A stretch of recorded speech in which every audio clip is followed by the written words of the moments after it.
There is our audio there. Perfect. Gotta love the OBS auto resetting the stuff. But we are back here. We just had to check our audio, and we are getting ready to draft. Hello? Okay, someone stepped in for just a second and then left. But we are getting ready to draft here. Welcome back. This is going to be week 2 of 3v3v3. We are good to go. We are... Don't forget to hit the start streaming button. Basically, not like this. But we are getting ready to draft here. We have 3 teams, and we didn't update the rankings. I think that the rankings are pretty good here, and so we're just getting ready for them deciding to start drafting. If you are participating, you cannot listen to the stream with the volume on for obvious reasons. But we are going to kind of be seeing, I think it's going to be a tale of 2 countries here in regards to the first and second picks between the UK and France, and we're still kind of figuring out which of these 2 is better. We do have France as kind of the tier 1. I really think France's construction bonus is really, really substantive in these, and also the fact that they have the strongest military at game start in terms of land military, which I still think is more important than Navy, although Navy is much more important than it was in 1.4, kind of back when, you know, we did this last. So France just gets to facilitate a whole bunch, and France also has an enormous population. They have 34 million to kind of the UK's 27 million. I suppose UK has a lot of population as well. The UK also has more financial districts at the game start, which is a different sort of stimulation. I think that the fact that they lose a lot of GDP if the East India Company is not on their team. And further, if the East India Company is not on their team, they're probably just going to privatize all of the, or nationalize all of the UK buildings at game start, which is really, really going to hurt in terms of their income. But if that doesn't happen, then they have an enormous amount of income. France is definitely better. Hey, the amazing Flint, how's it going?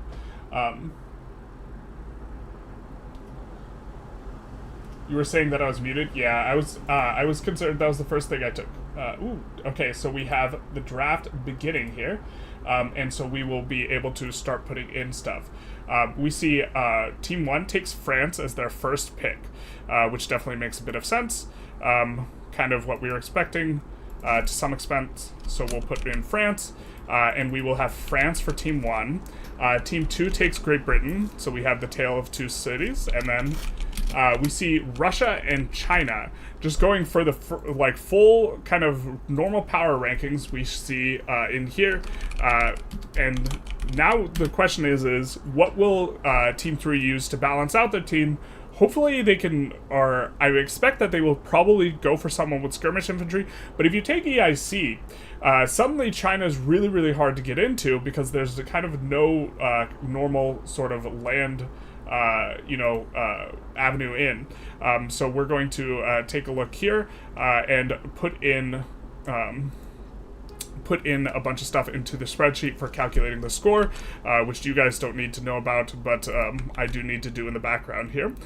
Great Britain starts with a GDP of a little bit less than France. Basically, they have the same GDP, despite France having more pops. Russia starts off with a GDP of 28 million, and the score is going to be GDP growth times GDP nominal GDP growth, or GDP growth percentage.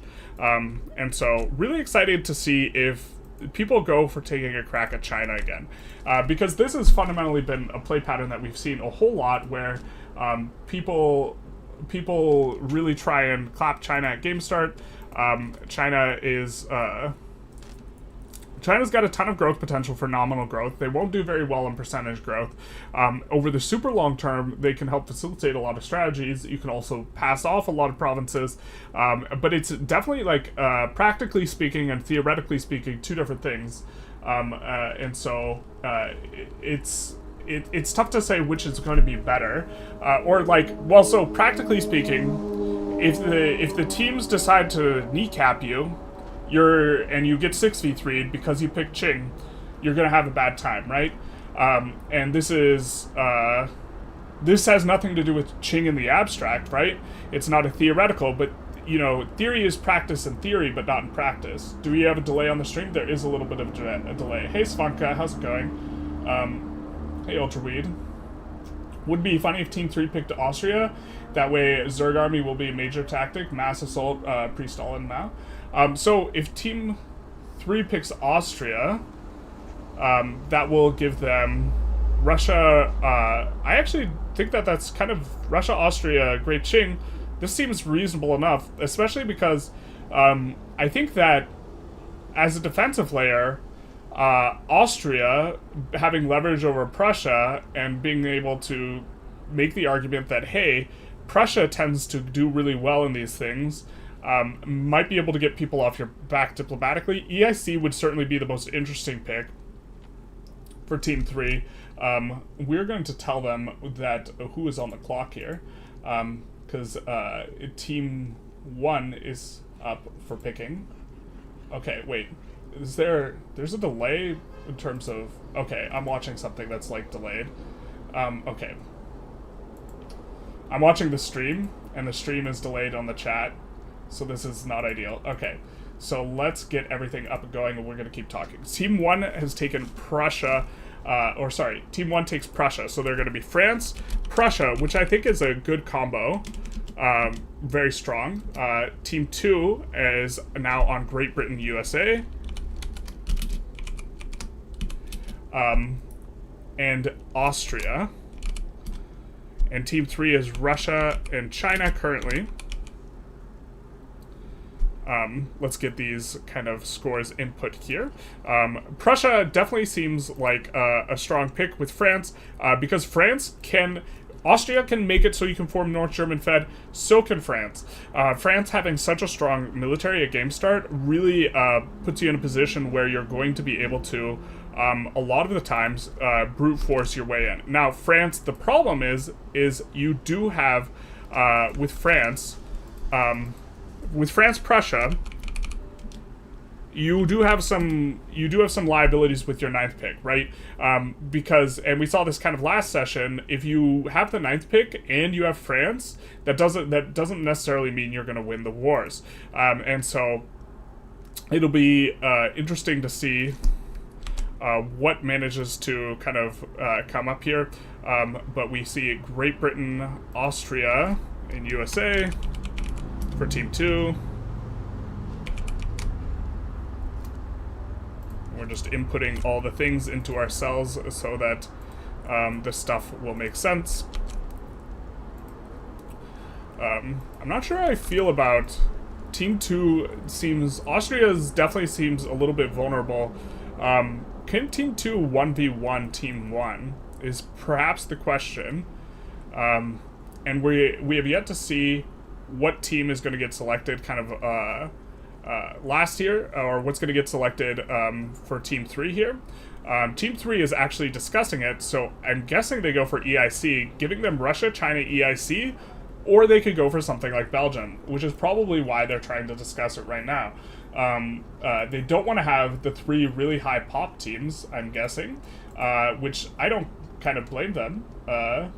Team 2 not drafting EIC is crazy. That's kind of what I think, but if EIC goes undrafted, then suddenly Team 2 will be an absolute boogeyman, and you ignore Prussia forming Germany, and you ignore Russia or China being in the draft, which is kind of this interesting headspace where you can make the argument that, both teams are obscene, or all teams have some sort of obscene growth strategy. Great Britain getting money, yeah, Team 3's probably just scratching their heads here and being like, well, we want something with skirmish infantry, that way we can leverage China passing off states. We don't want something that's militarily vulnerable, because we already have that in China, and if you pick EIC, suddenly you just have this uber vulnerable team. And this is one of the drawbacks of China, is that China doesn't pair well with a lot of starts. China is very vulnerable, and has one thing that it's good at. The thing about France and the thing about the UK And the thing about, most of the really strong, or maybe mainly just France, is that France does everything well and goes well with every pick. And so the fact that they have a good amount of pop in France as well, they have a really strong military, it doesn't matter what you pick later. And now Team 3, it matters what they pick here because they're going to have this wildly unbalanced team. And this is probably what they're discussing. It looks like they're actually in Team 1's, they're negotiating with Team 1 currently. And so they're all in Team 1's Diplo lobby, which is probably has to do with this entire state of affairs, is that they don't want to get kneecapped and they don't want to draft EIC, which is an interesting one.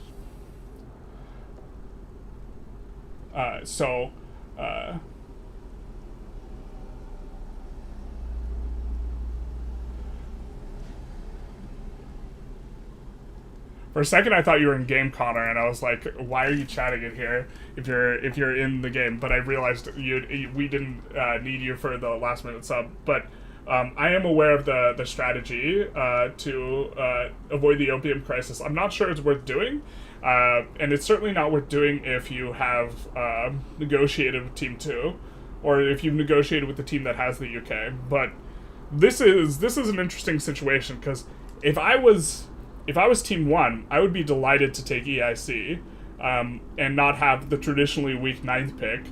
And if I was Team 3, I'd kind of want to pick Belgium. But the thing is I mean, Team 3 is still going to be vulnerable either way. And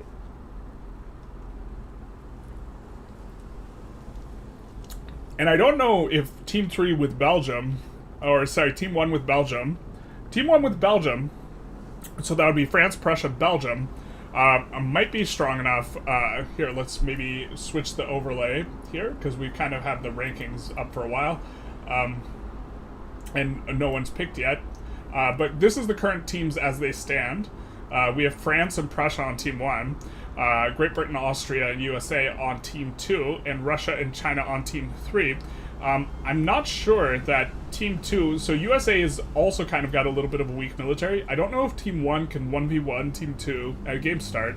I think they probably could with EIC.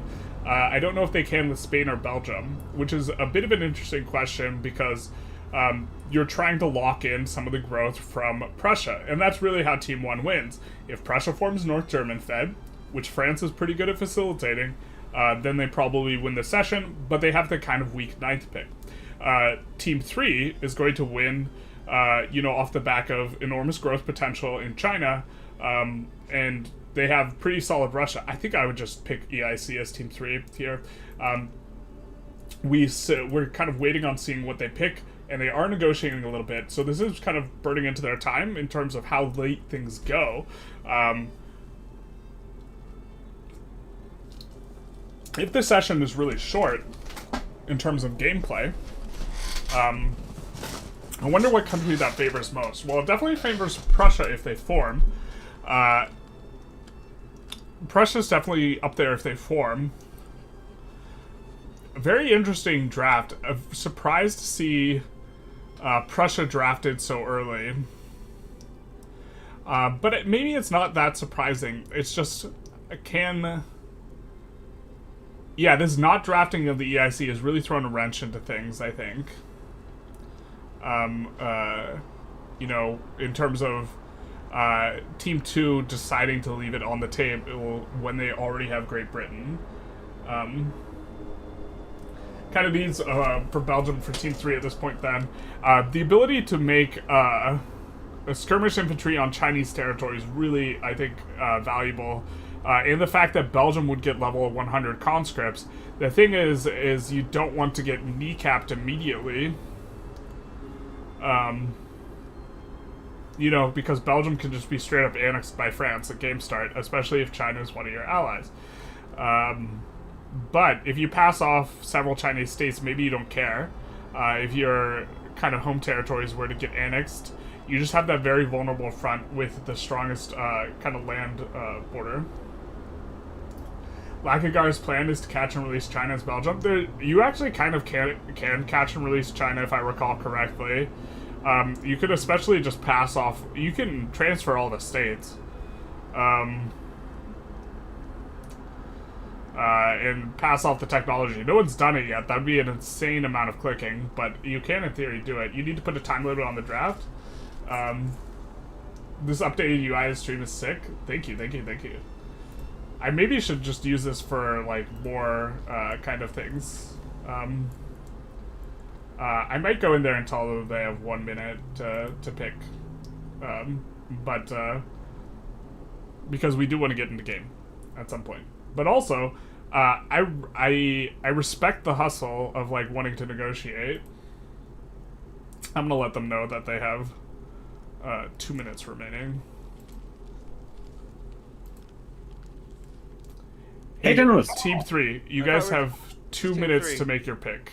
No, we're talking to Team 3, not... we're Team 2. Well, some of you are Team 3, right? Yeah. Yes. Yeah. So, for the Team that should 3, be team 2, not Team 1, Pokin. you guys have 2 minutes to pick. Though I do love that you guys are negotiating. We're ratifying a treaty. That's what I figured. Is you pick one pick if you know that you're safe, and you pick another pick if you think that you're not safe, and the other team wants you to pick the other pick. So makes sense. This will be an interesting treaty for your live stream, Generalist. It will. Maybe we'll stay. Maybe we'll stay in here then as you guys finish the negotiations. But I am starting the timer. Okay, so do we... What did we say? Like, you support the Austrian leadership in exchange for not triggering the Opium Wars, and if the leadership succeeds, we will protect Belgium? Yes. Yeah. Alright. Yes. Alright, then I have to modify this a little bit. DM me the exact text of the treaty and send the exact I will. text. Yeah, we're gonna message it. Yeah, for each person. Does it have to be messaged and DM and... Yeah. Does it have to be yeah, okay. I'm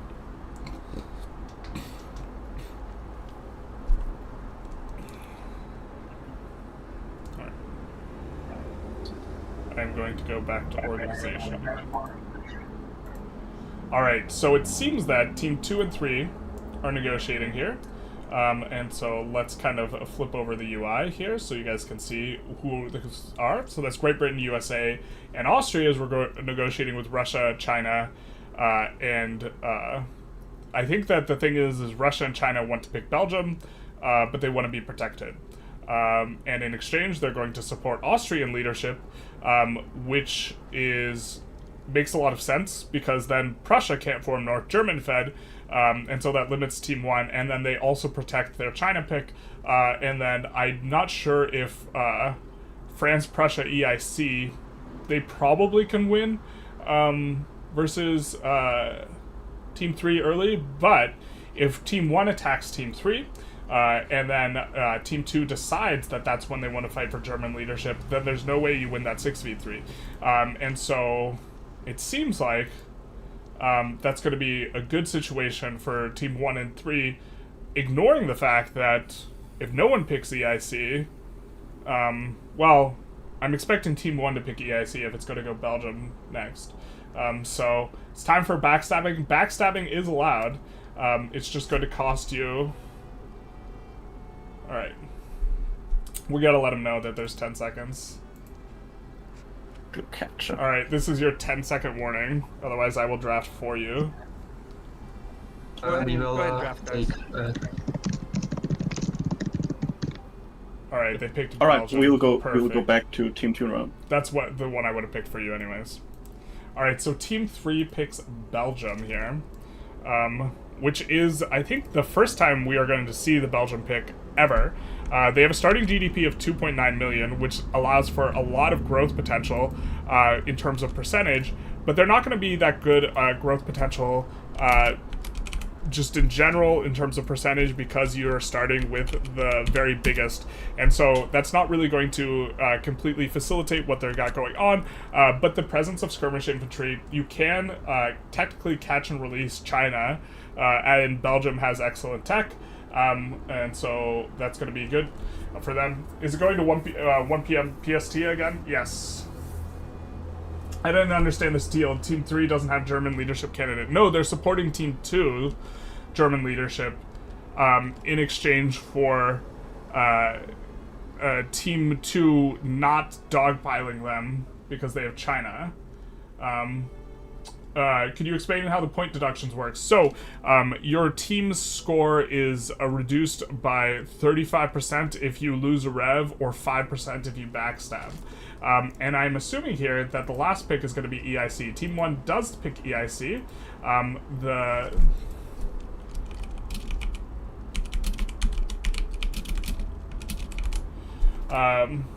Let's get everyone on their countries.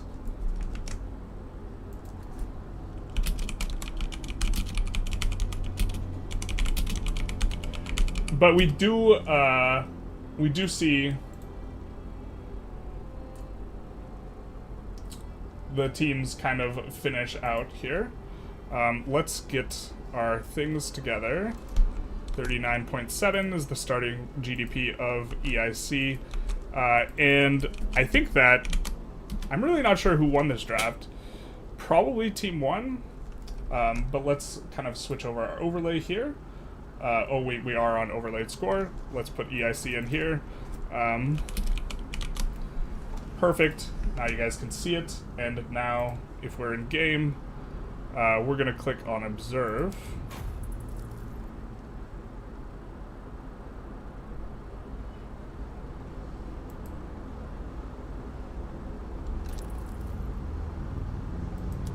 It's not exactly what we wanted. Do we have to click Go Beer to unpause it? Can we have pause him as an observer? Interesting teams. Definitely interesting on the teams. If you pick, you should pick Zulu. Not like this. Alright, we're gonna start the timer for unpausing though.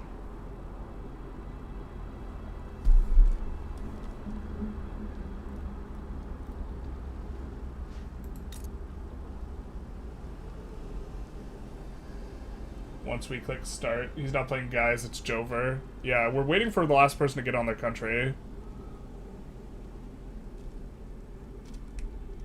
Waiting on, who are we waiting on? Or what team?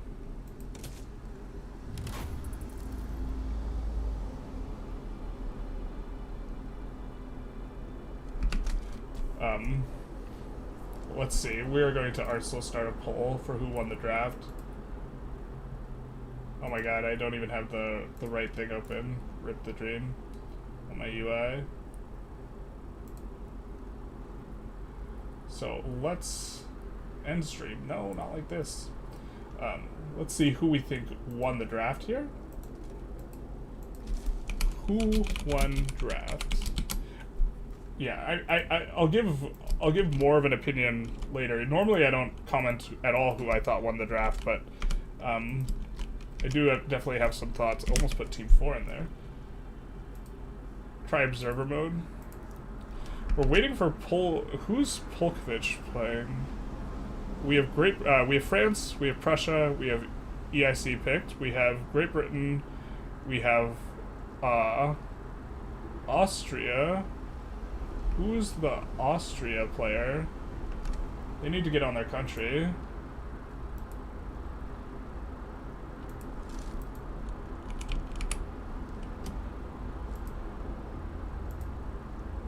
Not construction. Are you guys having technical difficulties? You don't have Austria selected. I should press start. Yeah, press start on it. Okay. Okay, so construction and then... Alright. We're seeing some pre-unpause actions, like France is forming their own block.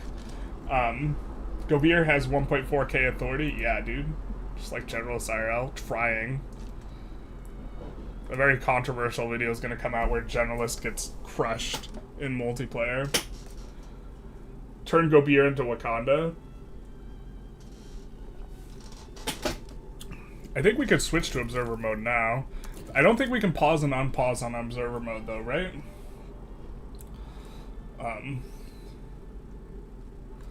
Let's make the game speed 4, and we are going to be off on our ways. Let's see, kind of early on.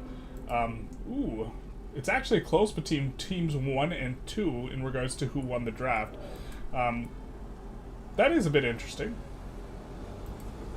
Well, Team 2, I don't hate Great Britain, USA, Austria. And if it was France, Prussia, Austria, which it very well could have been had, Team 2 drafted EIC, I still don't know who I think would be the winner. I think I would think Team 1's pick would be better. And so maybe I actually kind of like Team 2's decision to take Austria just to block Super Germany from forming. Maybe this is actually just a brilliant draft, which, okay, maybe makes your team worse because the EIC has to be released. We do see them go for the Bengal strat here at the start, which is going to be very, very exciting. Oh, we forgot to start the timer. Rip the dream. We'll start at 2 minutes from here. Actually, has it been 5 minutes since? No, okay, it'll be 5 minutes and 2 minutes. That's how the things go. But the Bengal strat, we have. I don't even know if we've seen it executed. If you release all of them before you get the event, and then you decide to go Bengal, you don't give up all your territory and be stuck with just 3 provinces. You get to keep everything, and you get to not discriminate, and then you get to actually be able to employ up your military guys, which is going to make EIC much stronger militarily. But in exchange, what will happen is you won't have the low infamy expansion. But this will make it so you have 0 discrimination, and so this is something I've been hoping to see for a while, and it also allows you to form India. I don't think that you have enough time frame to vassalize everyone and reduce autonomy once on everyone, but in theory you could if you just like micro your brains out, because now you can declare war when you're already at war, and so you could in theory go for vassalizing everyone, reduce autonomy on all of them, and then once the autonomy is reduced, form India. Qing is giving away their country to Russia. That they are giving away big chunks. We will probably see some of their country also be given away to Belgium here. Expecting to see that. Can we switch to observer?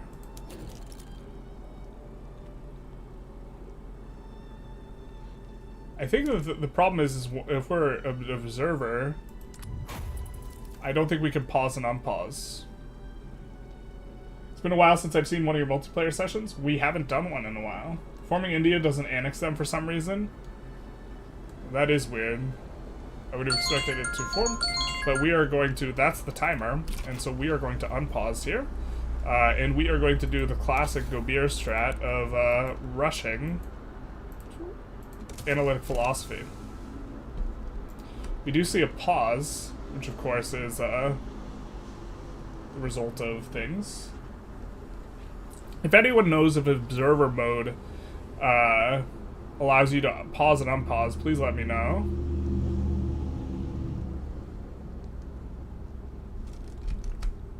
But we would like to use observer mode or test it out to see how things are going. It looks like as more votes are coming in, people are thinking that Team 1 won the draft. I think that picking Austria might have been really good. If they had picked EIC, then does Team 3 pick Austria? I think the logic is very much the same, where they kind of want Belgium and they want to secure their own safety, so they probably do the same thing. And then we have France, Prussia, Austria, where they get the guaranteed Super Germany. So Team 1's draft might be the best, but I don't hate Team 2's picks, or at least I don't hate their third pick. Maybe you go Austria. Maybe it's better to go Austria EIC, because they did get those 2 picks together, and maybe that's the way to draft as Team 2, and that would have been the improvement. But I don't hate the Belgium thing. We do see Belgium getting both Guangdong, Shaozhou. Interesting to give them Beijing, because I think that they would not be hurting as much in the legitimacy department in general. But okay, we have great SOL, fantastic. Actually, I can't bear to see it. We have grain. Why the hell is our SOL so low? But look at this, just a ton of this going over to Belgium, which really makes a whole lot of sense. And now the very key thing here that is kind of what you're writing home about is, okay, you only have 5 barracks, but you will have 100 conscripts here as Belgium. And so Belgium, wow, they're giving a lot to Belgium. 1, 2, 3, 4, 5, 6, 7, 8. Are they gonna... They might release play as Great Qing. So you could, in theory, give everything over to Belgium. It's looking like they have 800 conscript potential. Now, they won't have the economy for this. They might be... Hello? What, my game crashed? Your game crashed? No! Not like this. Alright, try and rejoin. I will give you the key.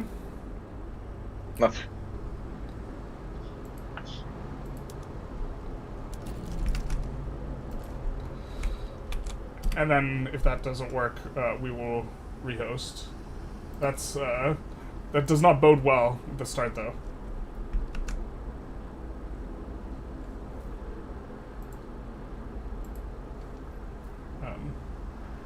You could choose to keep it with high turmoil. Yeah, keeping it with high turmoil is not really worth it. This Bengal is a better alternative, and if we take a look here, we will see that their primary culture is Bengali, and they will accept, they will have the South Asian heritage and Indo-Aryan heritage, and so this will be better for them. But what we might be seeing here is okay, they might be intentionally giving up their entire coastline so that there's no ports. If there's no ports, you can't trigger the opium crisis. This might be thing 1. Thing 2 might be they might be giving all of Great Qing to Belgium so that Belgium can release Great Qing. This is also it. When will you do a full guide for Persia? Probably not anytime soon. How does the math on gifting states for GDP work? If Qing gives Belgium a state that doubles Belgium's GDP, it would effectively affect Qing's GDP proportionally much less, right? Would that result in a net point gain? So the GDP percentage is calculated based on your entire country, your entire team, not per country averaged. It's based on your entire team. It allows you to use better PMs because Belgium has it now, but outside of that, it's not going to shift the growth percentage of your entire team too much. Bengal is Sunni, not Hindu? Yeah, you could bring that up with the Bengalis. Belgium already tripled their GDP. Yes, but their team is not gaining a bunch of GDP because nominally how much their team has gone up in GDP by transferring stuff over to Belgium. They've gone down by a similar amount in China by giving away these states. Yeah.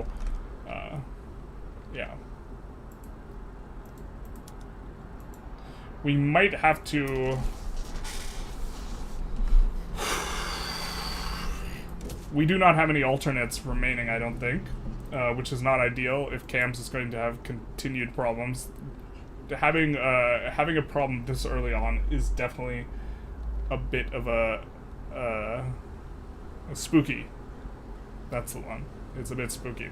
They could also move their capital to Delhi, which is probably better for multiplayer because you can't land it as easily. But Navy is a little bit more important. They don't want to be subject to the whims of Great Britain AI, basically. You know, as East India Company, you can... Oh, maybe that's why, because... Yeah, okay. So, I'm gonna ask if he's ready.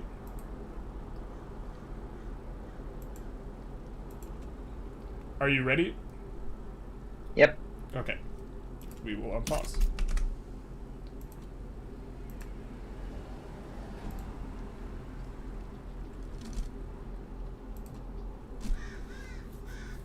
I have you as an alternate. You were the person highest up on the list who I know is here, so maybe that would be the thing to do. Do you make big game with noob like me viewer? Wait, what? I don't understand the question. These games are open for everyone. We see Grand Alliance formed. Not much care for the names. Glad no one's putting anything grossly inappropriate as their names.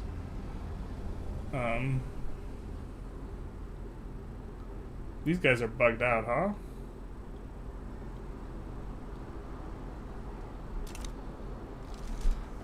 But we are going to see they continue to give states over to Belgium here,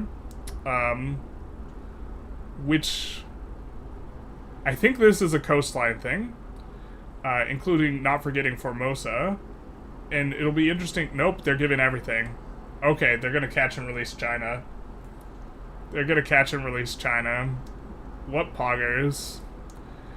So the idea is if you give everything over to Belgium, Belgium will be able to release China, and then China will have Belgium's tech and institutions. Now, here's the rub. Here's the rub here. Can we see their institutions somewhere? I believe they have more institutions than China, and in some sense, this is disgustingly cool. In another sense, if you release China with 2 to 3 institutions, you will just be completely in the red on bureaucracy. And so they never asked. They only asked if they could. They never stopped to ask if they should. Now, to be fair, to be fair, it still might be worth it. But you basically will be taking in no tax stuff. Belgium is fixing China's infra. Belgium's fixing a lot in China.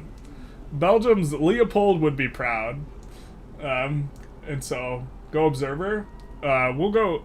Can we unpause as observer? Can we pause and unpause? China minus 20k bureaucracy. Yeah, so that's gonna be the rub. I wonder if they want to give some of it to Russia though. I guess maybe not. They will have minus 10k. Yeah. And so this is okay. They are starting to give a little bit of it over to Russia. I don't hate this. If they want Russia to have this stuff. I think that will help. I think Russia wants it for journal entries anyways. Or at least some of these states. I think like these two, specifically. And this also helps them to do this faster, to execute it faster. They'll probably remove the laws for those institutions. That'll take forever. China doesn't gather tax early game anyways, right? We get quite a bit. I mean, some people intentionally run China up to max bureaucracy deficit. I think that's a mistake. They delete all the government administrations, but they could do that. They could say, hey, we'll also, alongside this, delete every government administration, and we'll run it like that. This is definitely a gamer moment. I don't know how viable this is. They have to be careful not to accidentally give too much over. How did Russia become a republic in such little time? They almost certainly did an abdication. So the only way to do this is they triggered a revolution brewing with the Intelligentsia, I'm guessing, and then abdicated to that revolution in order to become a republic.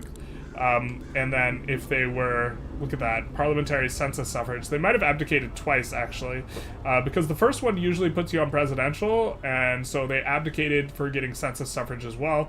Very strong execution on behalf of Russia. While, you know, doing this whole transferring over every province bit, which is going to, here's China's capital. There is going to have to be at least one diplomatic play here. Because you cannot transfer over your capital. But they accept demands and they are annexed. Right? Wait, where's Great Qing?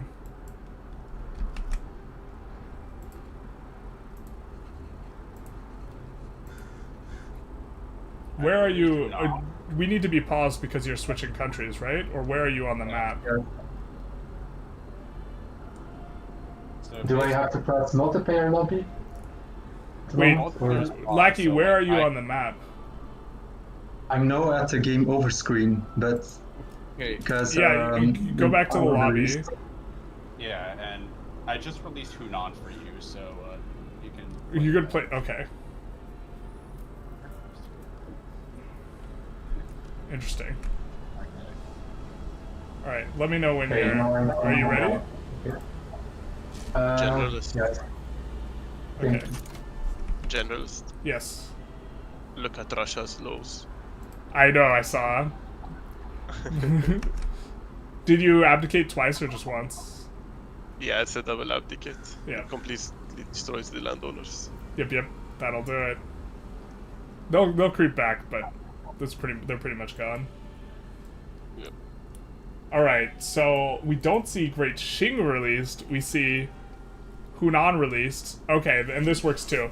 And then it's being fed back a bunch of its territories, and Hunan is not going. Hunan is going to be the one without, kind of any of the things. But what Hunan is going to have, they're going to have. Their IGs are not going to be as good as China's because they have.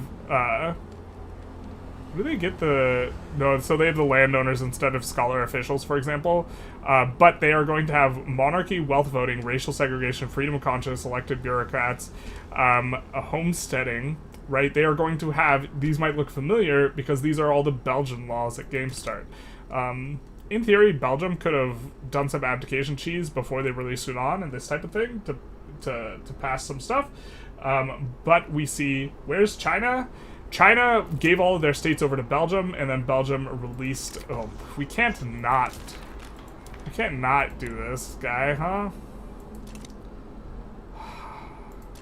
We're not going to go laissez-faire. We're not going to affect the game state. We want to, but we're not going to. Create some movement to enact tenant farmers, not like this. But now, everything's being fed back to him. And he will be able to form Great Qing. I assume not everything will be fed back to them, and they'll leave Belgium with some states that will have high enough pop to give Belgium a significant military. But that's what we see. We're seeing all these granted states going on. So they can form China, yeah. So I think that'll be what they do. But yeah, it looks like they're going to give a big chunk of everything back. This is a lot of micro here at game start, but it does put you on good laws, and also, oh, they're unrecognized still? Okay. But as a regional power, they can, oh, they're a subject. They're a puppet. That's so cute. They are going to be part of Belgium's bloc. They're going to be paying Belgium a lot of ducats. Now, they could have released as independent if they chose to release as a subject. And so Belgium's a great power now. Belgium can create their own power block, or, I mean, perhaps they should have tried to join Russia's power block at the start so they could all be in the same block. Okay, this is already complicated enough. We do see Great Qing form. It is a subject, and Great Qing is militarily basically just going to be, we get National Unifier. Good luck going in on skirmish infantry Great Qing, because they will be able to mobilize like 3,000 battalions. Where's Gopier even located? Right here. The classic. This is, in my mind, the farthest away from any foreign influence at game start. We do see our pops SOL go down after providing them with more grain, which is proof that you shouldn't feed people. Definitive proof. Let's see how the poll is going. Now over half of you guys think that Team 1 has won the draft. That is Team 1 with France, Prussia, and EIC. Now Bengal. I do think that this is a strong execution here. They are infamous, so they are grabbing stuff. What have they been grabbing? They have truces with all these boyos. Okay, it looks like they're going for just Pegu. Fair enough. Alright. And they've gone for some other stuff as well by now. Not sure. It looks like, okay, they've gone for Sind. Let's see. Bengal have rivaled the Netherlands. This is another thing, is Belgium can form United Netherlands as well. Has France acquired any infamy? It looks like France is just kind of internally focused at the moment. And then finally, there's Prussia on the team. Has Prussia acquired any infamy? Not acquiring any infamy yet, which is definitely something you want to be doing. But Bengal seems to be playing for some infamy right now. Let's take a look at Great Britain. Has Great Britain acquired any infamy? Nope, still doing all right. They have a trade agreement with Belgium at game start. They haven't broken it. USA still has high infamy, or sorry, low infamy rather. And then Austria, have they gone for anything? Nope. So all's kind of quiet, you know, in the west. All's not so quiet over here in the east. Looks like maybe they're gonna keep Belgium having a whole bunch of this coast. So Belgium's gonna be extraordinarily strong here if they decide to do that, and they've had plenty of time to do stuff.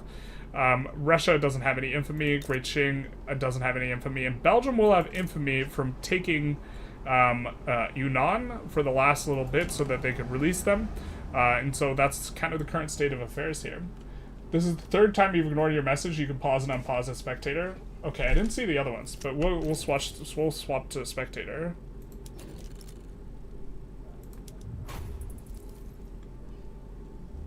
All right. So, I apologize. Poor Goberians. Yeah, we'll forget about them. So let's see. Can we click on Belgium? Control click to observe Belgium. All right. We are now observing Belgium. So they're passing laissez-faire currently. They got some stuff going on off to the right. All right, so perfect. Your people are starving, sir. Not anymore. You know who we should observe? Go beer. Perfect. The perfect solution. All right, let's cycle through the teams a little bit here again. Okay, Bengal is currently, they have a revolution for census suffrage. Expect to see them abdicate to that. That just brewed, so that will be a bit of a vibe. They are currently going in on this military. This is going to be so much better for observing the military.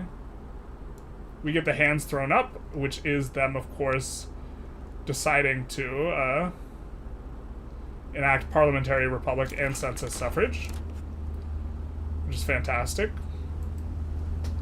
Let's take a look at France has become a republic.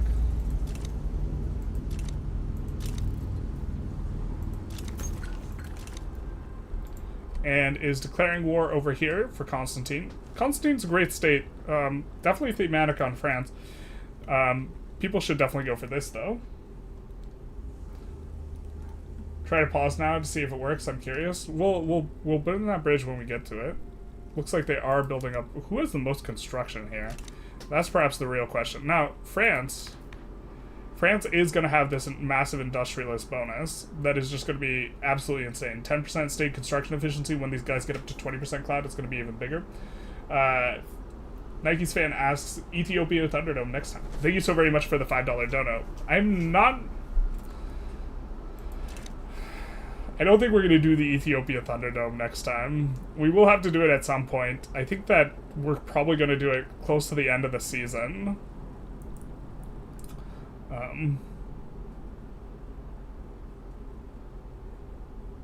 How many countries is there even for Ethiopia? 1, 2, 3, 4, 5, 6, 7, 8, 9, 10, 11, 12. So we'd have to get, or 13.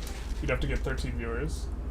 The game being played this way is so crazy for you. How are they getting these revolutions for good laws? They're trying to pass bad laws intentionally.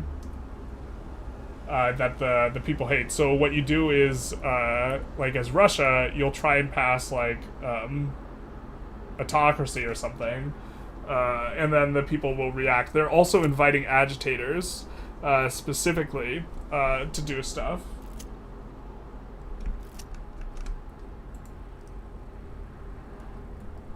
So.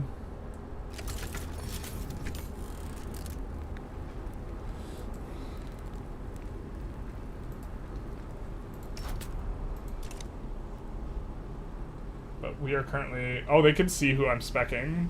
Alright, let's take a look at Prussia. So Prussia, I think, is kind of just minding their own business right now. Belgium finally forms a power block. Let's take a look at it. So it looks like they've gone internal trade. Probably better for multiplayer. Almost certainly better. The extra convoys from them is going to be nice. I wonder when they are going to allow Great Qing to get recognized.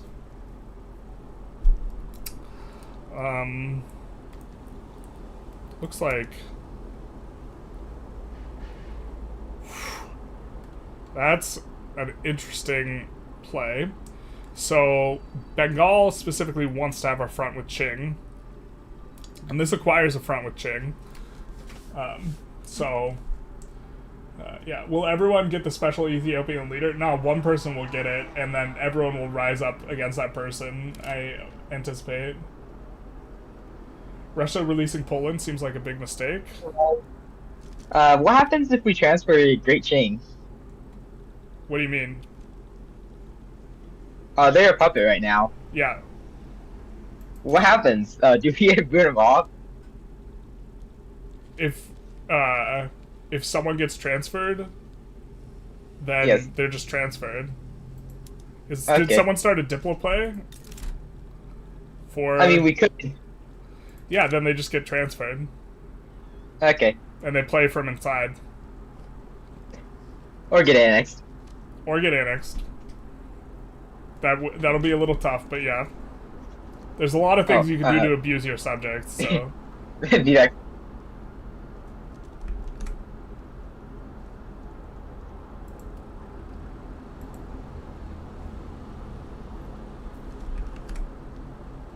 but it looks like someone is already looking at the prospect of transferring Qing, which is not something we've seen before.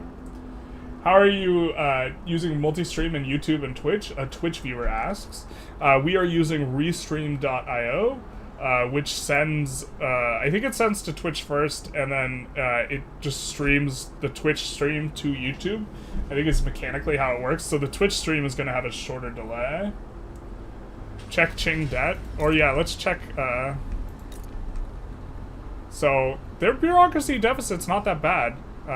They're hemorrhaging money really, really, really hard, but their deficit's not as big as I thought it would be. To be fair, Belgium's got some of that deficit now, or it's not incorporated.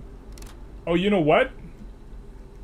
They got released in Hunan, not Qing. Look, they don't have all this incorporation yet. They still have a surprisingly large amount of this, of dust. Maybe they intentionally tried to transfer over a lot of the... To be fair, what institutions? I guess, okay, so this is the situation here. They only have education now here. Is that really all the... Is religious schools really all that Belgium starts with? But in any case, they're reducing that so that they don't have that bureaucracy deficit. Transfer Qing sounds like a lot of infamy. There's a cap. So it's probably less infamy than transfer EIC. There's an eventual cap. GDP growth check when? Oh man, that's going to be a wild one. Belgium seems on the verge of default. Are they? No, they're fine. They're chilling. They they are having that problem though, because so here's the thing: all of this is overseas, and they don't have anywhere near enough convoys to support that. So all the economic activity here, it's all just terrible market access. They should really give most of these states back to Qing and then release Qing is probably the correct strategy. But what do I know? The thing is once you do that, you can't undo it. But they this is definitely a very significant problem for them. Ora Jakikaru, thank you for the follow, big nice. But yeah, they need to do something about this because China's economic activity is just going to be...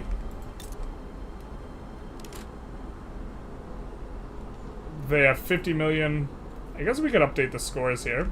So let's maybe take a look and get ready to update scores. It's kind of an interesting start. Not that many years have passed, just 2 years. But we'll see what things are as they stand. So France started out with 25.1 million. We did see them kind of adding quite a bit of construction. They're at 25.8 now.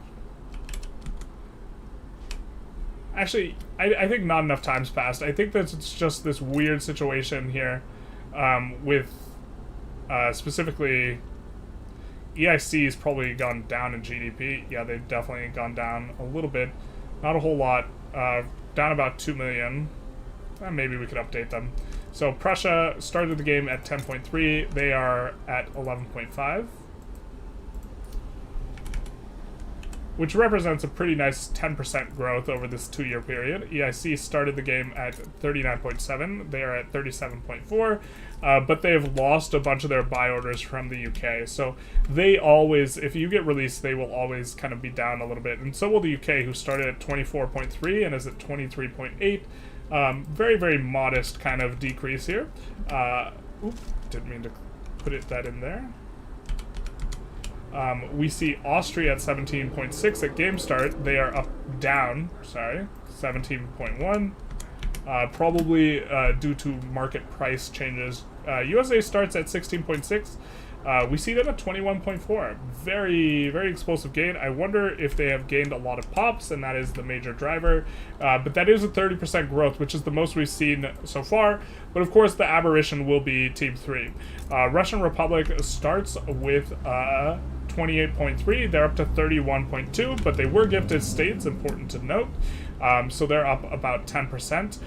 Great Qing starts with 82 million GDP, and their GDP is probably crushed. It's down to 50.7 here. So they have lost around 30% of their GDP, but Belgium, of course, starts with 2.9% or 2.9 GDP, and they're up to 28.2 million. So currently, this has led to negative growth for teams 1 and 3. 1 from the release of EIC, and Team 3 from probably their lack of market access here, which leaves, Team if the session were to end now, Team 2 would have the most points ever been acquired ever in the history of 3v3v3, because they just get all the points, which is a bit of a vibe. Bad Touch, or Beatty Touch, thank you for the follow, Big Nice. So, he made a video showcasing how to do it, for abdicating, yes. But this is going to be... The thing is like, Great Qing also has a bunch of better, like, PMs. So if they can fix all of this economy nonsense, with regard to the convoys, they'll probably be in really good shape. And they can fix it if they don't mind not being in the same market / same block. And to be honest, this is a vibe, having to transfer the C node all the way over to here. Especially when you don't control, like something like Sinai. I just think that, I don't think you can commit to this. I think that this is too big a penalty to be economically giving a majority of your economy, because this is the majority of Belgium's economy now. And I think that they're probably trying to fix it. No, they're not even... Yeah, so they're trying to fix it rather than going for the simpler solution of feeding states back to Great Qing and releasing Qing. I mean, this is gonna... You're gonna be able to generate mandate faster or whatever, but this is not going to... It's not gonna do... The game's not gonna go long enough for this mandate to matter. So... You're super confident that the Qing team will lose. Well, can Belgium move the market capital to China? Yes, actually, this actually is the solution. You're right. You're 100% right. This is better. So you can also just move the market capital to China, which is what they should do.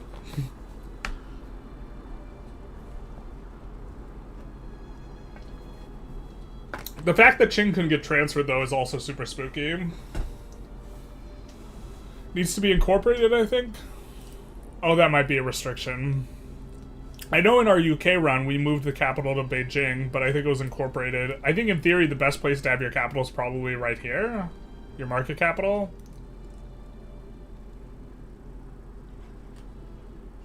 right? Because then it only has to go from here over to here to get to North America, and you could connect to everywhere else land contiguously except for Australia. It has to be incorporated? Okay. Well, you know what they should do then? They should feed all of Belgium back to Qing, and have Qing release Belgium.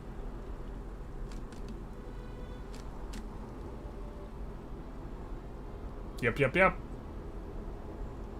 Moonshine Jug does make a comeback. We'll call it a comeback. So, that'll be interesting. I do believe there was an agreement to support... Yeah, we'll send them the scores, but we'll also let them know that,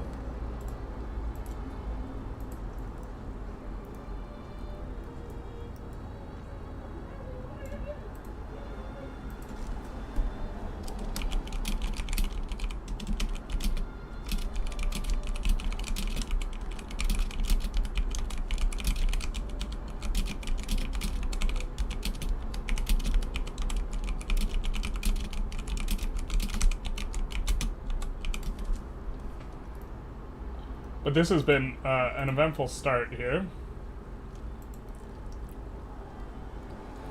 An eventful start without a war.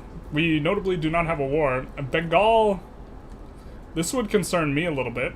It does look like they are looking to set up a situation where they can fight Great Qing, but I would not want to fight Great Qing right now. I think this is honestly probably how you do it. But this is also what... Ooh.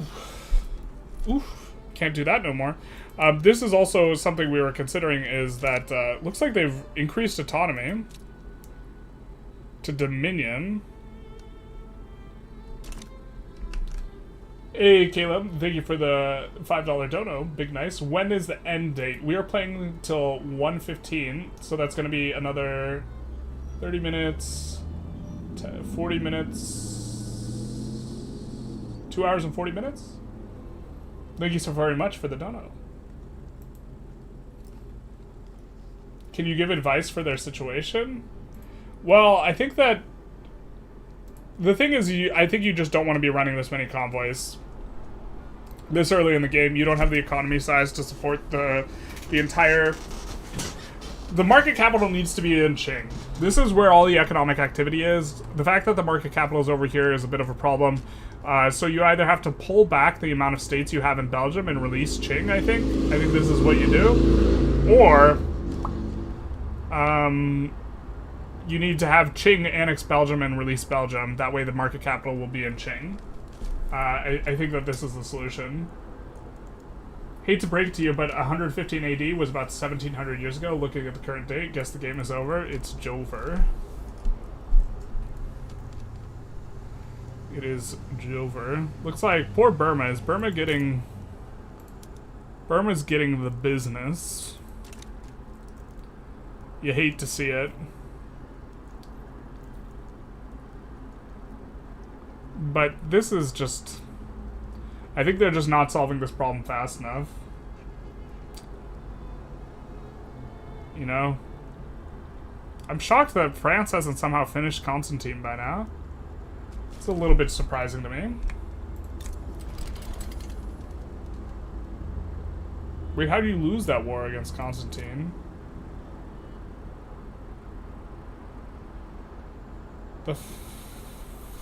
Oh, you subjugated them? Yeah, okay. That makes sense. Probably should just annex, but given the scope of time here, I should probably just go for annexations instead. The USA, nothing's looking too crazy. Haven't seen anyone go for like the likes of Peru, kind of the efficient expansion spot, or over here. We do finish philosophy department, big nice, and by we I mean France. But I think they're just going for the subjugation down here. That's fair enough.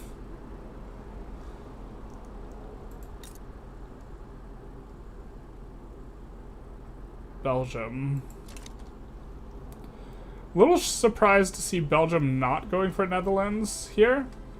Well, I mean, only a little surprised. Let's see what they have queued up. I think they're just trying to fix... They're trying to add construction and fix the ports. I don't think this is the solution. This is what they're going for here.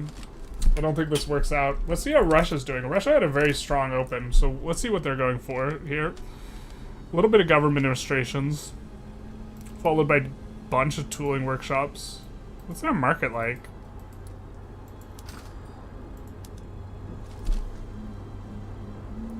Probably be importing that, but yeah, building a ton of tooling when you have this thing going on is probably reasonable.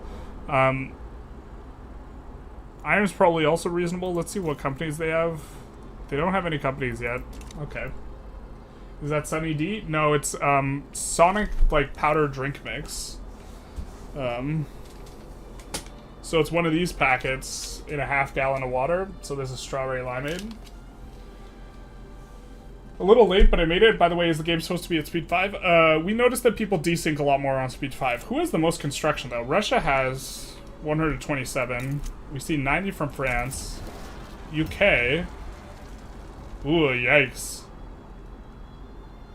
Little Rev has 85. So Russia's... We only see 28 out of Qing. Oh, Qing's got to add more well, the problem is you're just hemorrhaging so much money. Why are you losing so much money? The interest? Jesus Christ, that's an interest payment, isn't it? See, they're not even an unrecognized regional power or major power, they're an unrecognized regional. The interest is just absolutely crippling. Yeah, they just have to... They have to get rid of that somehow. Maybe they have to go bankrupt. Oh, this is looking so bad for them, like internally. I think that's a spiral. I don't think you're getting out of that. Yeah, they might have just gotten crushed by their own education at game start. I definitely think, well, oh yeah, they just don't, they also don't have a lot of the,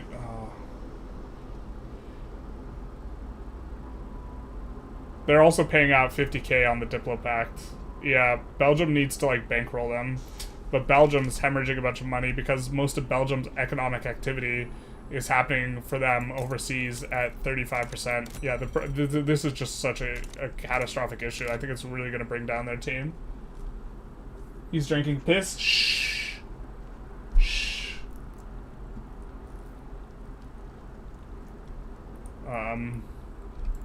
Yeah, Russia holding their debt would be an improvement. That's really going to kneecap the Russia player.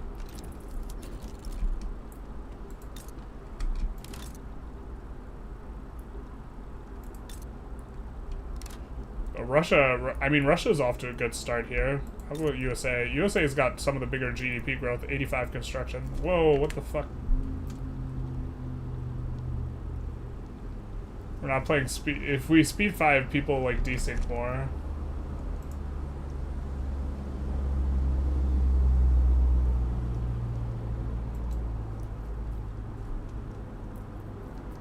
Hedgehog juice. God. When you say hedgehog juice, I just think of Ron Jeremy. Jesus. Not like this.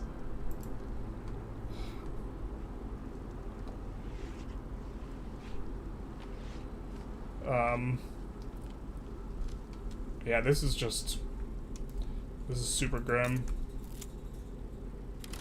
They're gonna default too. See, they don't have that much interest relative to the side of their negative balance, right? But the goods for government building, a ton on paper and a ton on gov wages. Are they trying to incorporate a bunch of these? They are trying to incorporate a bunch of these. I don't like this. I don't, you're paying so much for incorporation right now. I don't like it. This is just not tenable. You should just give some of these back, or this is too much to keep.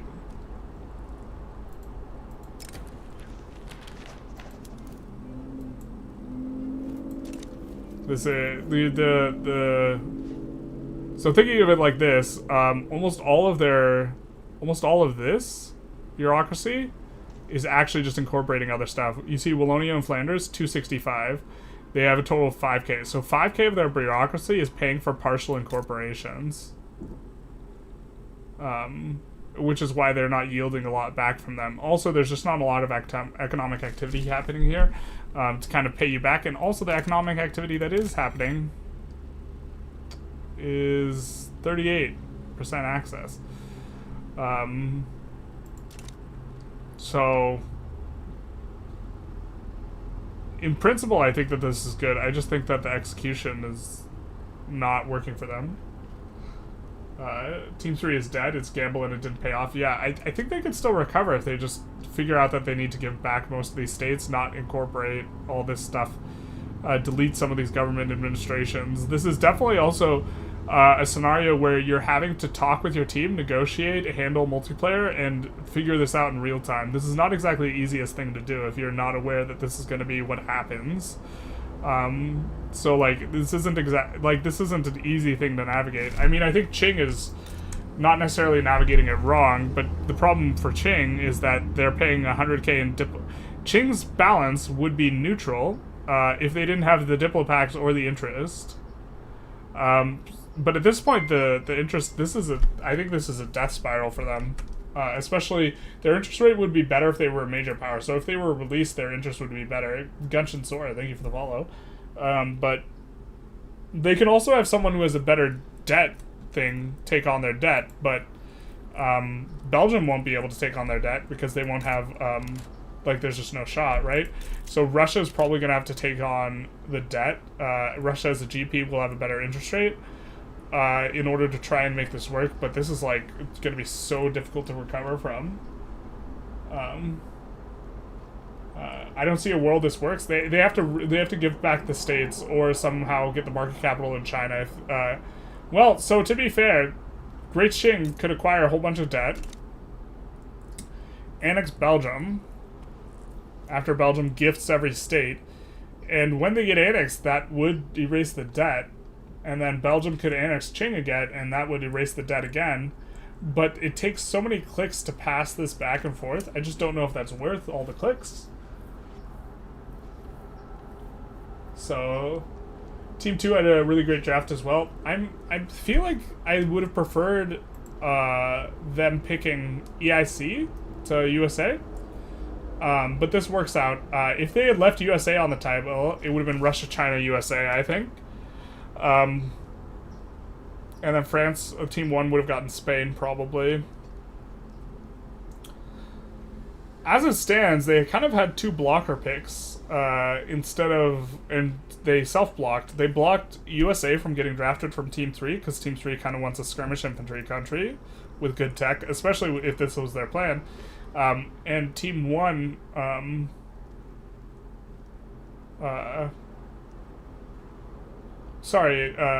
Team 1 would have wanted Austria, and they blocked Austria, so now Mega Germany is going to be a much more difficult prospect. We do see Liberate Holstein kind of made up here. It'll be interesting to see if anyone interferes. I expect they don't, but they still need to win against Austria for German leadership, so this is probably going to be something they try and negotiate for. You told Lakigagar this would happen when they told me they were going to do it? That there would be no market access? I mean, I think the problem fundamentally is the lack of market access, not that the strat doesn't work. But also, you just can't pay. You can't pay for this much. The nearly 100% of the bureaucracy cost is on incorporating states currently, and nearly all of the cost of the government administration's paper, you're paying like 60k on paper here at the game start. I think that the play is to release Great Qing, and then let Belgium have 3 to 5 states for the purposes of military and just not incorporate them. We're just paying way too much. France is goated. Show us the goat, France. Ah! We see taking on a debt here from Great Qing. So Great Qing took on Belgium's debt. I guess their plan is to go for bankruptcy. France is ramping up their construction. They're now, I think, the biggest in construction. They have a big positive balance. This makes sense that they want to do. We see a couple plays going on here. But I'm keen to see if they go for bankruptcy. I think that's what they're going to do.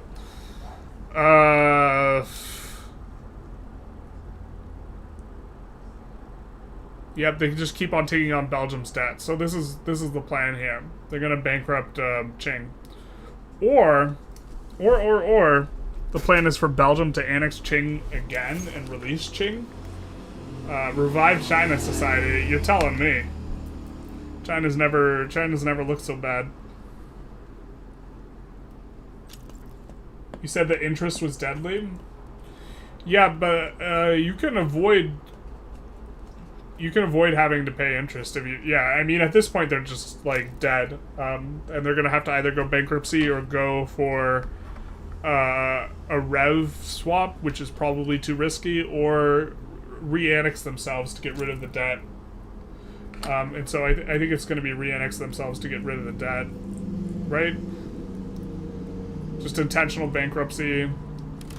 They're in default. And so I think that we're going to see... if the plan's bankruptcy, I imagine they do it immediately.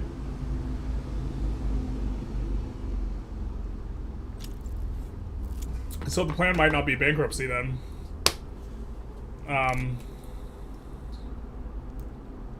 Oh, the plan was bankruptcy. Alright. I don't think that's the way to do it, but if that's the case, they should delete basically all their construction and just be a bankruptcy battery for Belgium.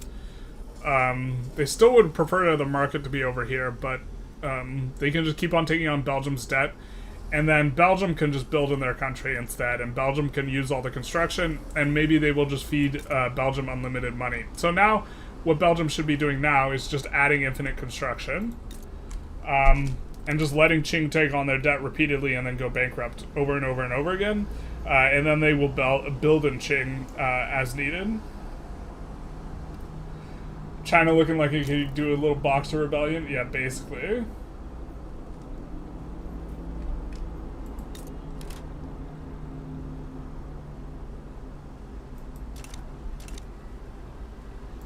China sided here. Or UK? Yeah, okay. But we do see France take the construction lead here. Although they are hemorrhaging money at this point, but that should be fine enough for them. But yeah, flying too close to the sun, maybe. I mean, if they just decide they're going to have... I think that at this point they should just decide that they want China permanently bankrupt, and China should just fund Belgium. But also, I still think that the convoy situation's untenable. This is just... You just can't do this. They need to be separate markets, or the market capital needs to be over here. Like, one of the two needs to be the case. I think the market capital should be over in Great Qing. They should have Qing annex Belgium. They should release Qing, which would have been only like one click, and then Qing annexes Belgium. But that's so big brain to think that far ahead, right? To be like, oh, we need the market capital over here, so we're gonna do it like this. Couldn't France and Prussia instantly kill Belgium at game start? You're not allowed to declare until the game is unpaused, and you can gift states before the game is unpaused. So, not instantly kill, but yeah, they could go for it. This is one of the risks of playing Belgium. I think that you can, as Belgium, once you're declared on, you can declare war on one of your allies for a state to rat out to. But yeah, I think that's the plan here. They're just going to keep on taking on the debt. They're passing land-based taxation. What do they have now? Wait, what the hell? Oh yeah, land-based is going to make them more money, like way more money. This is also, yeah, so per capita taxes people who are not, it specifically is taxing people who are not in rural areas, every part of China is rural, so land-based taxation is actually better for them at game start, considerably. Prop tax would also be better, but prop tax is ridiculously hard. Oh, wouldn't? Yeah, but you definitely would prefer land-based taxation. They'll actually have a above zero balance, so it looks like they're trying to right the ship, actually, even, instead of just feeding money. Definitely a bit less gamey. Expecting their GDP to not really be growing too well then, though. We're gonna update GDPs though. So France at the last check-in was 25.8 million. Now they're up to 30.2. And France not only has the most construction, this is important to emphasize, they also have this enormous construction bonus that they're receiving from the Industrialists, who are almost powerful, which is going to double this to 20% state construction efficiency. So that's really good. Prussia, let's just take a look here. Prussia at the last check-in was 11.5. They're up to 13.4. They were a little bit more like a half second ago when they were mobilized, but we're still going to take the 13.4. Bengal, they were at, holy shit.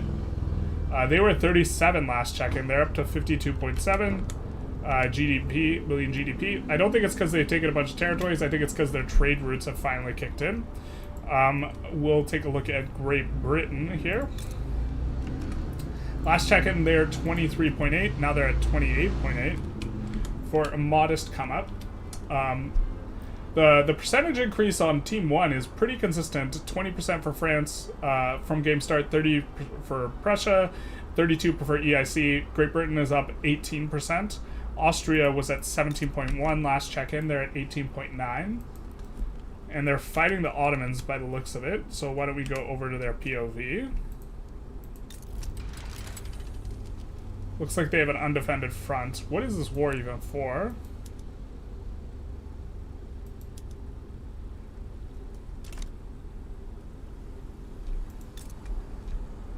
Ooh, we don't want to do that. So we're Wallachia. Alright, fair. Might have swayed them to become a subject. USA was at 21.4. Oh, Austria's percentage growth total is 7%. USA is at 21. They were at 21.4 last time. They're 23.1. Kind of a little bit of a modest gain relative to what they had before, but so far they have the biggest GDP growth at 39%. And here's where things get shenanigans, or at least not with Russia. Russia's up from 31.2 last check-in to 35.8 million GDP. They're at a total of 26% from game start. Now China was at 50 million last check-in. They're at 52 million now. So a very small gain, but they basically don't have construction going at all. Their construction was paused. They're in kind of rough shape. And Belgium was at 28.2 last check-in. They're at 29.1 for the slightest of non-negative growth on their team. Currently, you guys should be able to see the scores actually currently, but we're going to ship this to their teams, so that they can see what the new GDP is, or what the new scores are. But Team 1 is having the best of it here, currently. With nearly 10 points to their name, and very little for Team 3.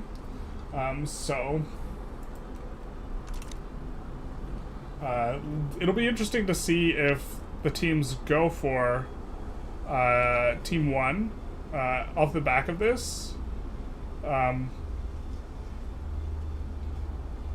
don't imagine they do, but I do think letting them form North German Fed, you just like 100% lose the session. I think Team 3 needs to start, if they don't resolve the convoy problem, I think they're just basically going to be a non-factor, which is kind of a weird thing to not be used to, but couldn't France and Prussia just instantly kill okay, we already answered that. No dividends? Line go down simulator? Basically. Why does France have such huge reserves? I don't know why they ran it up initially. It could be from on the back of them building buildings and the the investment pool is growing, so the investment pool probably keeps buying stuff, and the player is building a deficit according to their their income, rather than paying closer attention to.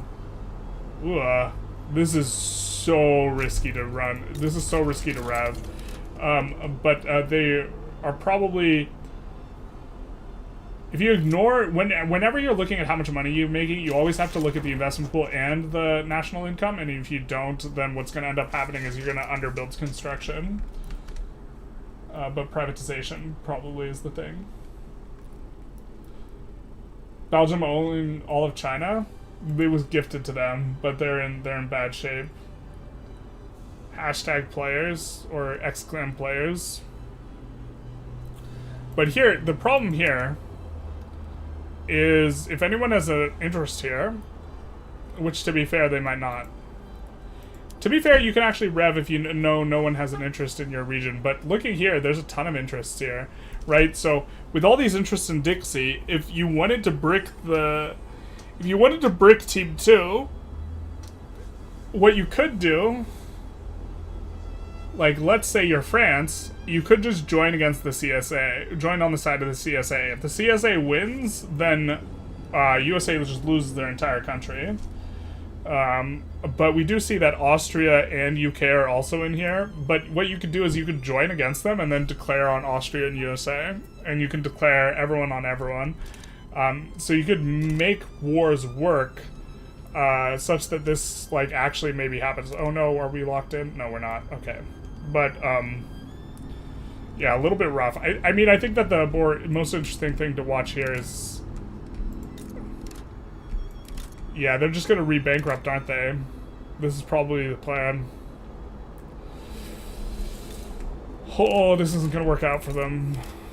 Russia's doing great, though. Look at this. Look at all the gold mines. This is also something that's, like, really hard to, appreciate, or like Russia used to have way fewer gold mines. Let's actually find some of those. Now they have a ton of fields. And this has been a huge buff to Russia. Where are their mines at? Alright, here we go.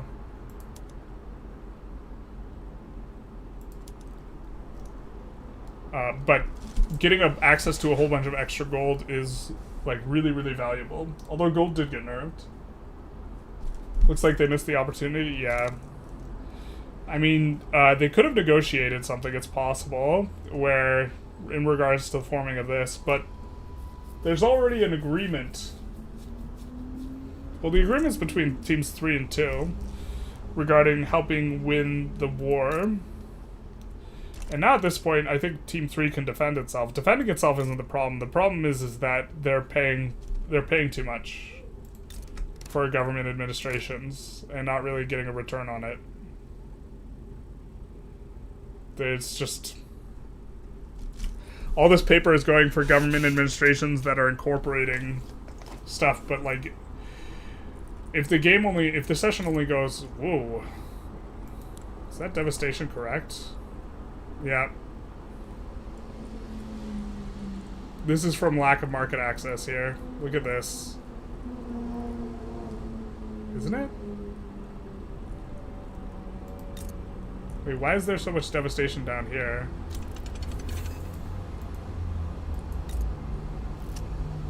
Is this an Opium Wars event?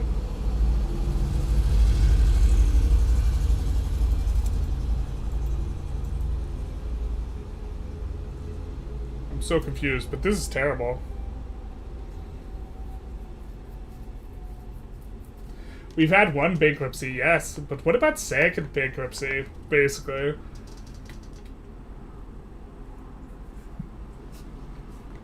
Volcano? Volcano would make sense. That's right. Things are looking grim for Team 3.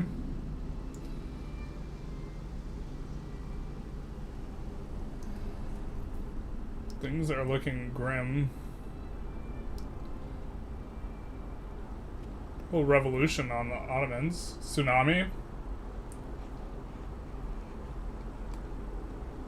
But market access isn't helping.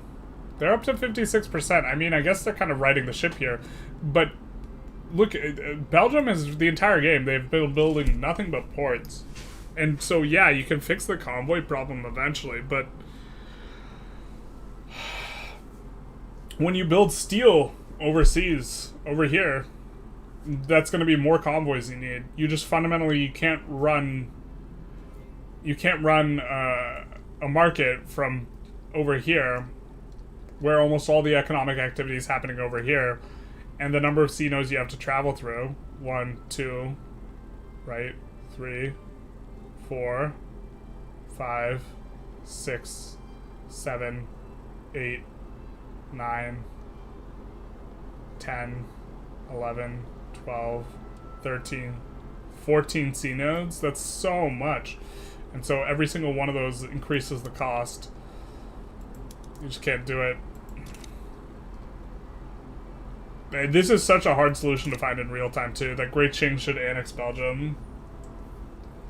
So, yeah. What's Team 2 been up to? Well, Team 2, they're currently handling the CSA, which has been handled right proper, and so they're about to recover their GDP. They have, UK has been...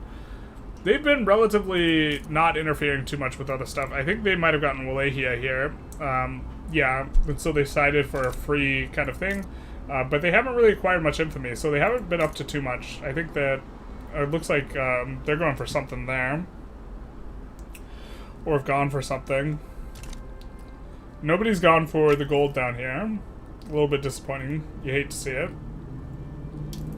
Prussia's probably trying to figure out how exactly they form the North German Fed. I mean, I think they win that 1v1. In theory, they don't know about the alliance between, or the agreement to help with the wars. We do see a pause by Zaid. And you're supposed to pause if... Okay. You're supposed to pause if you interfere with someone diplomatically, but we don't see a diplo play here. We do see a coup brewing. It's a brewing. Now he used both his abdicates, so he doesn't have an abdication here. So the Orthodox Church? Yeah, probably.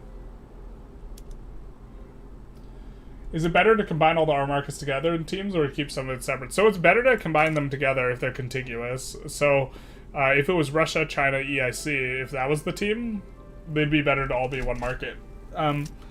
Having one market is preferable, just in a general sense, but is not preferable in this particular case because it's just absolutely crushing Belgium because they need to pay for convoys. Belgium hasn't built a single economic building yet. They have built nothing but construction sectors and ports so far. With their active construction, you see stuff like paper mills being built. But this paper mill that is being built in southern Anhui, of course, this is the profitable place to build it, right? Where's southern Anhui? Wait, where is southern Anhui? Isn't that's abroad, isn't it?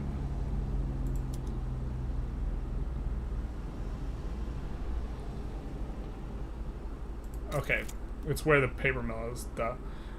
But, okay, this is getting built here. First of all, negative state construction efficiency, minus 44%. That's terrible. But, okay, it's being built here because there's a ton of paper demand here. Fair enough, because there's a large government... it's not even that big a government administration, but it's consuming paper. But this paper has to go back to the market capital. Even though it's being consumed locally, it has to get shipped back to the market capital, and it's going to cost an enormous amount of convoys. So the economic activity here is going to ramp up the need for convoys even more. There's almost no economic activity here in terms of total convoy units needed relative to what it is in China. So you should just get the market capital over there or release back. This is too much. This is just too much. Can Belgium change the market capital into China? Yes, but they have to incorporate a state there. It's going to be 14 years. And they could just release China as a subject, and they could just roll back to having 3 to 5 states, which they could support with their convoys, and then everything would be fine. And we do see, okay, they're starting to give back states to China. There we go. If you're listening in, you're not allowed to, but also, this is the solution. Because China can incorporate these in 2 years, and they are kind of raking back what they're doing. They still should release China, but China now running a positive balance finally, but they have been paused on construction the entire game. And they're just granting the states unilaterally with them as a subject. I assume this is going to be followed by a release of China. Looks like they have 1, 2, 3, 4, 5, 6 states left, which you can probably make do on 6 states. Are we going to see a release? This is fundamentally not solved really by returning states to China, and that's what needs to be solved. They could also grant China their own market. Very true. I think Belgium's watching your stream. I don't think that that's... I mean, I think that you can realize what you're supposed to do without watching the stream, and also the very key thing for them is the release of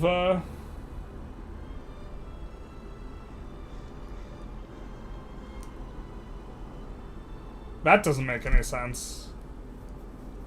Does it? Bro, are they gonna draw a line to Russia and transfer EIC to Russia? Or sorry, China to Russia? That would be a thing. I don't know why they gave Xiaozhou to Russia. I don't know what the strat is here. But if they were listening in, they would have released China. Taiwan too. They forgot about Taiwan. Taiwan's not a part of China.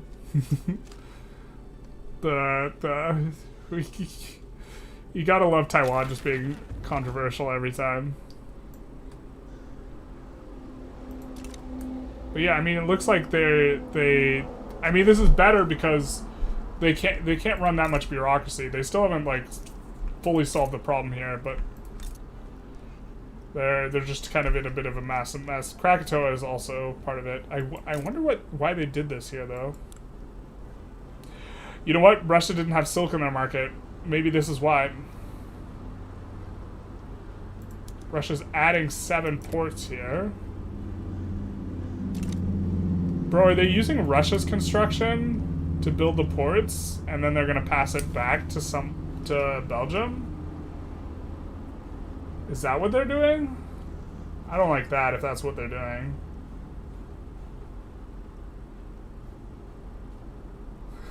Minus 1,000 social points. Not like this. You mean the Republic of China? Sorry. Yeah, I meant China. The other one.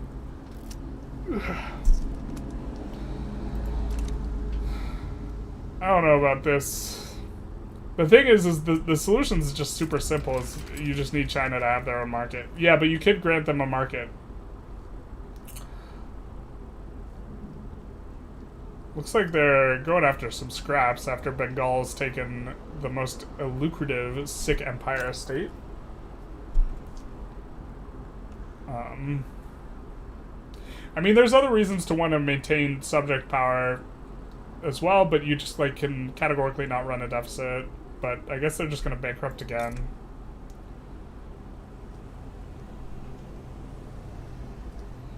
Yeah, I think that this strategy is strong. I just think that so far it seems poorly executed. Winning the poo, stealing Chinese honey? Basically. The strat is so weird. I think it's... Look, if someone wanted to rumble with China, and China wasn't bankrupt, now they're bankrupt, so it doesn't matter. The fact that they have skirmish infantry and, you know, 1,500 conscripts is... Or probably more than 1,500 conscripts if they wanted to. Like,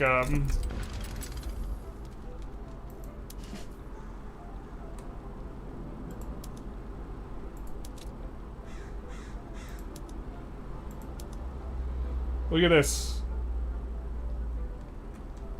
Look how many conscripts they can make. Yeah.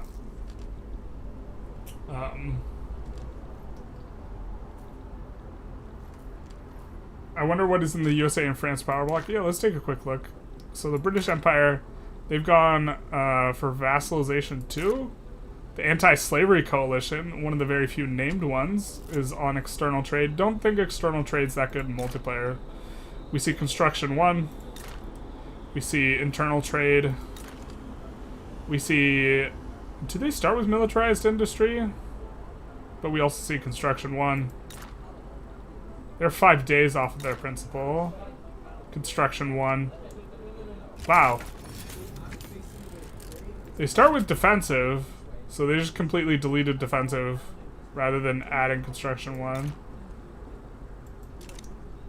So, what's the end goal of this? Maximizing GDP growth. This game is going to be, you can see the score down below. The score is calculated by multiplying your nominal growth times your percentage growth of the 3 teams. Transferring all states of Japan and annex them and releasing as subject is allowed? Yes. Yes, yes, yes. Someone did this in the finals of last session where you couldn't transfer states, and so they actually conquered all this stuff and then infamy reset. But yeah, this would make Japan a lot more playable. What is this? How are you getting occupied, bro?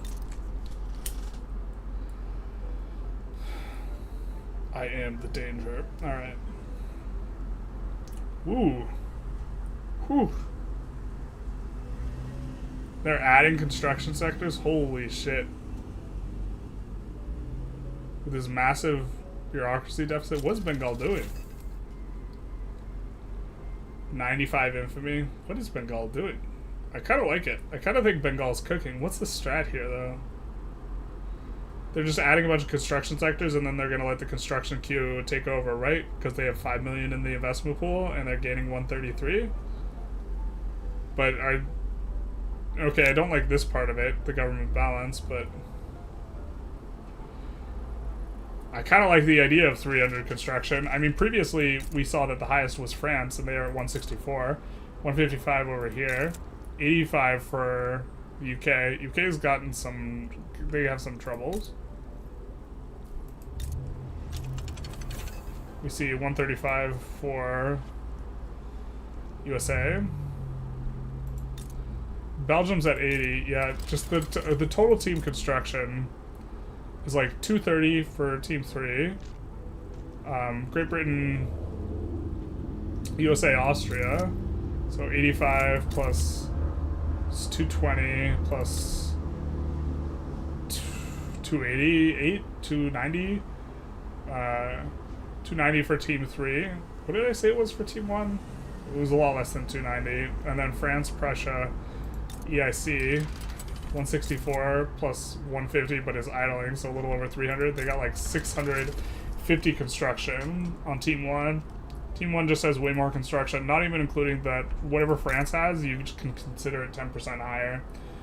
So, what's the end goal of using China instead of leaving all to China? Well, it gives you a lot of conscripts for Belgium, and it looks like that was the strategy. They just were trying to pass off construction. I don't think you try and, yeah, I don't think I think that this is the wrong approach, trying to solve the market problem. But now you have full market access. They just used Russia's construction to make that happen. So, I mean, now they have full market access, but again, you're paying a huge amount on clippers. Look at this clipper expenses. You got a lot of ports. You got a lot of government wages, and the thing is as long as construction's happening over here, overseas, it's going to increase at just a huge amount. This would be so much better if China was just in Russia's market. You know what would actually be the play here? The play would be, if you want to keep China as a subject, declare a war that Russia can sway in on, and sway with transfer China to Russia. This is 100% how you actually probably do this. Again, so hard to come up with this in real time as you're doing stuff. But surprised that there are no big wars yet. Me too. usually the wars come after an economic update. We could do another economic update. How long has it been since the last one? Last one was about 20 minutes ago, so maybe a little bit. We're not supposed to minimize that. Maybe a little bit longer, but in another 10 minutes or so we'll do it. I kind of have to pee. That's a bit of a problem, huh? Sleep at the wheel. But as things are going, Team 1, with over double the construction of the next team, which has like double the construction of Team 3, really looking great for Team 1. And, bro, how big are the balls? So big. Yep, he's just letting it idle and clear. It's so good. Just under 100 construction. I really think he should just build the government administrations and rip the band-aid off with that, but he disagrees, I guess. I don't know. The divestment pool is draining, but like, yeah, you should just solve this. Especially because it's like, you have a lot of places that don't have enough tax capacity as well, so that makes, if you don't have a lot of tax capacity, that makes solving bureaucracy problems even more valuable. Hey Gorby, welcome to the 3v3v3. So, we do have the piss jug, that's true. 20 minutes was 5 years, right? Yeah, a lot of time has passed now. So we're kinda cruising. Just mute your mic. Just like,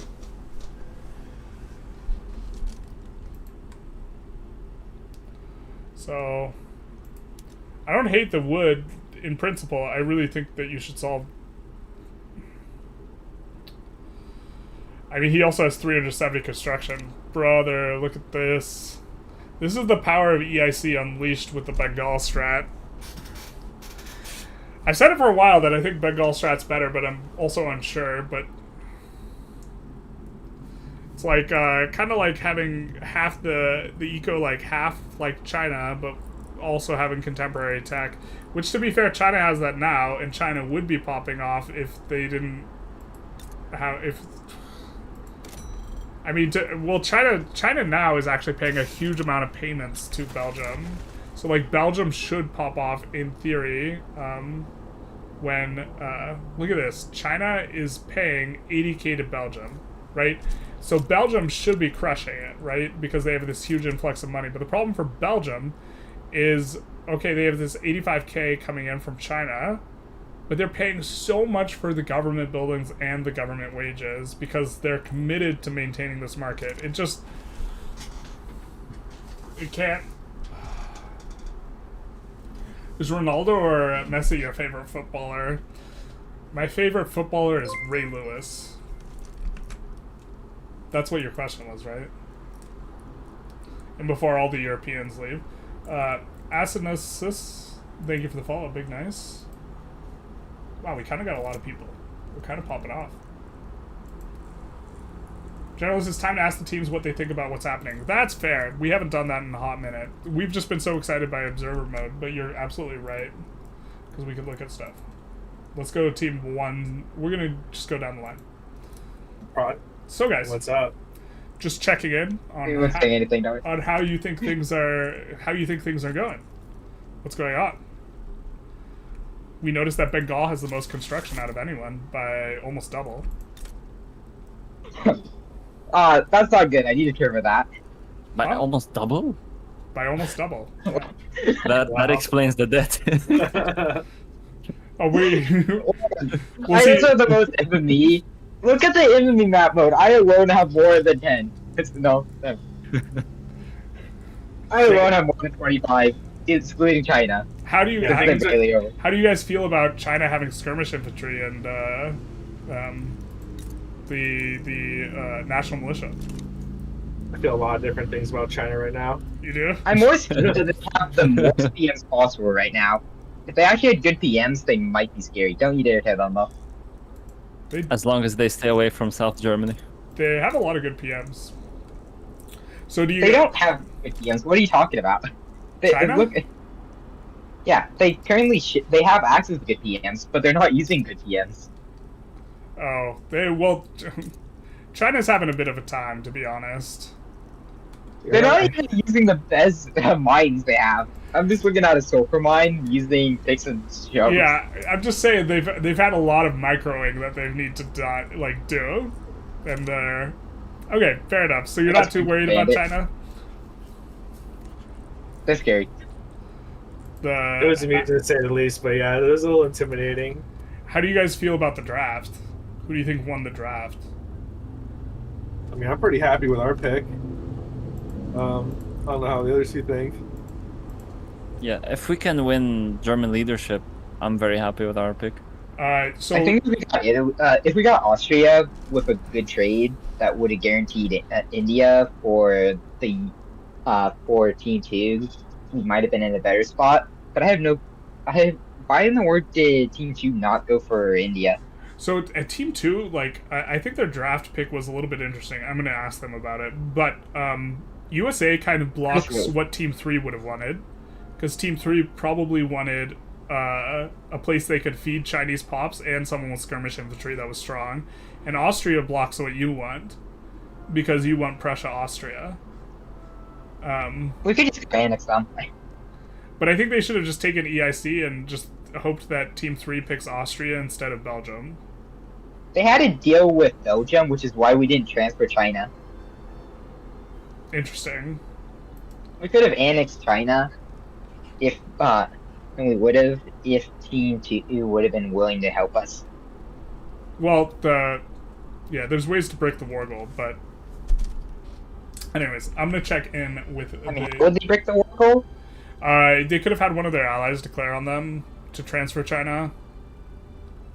Okay, thank you. Yeah. That would have killed me. Yeah. It was only 25 infamy. Yeah, it's not the most infamy. I'll check in with Team 2. Alright, so how are you guys feeling about what's going on right now? Pretty good. Finished the Rev. France didn't intervene. That was a nice surprise. We commented about that. It's a happy day when Tired Star's not in the lobby, and you don't feel like you have to clutch your purse. Yeah, dude. By habit, I went to do it in 38, and I was like, I better check this first. Did you check who has the Diplo interest? They could have intervened, and then they could have declared a bunch of wars. So that was like a little bit risky. Well, it worked out. Long-term growth, you know. It hurt my GDP and growth in the short term. Russia's demanding the German leadership. Russia's demanding it? Oh, Prussia's demanding it. Okay. Oh, right. Why am I not? I have an interest up there. Why am I not? Well, this is about to get involved exciting. in that. Okay.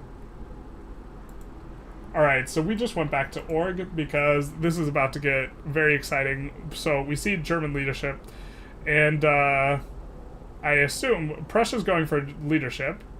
I assume they don't realize that Team 3 has an agreement to help with the leadership, but as with a lot of these agreements, let's read the language. Team 3 will help secure Austrian leadership in return. Team 2 will not trigger the Opium War. If Austrian leadership succeeds, Team 2 will join defensive war if Belgium territory is attacked, is the language we have here. So they have to help. But something important to note, well, first of all, I think that they do want to help. But second, it's never been specified how much they help. So I think Team 3 really crippled themselves by spending all that construction on ports. I think that is absolutely the case. We see demand of East Prussia from UK.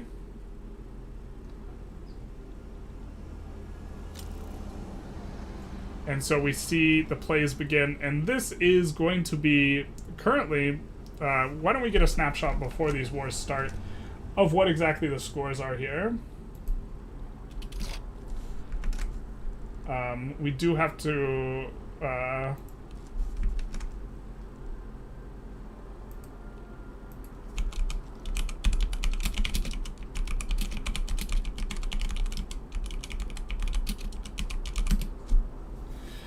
just gonna remind the players.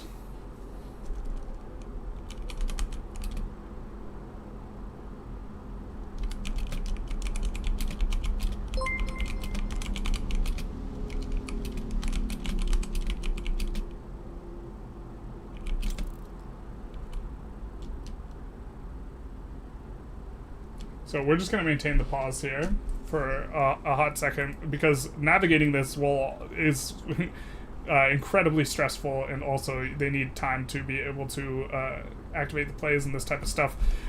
We see another join, so we'll just kind of add a little bit of time to the clock. And in 1 minute,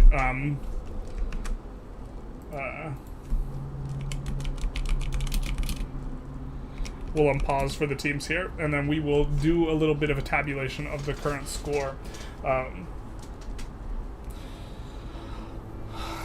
And so this way the teams can put in the demands and this type of stuff, at least for this play, which we see is German leadership, Austrian war reparations, live Bohemia, humiliate Austria is also in there. We also just see just German leadership here.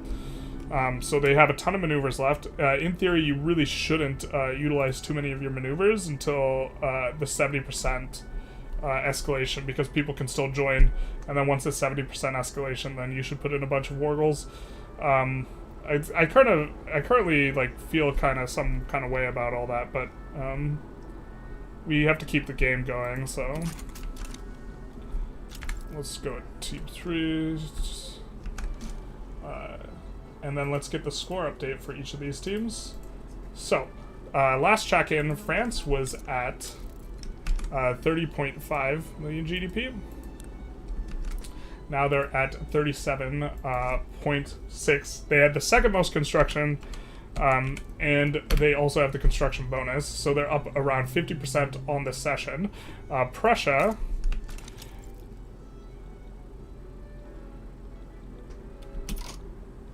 we're letting that happen here. Prussia, can we select Prussia? Oh, we're observing Prussia, that's why we can't select them. They're up to 16.4.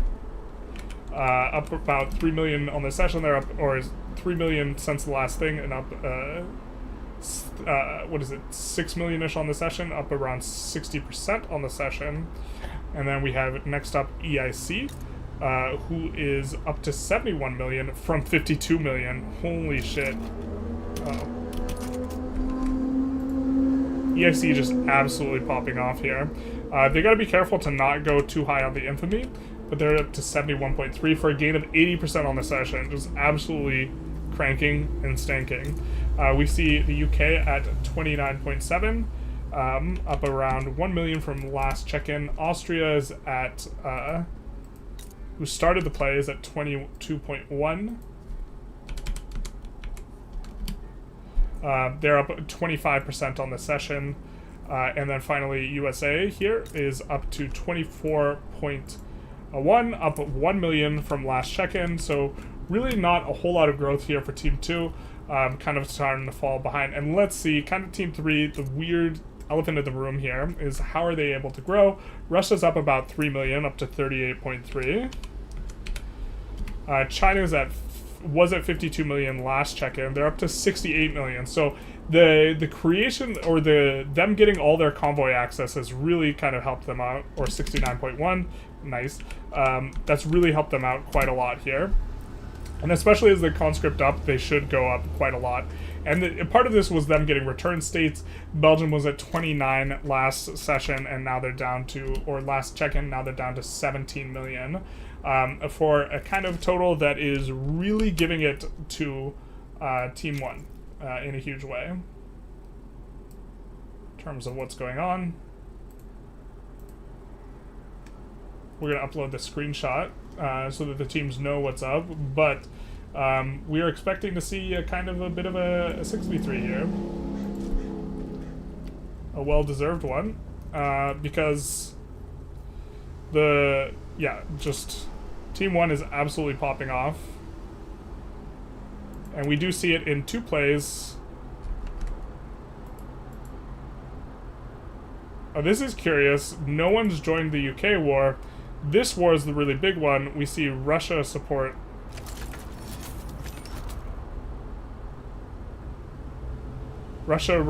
Is it just Russia supporting? Where's the rest of the team?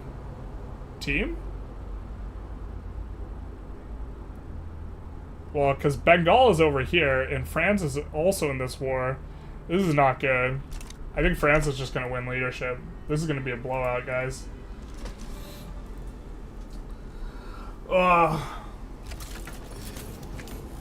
Watching multiplayer is really good. Paradox, take note. Yeah, this is... Not enough people are in on these wars. USA is nowhere to be seen. Like, okay, where's USA, dog? USA is on their team. And Austria declared the leadership play. Austria started this and USA doesn't have an interest. I guess maybe USA is going to declare late. We see Russia getting involved, but China and Belgium are both not involved at all. And so this is just a kind of a 3v3. We see the start of a play here. Okay, so this is China going for Bengal, which is going to distract Bengal, and a whole bunch of other stuff. China, what's their bankruptcy malice look like? Minus 40%. So this is risky, just because China's in bankruptcy, but it does pull, guys back from this kind of front here, or what's going to be going on here. And this is absolutely what you need to do.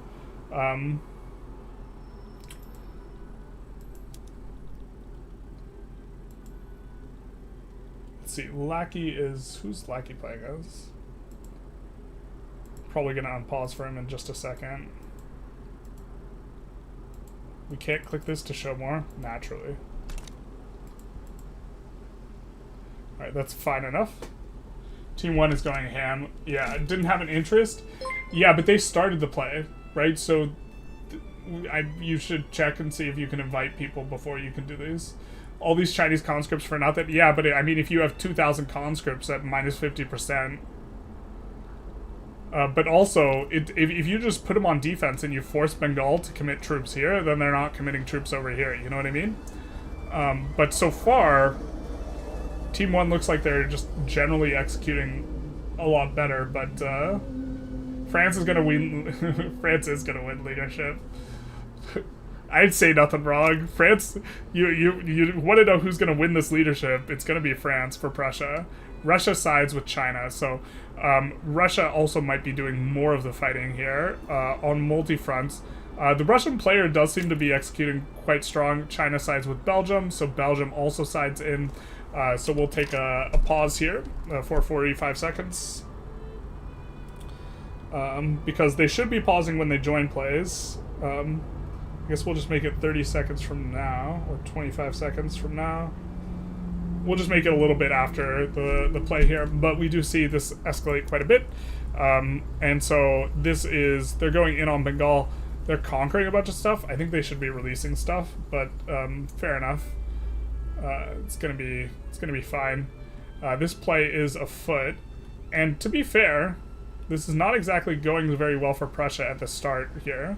So we're just gonna take it on pause. Look at this. Oh my god, the swarm, the vassal swarm comes in, and we see quite a lot of landings coming in on France. Now, if France just has this one, if these are just 2 stacks defending against the landings, they're going to get wrecked here. Because, first of all, these is 2 strategic regions, and there we go. There's the wreckage of paradise, we do see attack force 1 slipping it in. They're slipping it, it do be slipped in. So why do they have a disadvantage on this front with just a 31 stack opposing them? I'm a little confused as to why that is. But they are pushing on Berry. Why is...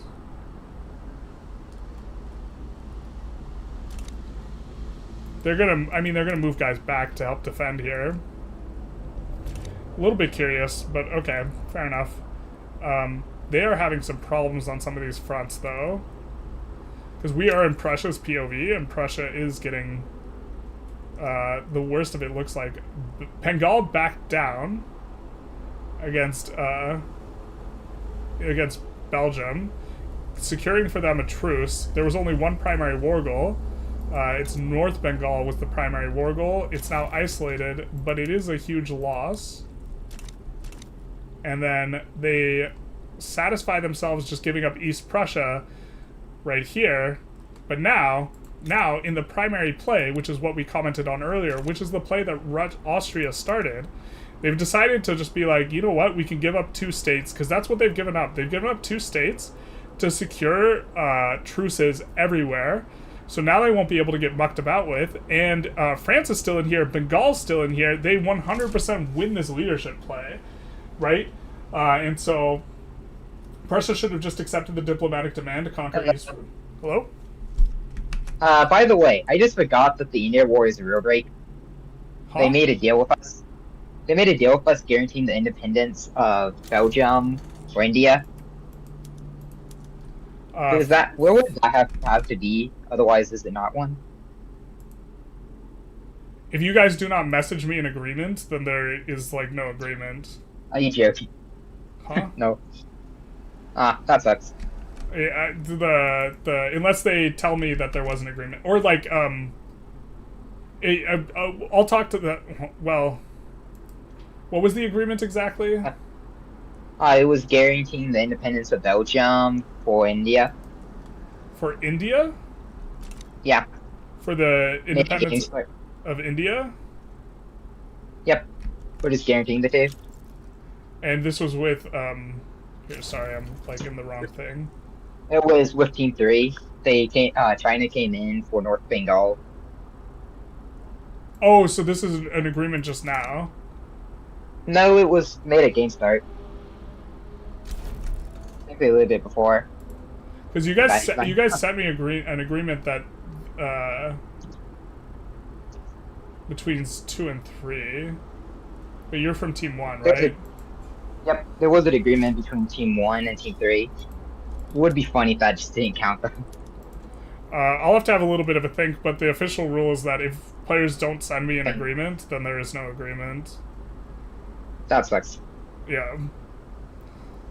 So I'll talk with them. I think even if they got a 5% penalty, it's not gonna necessarily matter too much. But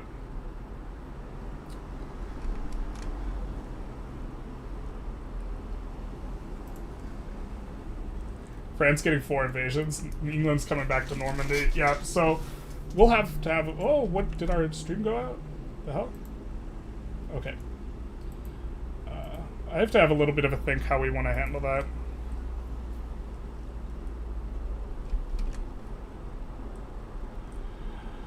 I guess we'll just go in and ask them.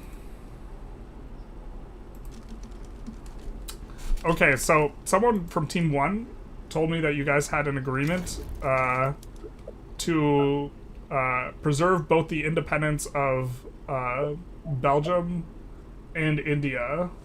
And I was wondering... there was no agreement. There was no agreement? What? Okay, none was sent to me. We have rejected that because that was only something that was considered if they agreed with us taking Belgium and them taking EIC, but they rejected because they wanted Belgium. Oh yeah. Because they didn't want what? Are you talking about the deal we tried to make with Team 1? The Team 1 came into my lobby and they said that you had an agreement regarding independence, or no one sent me an agreement, but... Yeah, no, that didn't happen. We went to their lobby and said, okay, we're gonna pick Belgium and give you India if you guys agree to guarantee Belgium. They didn't really agree to that agreement, so we went to the Team 2 actually and made that agreement with them. They guaranteed Belgium. Oh, but which is the agreement we sent you. The giving them EIC was never not declaring on EIC, right? Even if it was. That too. Because I think that too. I think that they think that you violated because you took North Bengal. Okay, well. But at the end, we're journalists. At the end, we didn't make the agreement with their team. Yeah. Agreement. And you guys sent me an agreement with a different team, and it would with make UK exactly. And also, you would have incentive to. You would have incentive to send me the agreement if you did have an agreement guaranteeing Belgium. Like, the incentives would be more on you guys. Alright. Exactly. So, chat, it does seem like there was not an agreement. Yeah, if the agreement does not exist if you don't tell me. In terms of, like, the actual rules. But if both teams agreed that there was an agreement, and that the agreement was the same for both of them, we do see a new play getting started with 2 primary war goals here for South Bengal Bihar liberate this. So they're trying to get back in on the action, but this isn't going to stop this war from popping off, but it is the one war they can declare without having a truce. Was there a pause for this? I'm not sure there was a pause for this. I mean, I think everyone kind of knows what's going on, but we're just going to pause real quick for 30 seconds. I don't think there was a pause. Things are looking bad for Prussia? Not if they take this back. Oh, maybe they are looking bad for Prussia, though. I'm just, like, looking at the Diplo stuff more so than the boots on the ground. I thought I saw some 90s here. Why are they just... Russia just super carrying this? Maybe.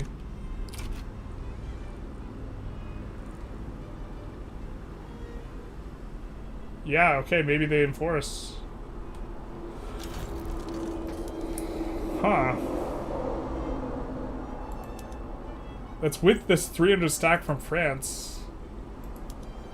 How much? I mean, we could look. Wow, it's even mobilization. And Bengal's got troops at home. Wow, wow, wow. Wow, huge. Huge for Team 2. Team 3 is now looking in really bad shape, but Team 2... That's such a big deal for them.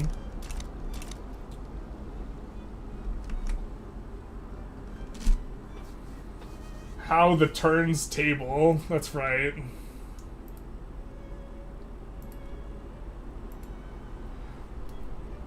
So it sounds like after talking to Team 3 that they didn't even they said that you guys never came to an agreement, which is why they negotiated with Team 2 instead.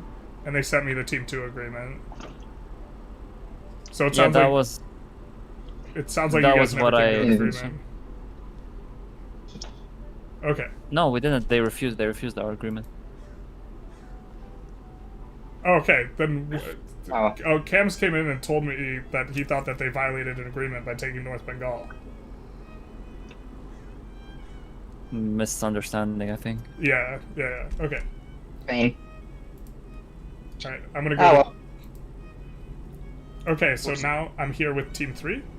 What do you guys think of what's happened, everything so far? Because there's been a lot of chaos, but you guys had a very interesting start.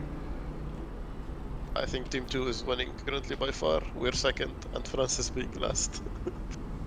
I will give an updated score in just a second here. I think all the wars have... yeah. Score probably not, but like long term I think we're doing fine, better than the French team. Interesting. Okay. There is this massive war against Bengal. I think you guys aren't a part of that, right? No, we could not. We could not join. Because you had a truces. separate war with Bengal, but they backed down. So yeah, that one's a big one. But I think I'm gonna give an updated score. So how do you guys feel about the draft as well as kind of your China start here? Do you guys want to comment on it for the stream? I don't think it was a good strategy with insights. It's just way too much trouble. So we would have lost the draft anyways because the other option was EIC. We would have no countries with like decent tech in that case. If you were Russia, China, and EIC, that wouldn't have worked either. So we went with the Belgium strategy, that was like a lot of economic problems. So I think that, well, I don't want to help people out with strategy, but I think that EIC wouldn't have been as bad as it looked. Because there would have been no land front with China. But it's hard to say. It's definitely not an enjoyable one. I think your guys' Belgium pick makes a lot of sense. I think the negotiating at the start was really smart, though. Because your team was super vulnerable. Yeah, didn't you say, like, you were going to draft us Belgium anyways if we didn't decide? That's what I would have drafted. But I think EIC would. I think it's close between EIC and Belgium. I don't think EIC would have been crazy. But yeah, that's what I would have picked for you guys. It's very vulnerable though, so I think you guys' negotiating at start is probably makes a lot of sense. Yeah, which is why we try to get agreement either from Team 1 or Team 2. Yeah, I think that's smart, and that's probably how you have to try and play China in general. Also, you guys, as far as China, you're not vulnerable militarily, really, other than the bankruptcy. Yeah, I mean, Belgium's on national militia, so I could just raise a ton of conscripts if need be. Yeah. Alright. All the bankruptcy I also did to impartially pay off the debts of Belgium because we were both losing quite a bit of money. You were, yeah. So I do it one bankruptcy instead of two. Just so you guys know, as far as the current score's going, you're in 3rd place. I'm about to post it. Probably kind of expected at this point. Yeah.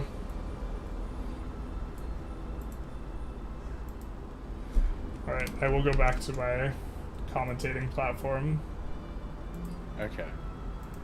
Alright, they weren't too talkative. I think that they've been having it. They've been going through it a little bit.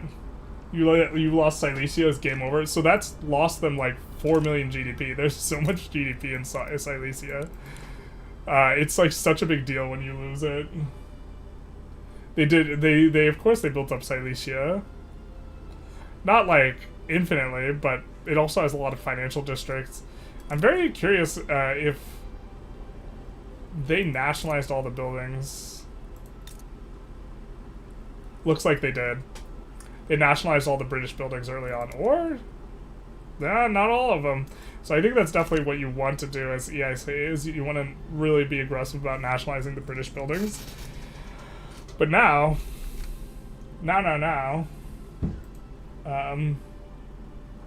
you know, the scores are a lot closer. Team 1 is still out in front, and it's looking like Team 2 is going to take a kicking. And if Team 2, or sorry, no, wait.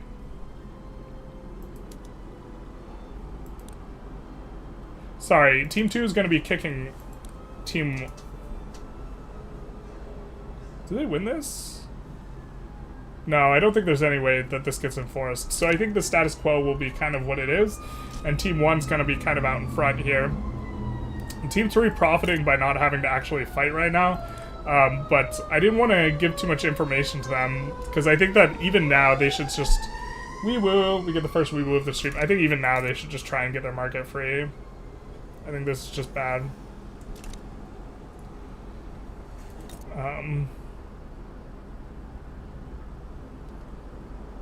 The war did bring a lot of stability to the score. It did. Losing Prussia is a really big deal, and now there's no North German Fed.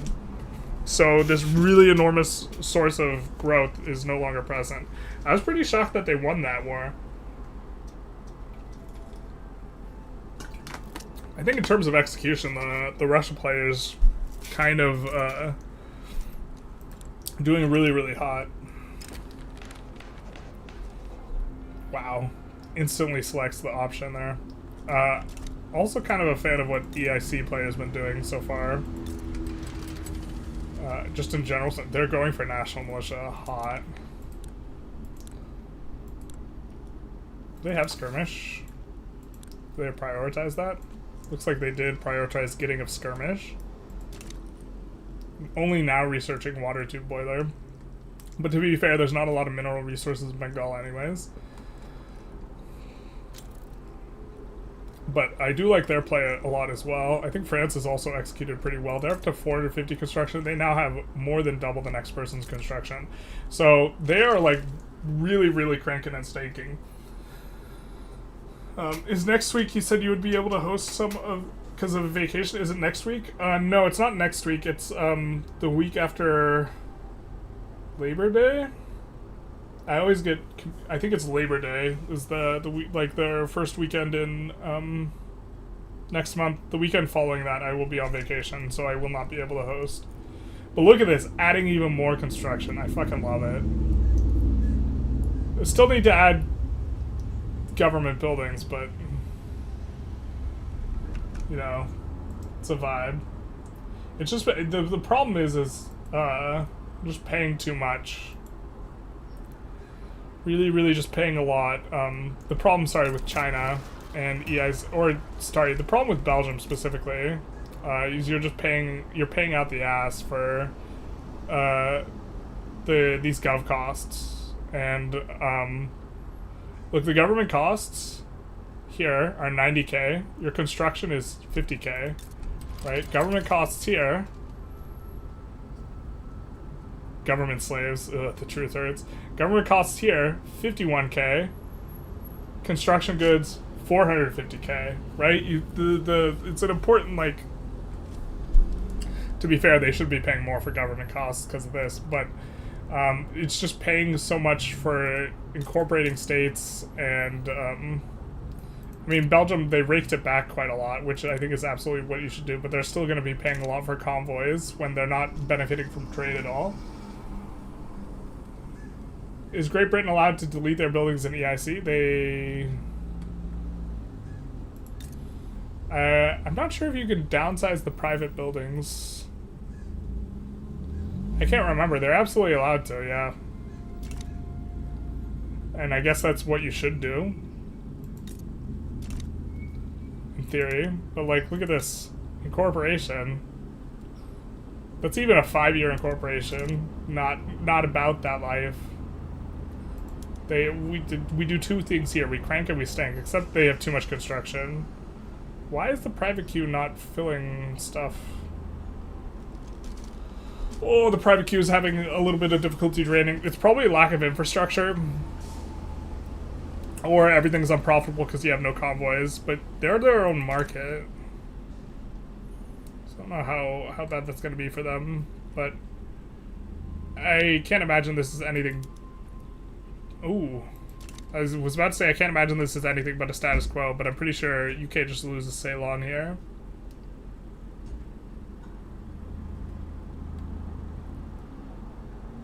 How did they get Belgium-China? Belgium fully annexed China. They transferred all the states but one over. Then they declared a war for the other state. China backed down, and then they released... I forget which country. It wasn't China. And then fed them all the states back. But yeah, this is... I think that the strat is good. I think the real problem is the market capital. All the economic activities here, the market capital's over here. And they've spent nearly the entire time trying to overcome that. If you're gonna idle construction, you're just wasting it. So he's either gotta fill that himself and thread the needle. To be fair, while at war, I can understand not wanting to thread the needle while you have an enormous mobilization. I think going national militia mid-war is maybe not what you want to do past, so I have a sneaking suspicion that what would be optimal would be to juggle guys out of the thing to make yourself illegitimate, so you don't pass it if there was a risk of that happening. But he's still currently on study. Let's see what Russia's doing. Russia's not keeping up with increasing the eco as much as some of the other teams. France has got this huge negative balance. I think that they just have a massive mobilization is one of the big reasons. Goods for military buildings at minus 400k. Is France just hard carrying the military aspect for their team right now? I mean, Prussia's not doing it. EIC... Yeah, they're just hard carrying the military on their team right now. So that's fair. And this is where, you know, an enormous amount of this is coming from. God, that seems so much. Seems like a lot. But they unfortunately were not able to help Prussia. Could give China his own market. Yep, that would also work.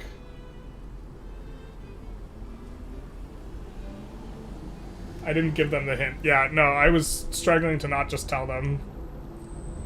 Yo dogs.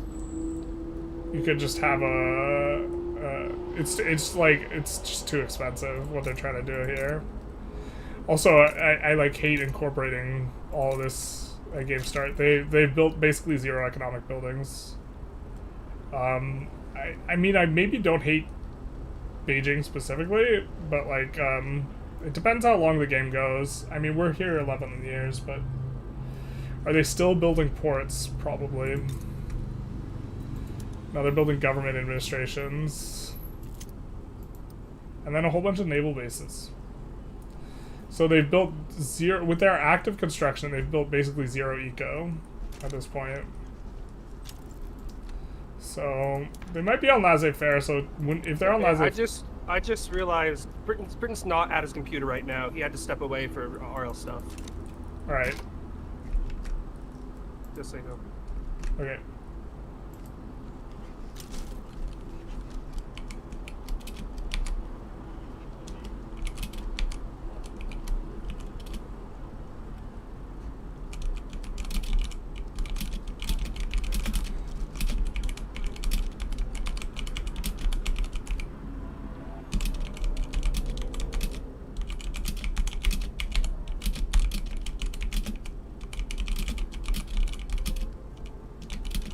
We're gonna take a 4-minute bathroom break. And teams can come in here and talk while I am taking the bathroom, or while I'm using the bathroom.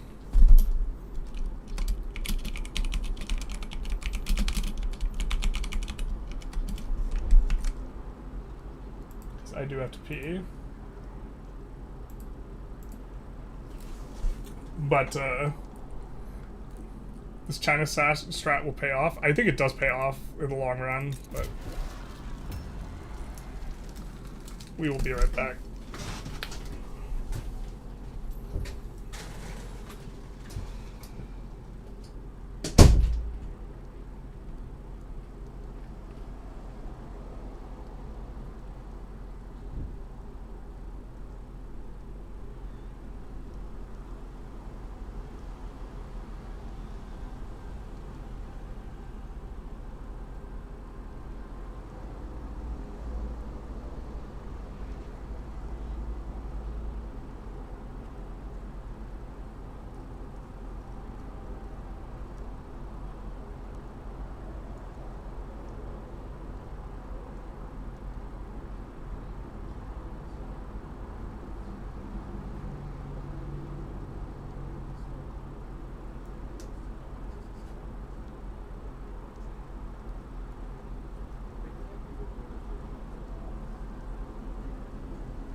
Alright, I'm back in the room.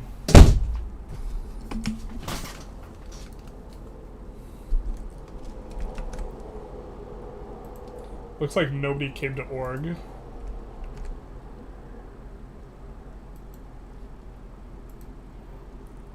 So they're just discussing amongst themselves. Damn, I was hoping they would entertain you guys. The concept is strong. Yeah, I mean, the thing is they just need to have the market capital over here, and then it's like just super poggers. Great Britain just saved my bladder, basically. I think that we're gonna ask them if they're back. We're still gonna give everyone the 4 minutes, but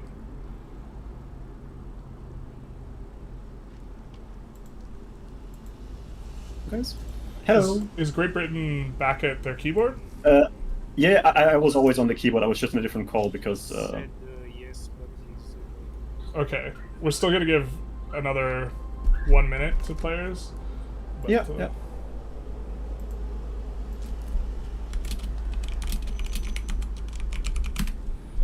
I'd use the bathroom anyways, so that seemed like a good time if we were just pausing because we thought you were AFK. Yeah. Okay. Yeah. Sorry about that. You didn't seem that AFK, but. No, I wasn't. I was actively playing, but it was another call because my girlfriend got to Uzbekistan and needed to talk some important shit. It makes sense. I was just watching you conduct a war. Like I was like, man. Yeah, I mean, I'm losing, and the Yes. war score will go to -100, but France, EIC, and whatever are massively accumulating debt, and I'm running a positive. So I hope to cripple them with this war, and I'm only using like one. Yeah, I mean, in theory, they should demobilize. Yeah. A large, section of their troops, but. And since all my troops died, my economy is doing so well because I don't have to pay any Perfect. any soldiers. That's how we drew it up. All right. Yeah. I suppose we should have maybe asked the teams. We'll make sure everyone's present. Is everyone present? Yeah. Okay. Yeah, I just got my bathroom break before you said that. Perfect. I set a timer for 4 minutes, so we did do exact 4. I'm gonna check in the team 3. Hey, just checking and making sure everyone's here from the break. I'm back. Yes, yeah, we are here. Perfect. All right, so we're back in our own lobby. The China strat would have worked out really well if they had Belgium annex China and then China subjugate Belgium for the better market capital. Yes. I 100% agree. They would have wanted to do it in a way where they don't acquire any infamy, but they could have declared on Dynam and had Belgium have an interest there, and then or have Belgium declare on Dynam, China have an interest there, and then China side for become protectorate. Actually, they wouldn't be able to become protectorate because I think Belgium would have been too high a power rank. But there's stuff you could do to tank your own power rank, so there would maybe be a way to do that. But they releasing China as free would have been better. We do see them getting forced on, and France. Take a look at France's balance. France's balance is suddenly very okay. So expecting to see them add a bunch of construction off the back of this. The goods for military buildings went from 450k to 70k. So they're using all the PMs, which is kind of unfortunate for them why they don't win this. I don't know why they released Poland. What the hell? Maybe let's ask.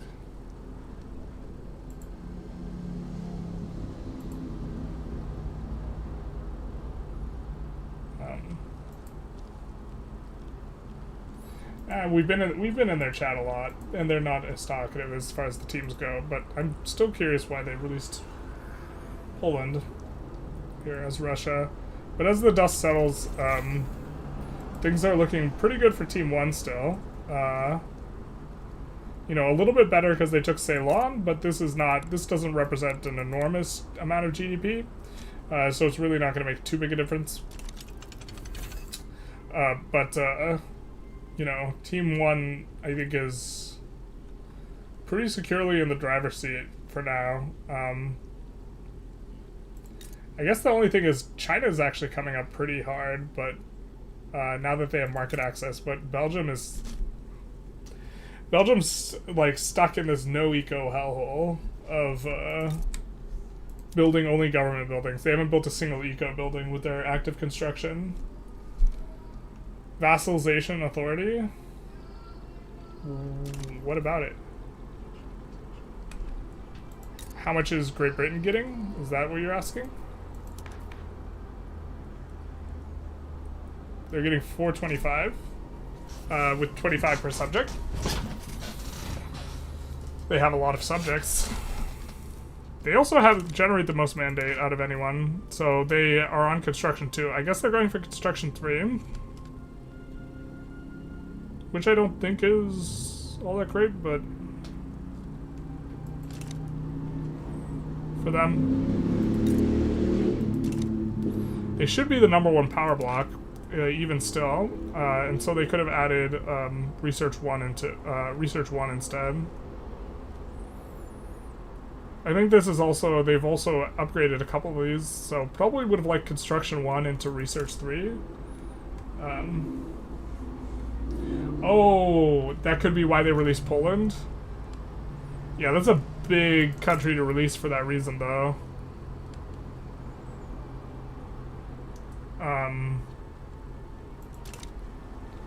Could be something regarding buffer states. Maybe this was some sort of... I'm not understanding it if it was, but maybe this is some sort of micro to try and win this Prussia-Austria war. Or maybe they had a war goal on them for release for some sort of Polish state, and so they released it instead. But I'm pretty sure that that doesn't break the war goal anymore. It used to break the war goal, but I don't think it does anymore. We're gonna go up to speed 4 because there's not any PvP plays. It's kind of like the only thing I can think of. Getting Himalayas is cute. This represents such a big kick in the nuts, though. 10 million GDP. This is one of the most built-up states, so that's actually pretty good for China now that it's connected. I think we might take an updated score, because I think the dust... I think everyone kind of has truces now, and so we're probably kind of locked in with what we got going on. And so maybe we could update score and talk about who we think is going to be winning here. Ooh, I was AFK for that? Exceptionally evil man. Sorry, exceptionally evil man. Thank you for the Prime subscription. Big nice. Mindsaft AT, thank you for the follow. Yeah, Prime subscriptions are free. If you have Prime. They're actually not free. You should think of everything as like opportunity cost and resources. If you Prime sub to me, you can't Prime sub to someone else. But where else are you going to get a loud car emote? You know what I mean? We should see France's GDP barely moved or be down because they're no longer mobilized, and mobilization is a huge driver of GDP, like over the short term. So they're up to 40.7, up like 500,000. Prussia was at 10.1 when we last checked in. They're at 11.1 now. Really kind of taking a bit of a beating after losing Silesia. They're only up 7.8% on the session in its entirety. Silesia was a majority of their eco, or was like half their, or like a third of their eco, so that really hurts them a lot. EIC is up from 60 million, 60.4 to 65 million. They're up 63% on the session. France was up 62% on the session. Overall, doing very strong. We have Great Britain. Taking a look here. Oh, this is us. They're at 32 million, up from 29.4. So again, just kind of modest growth, 31% on the session. Austria is up to 31.4 from 28. That's curious because they got Silesia. I would have expected them to be up a little bit more. They're up 80% on the session, or very close to it.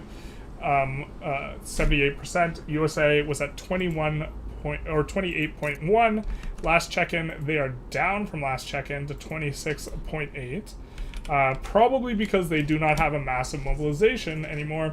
Up 61% on the session. Russia was at, last check-in was at 35.4. They're up to 38.7 for a gain of 36% on the session. China was at 83.7 last check-in. They are blazing at it. They're up to 90.1. And I don't think that they are going to get decked on for a gain of 9% on the session, but keeping in mind, they gifted a bunch of states over to Belgium, so this is an aberration. And Belgium was at 16.6 last session, and now they are at 16.3, having lost GDP since last check-in, probably because they're not mobilized. They're up 562, or they're up 462% on the session, of course receiving Chinese states being a huge driver of this. So the total scores right now actually look pretty balanced overall, with Team 1, you know, kind of having a comfortable lead, and them more fighting for second place, I think, is maybe what's going to be happening. There are no players' wars left, so that's why we've gone up to speed 4. I was responding not to chat, I was responding to the Discord in my brain, but he's got a Prime sub, he's rich, basically. That's how you print money. It's like, if it's free, it's for me. You know what I mean? Except it's not free. Prime subscription costs money, but Prime subs are so efficient. Imagine Prime subbing to generalists when you could just use the money you spent on Amazon Prime buying a mine and putting atmospheric engine pumps. Shake my head. This is true. Imagine, yeah. The real thing to do is to buy a Bitcoin mining rig, except it's not the thing to do because depends on how you're generating electricity, but you could even lose money on the electricity. USA never mobilized, or am I wrong? They mobilized. They were involved in one of the wars. But they weren't involved in the last war, but they were involved for something. I don't know if they mobilized, though. They were in a play, which if you're in a play, you should. Like, let's see if, ooh, looks like France actually deleted down construction. They're losing a lot of money. Why are you losing so much money, dog? They might be over-mobilizing for some of these wars, man. Oh, they're fighting Spain, though. USA's fighting Mexico. Kind of unfortunate for them. They go for Morocco and Spain joins against them. Spain being basically the biggest power that you can just get bonked by the AI from. So this is, they're accumulating some expense kind of that maybe they shouldn't be. We see all the returns. Going to be very infamy efficient. Long term, huge growth potential off the back of that, but I don't think we're going to get that late. He's just cranking more and more construction. Default, what's that? Exit strategy. Who, again, you shouldn't be idling though. Like, idling is just bad. He's really trying to depeasant though. I mean, he's the...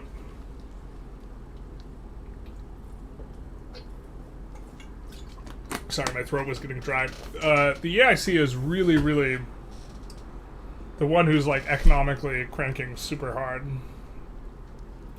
And he's just going for it here. Look, like, the interest is, like, not even that bad. I mean, it's a majority of his negative balance, but, like, you just outgrow it. Russia is up to 200 construction. Almost entirely active construction. Or non-private. Their investment pool is basically all drained. So Russia's kind of taken to it. Russia would be... I guess it's not that big a GDP loss. Russia's probably in rough shape overall. They're close to defaulting. Do they pause construction? No, only 50 construction. So Prussia's got a tough time of it with losing Silesia. Austria's up to about 200. So most of these guys are kicking around 200 construction now. Really paying for a lot more convoys right there. Where are you constructing these opium plantations? In Bangkok.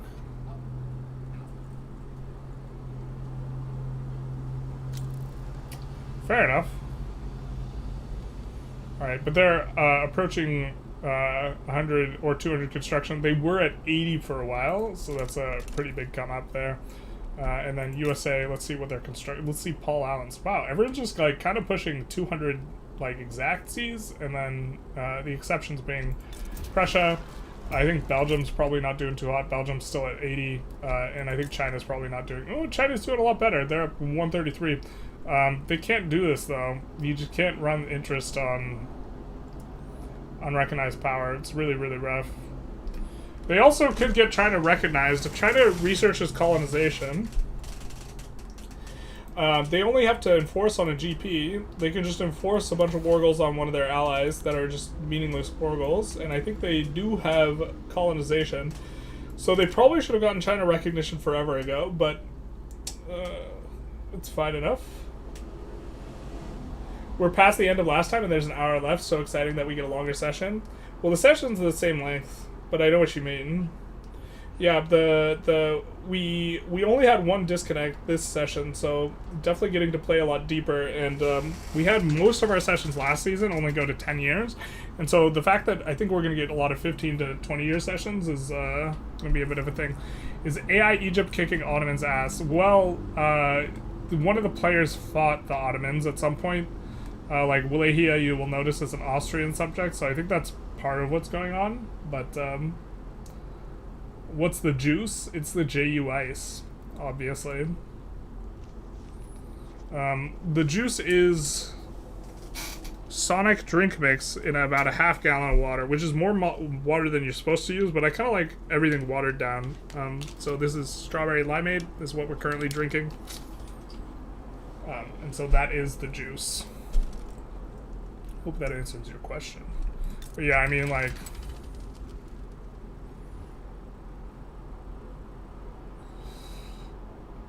if there was a generalist point, it would probably go to Bengal, man.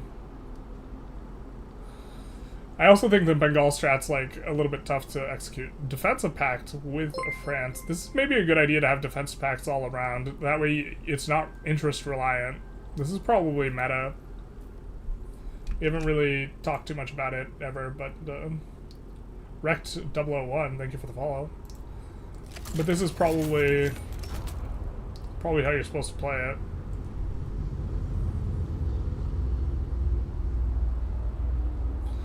And the radicals are going down? Brother. What are they spending their authority on? Emergency relief, boo. Enlistment efforts, boo. We like the other ones, though. And Hara is, of course, the only place that has really good resources for them. The minimum government wages. This is something I think I should probably do more, but I don't.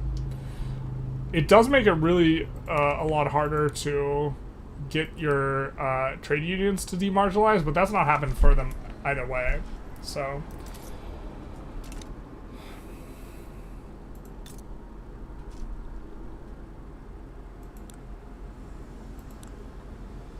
let's see what people are spending authority on, huh? So let's just go through the rest of this team. Consumption taxes, promoting social mobility, manufacturing, and Rhone. Interesting, Rhone is kind of one of the better states as far as resources go. Probably the best. The other one being, I forget if it's Lorraine or... I'll say it's Lorraine. Both of these are pretty good. It's actually probably the best of just Rhone. Don't hate this. This seems fine enough. I'm uncertain the social mobility is worth it, but manufacturing decree seems fine. We do see a little bit of an enforcement there. And they're just focusing in Rhone. One of the problems with this kind of build tall in a specific spot is you leave yourself vulnerable to that state getting taken. I hope that if they move their capital to Rhone, though, that would also help it be a little bit less vulnerable. But if they ever get Occitania released, that's a little bit rough for them. I think technically France should... I forget if it's Languedoc or... I think Languedoc is the capital of Occitania, but if you move Paris to the capital, or if you move the capital to the capital of Occitania, Occitania can no longer be released, so you don't have to worry about that anymore. So that's maybe a bit of a consideration. We didn't look at Prussia's Paul Allen's. These guys never stopped bolstering the evangelical church, which they do start doing at game start. I imagine this is just an oversight.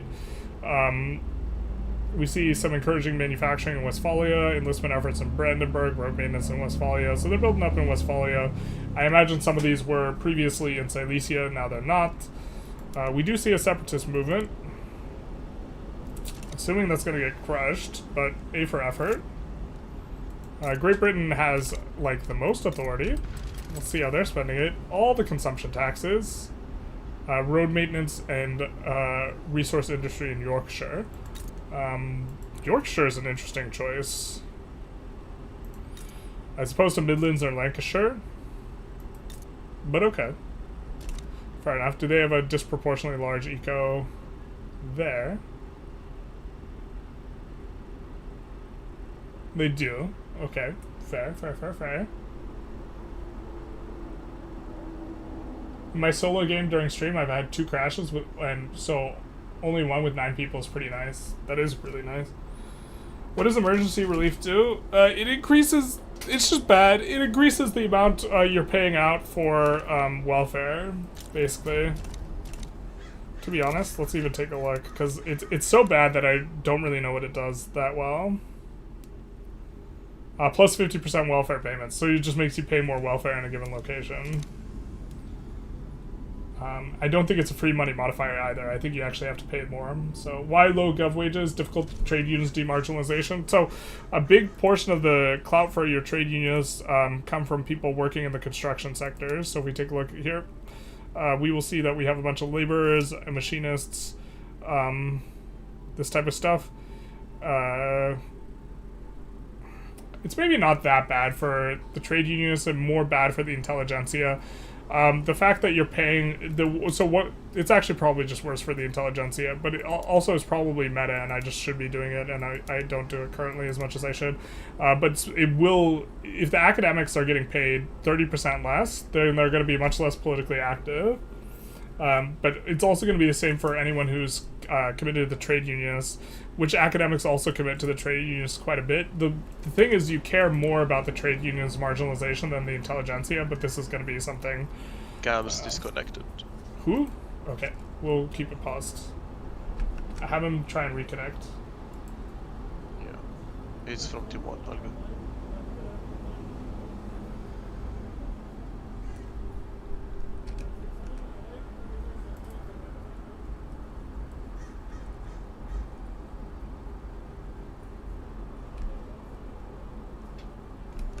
Wait.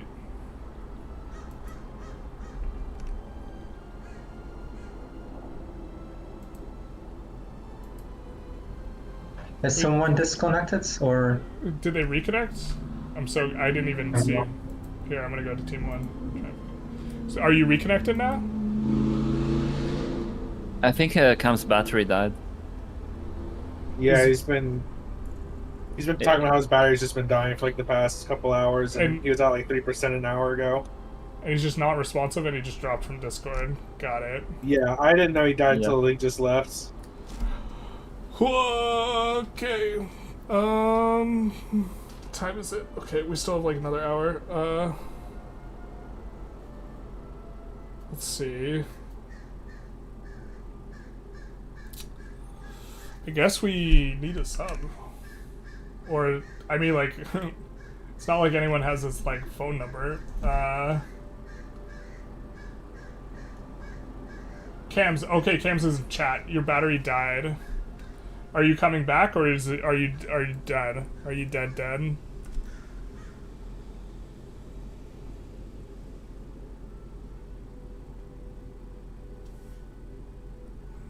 Alright, so I think we're gonna save rehost.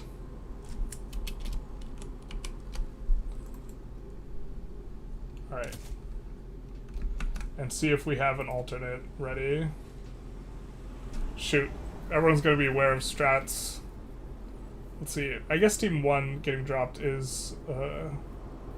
Team 3 is really the one that can't hear everything that's been said. Hello, I hear you need a sub. Yeah? Alright. No.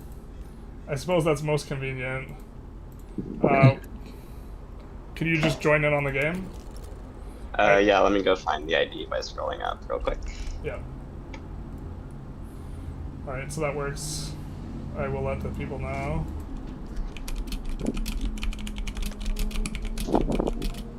I'm not sure what we should do regards to score, because you're just here for the back quarter. I think we're just going to give Cams the score, but still, like, play your best.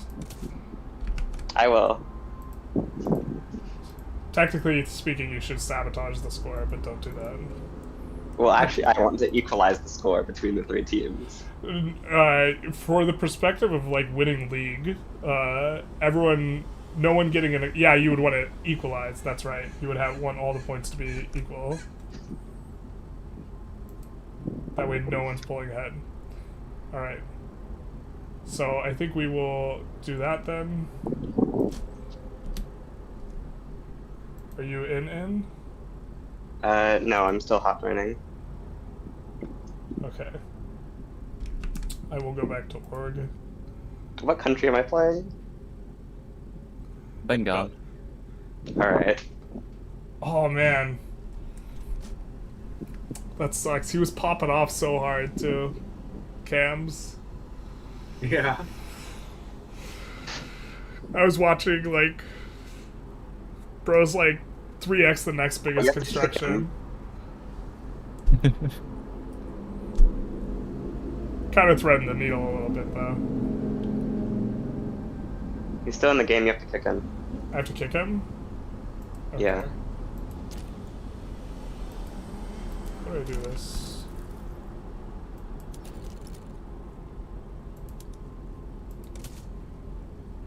Okay, he's been kicked. Alright. I've selected Bengal. Alright. Wow, this bet is not great. I'm gonna see if everyone's ready. All the other teams. I assume whoever's from Team 3 that's in here is ready. Yeah. Okay. Are you guys ready? Yeah, we're ready. We are ready. Are you guys ready? Choose with. Oh. Are you guys ready? Yes, we are ready. Alright.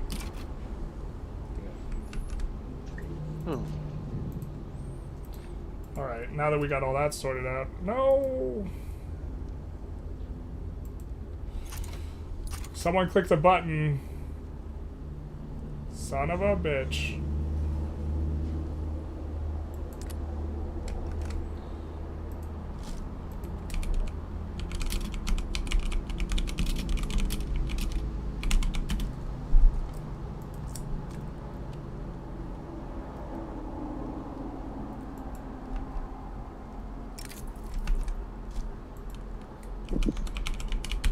Unfortunate. Yeah. No, I think someone clicked the button while you were loading in. Alright. Client restart? Yeah, everyone restart your client. It's more stable. Alright. Alright, so, Rehosting. I'm exit the menu. yeah, we're rehosting. Just exit the entire client and then restart the client. You mean the game? Yeah. Okay. By the way, do you already know if it will end today or continue? Because It'll probably end today. I think we're gonna end it today because unless we like explicitly ask people who can continue into multiple weeks, because usually it's unless literally everyone is on board for continuing next week.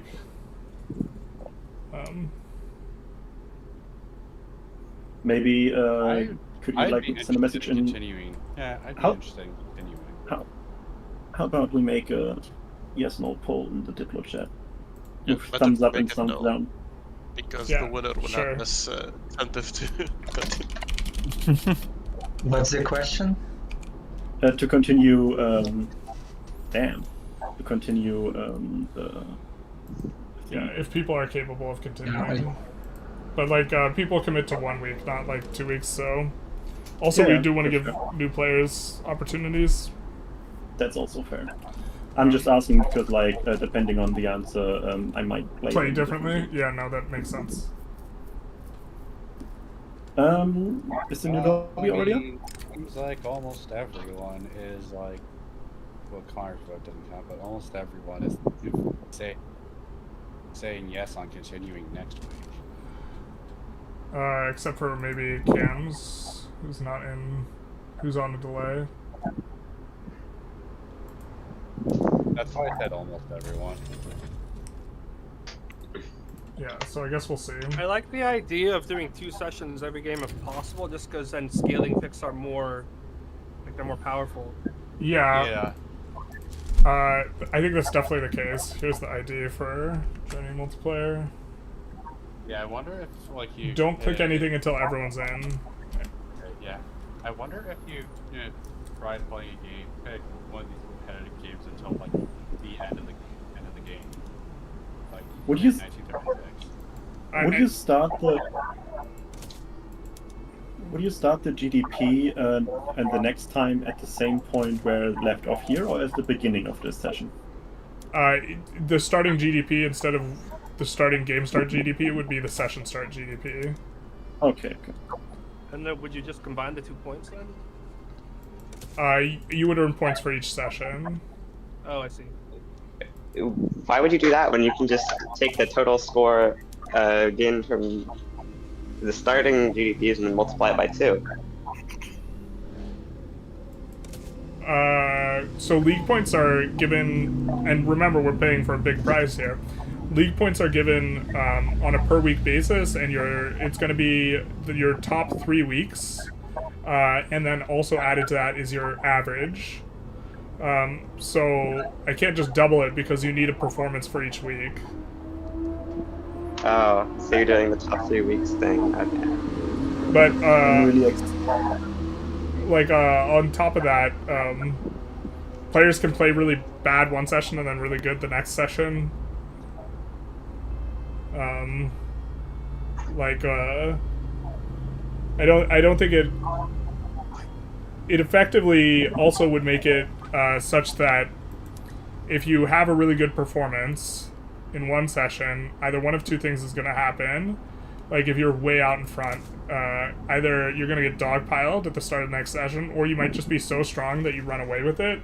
And so it would disincentivize people wanting to continue to another week under certain conditions, I think, relative to starting fresh. But I think for this game it's still very open. Don't think there was like anything decided yet on what team has an advantage over the other. Maybe it's like quite open, especially between Team 1 and Team 2, maybe. I think that this is pretty close. Can you guys select your countries? Are you still loading? You're still loading. Yeah, I'm still loading in too. So the most interesting thing I think that happened was the start with everything getting fed or China getting annexed by Belgium. Anyone want to comment on that? Also, we're missing one person. That was pretty my funny. idea because because Belgium has pretty good tech and pretty good laws. Yeah, I think that they're kind of the one to do it with. It wouldn't have been terrible if you did it with Russia. To be fair, you actually would prefer land-based taxation. Yes, I flipped back to land-based taxation actually. Yeah. But Russia doesn't have skirmish infantry. They don't have what? Skirmish infantry. Yeah. I mean, you definitely prefer skirmish, 100%. Russia's basically as backwards as China. No, they have line infantry. Not as bad, but it's like they have way more tax than China. Just Russia. All you need to do to win this is when you're playing China, you just need to rush shrapnel artillery. So you can get artillery conscripts. Yeah. But you need to rush it. Lackey, I think, are you joining back in? Yes, I'm trying to, but I failed to join like the last time. Yeah. New code. It took quite a while to join. There's a new code in the Diplo. But even on my yes, I have used that code, but I will. Yeah, I just joined it. It takes a while. Yeah. Am I good to hit start, but just not touch anything after I'm in? Yeah, don't build anything because then it changes what file Lackey's trying to join in on. Okay. Yeah. I did not click on start yet, right? No, don't click just start. wait in the lab. Yeah, okay. Perfect. It's been pretty stable. Last week was so bad. It has been pretty stable. This has kind of been the first thing, and this is also because someone just categorically dropped, not because like their internet went out of their house, or no. What happened with Cam's is that who was playing Bengal is that his laptop died because his battery charger is not working properly, so he's out. He's dead to us. I see. It's like he's been It's like I'm glad that I've joined such a loving and accepting community. Yeah. Alright, so Yeah, I'm trying to join. We are a paragon of beacon here. Yeah, he's just watching the stream on the phone, I think. You could say hi to him if you want. Hi, Cam. Hi, Cam. Hello. We miss you, Cam. I don't, because you took my EIC from me. Torture for your laptop. I did not understand what you said to me What when you you should went have picked left, was but... Sokoto, Cam, if you're watching. Because Sokoto has growth potential with all those millet farms. This is definitely not true. You build only millet farms. People need to eat in Africa, man. So They're starving right now. Like, imagine solving the problem 200 years earlier. So, why did you release Poland? Mandate progress. Mandate progress, yeah. Okay. It's definitely not worth it. I don't think I think you could have released a smaller country, but No. It wouldn't be minor, so I wouldn't get. I'm back in the game. okay. All right, I'm gonna click observer. All right, is everyone loaded in? I am loaded in. I'm loaded in. Yeah. Yes. Is anyone Seven, not uh, loaded in? 9. Yeah, man. We have all 9 people. All right, everyone's We're either good, I loaded think. in, or they're shy, or their mic is broken. So We're all loaded in. You can tell. We're all here. We're gonna start. I'm loaded in, yes. You guys Yep. go to your respective team things. All right, I'm leaving. Okay. Godspeed.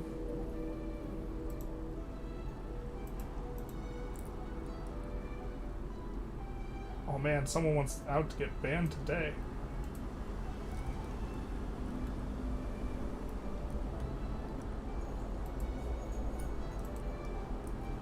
Alright, sorry for the interruption, everyone. We're back at it. Back at it again with those sweet cakes. We do have the rule set posted somewhere. I think we can share it.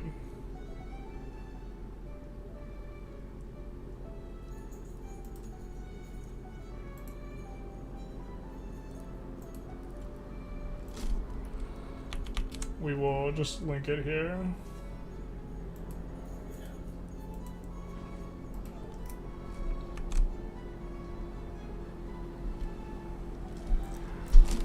Are top tech level not always best pick for GDP growth, both nominal and percent? No, not always.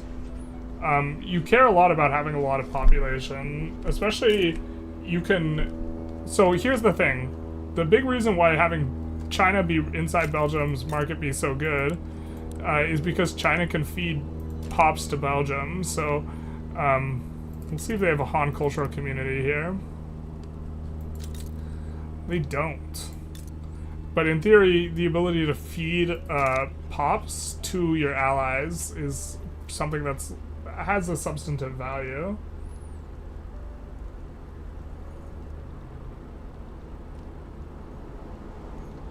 Eric, India has 54% in reinvestment right now. It's better to get investment rights in a max economy tech nation.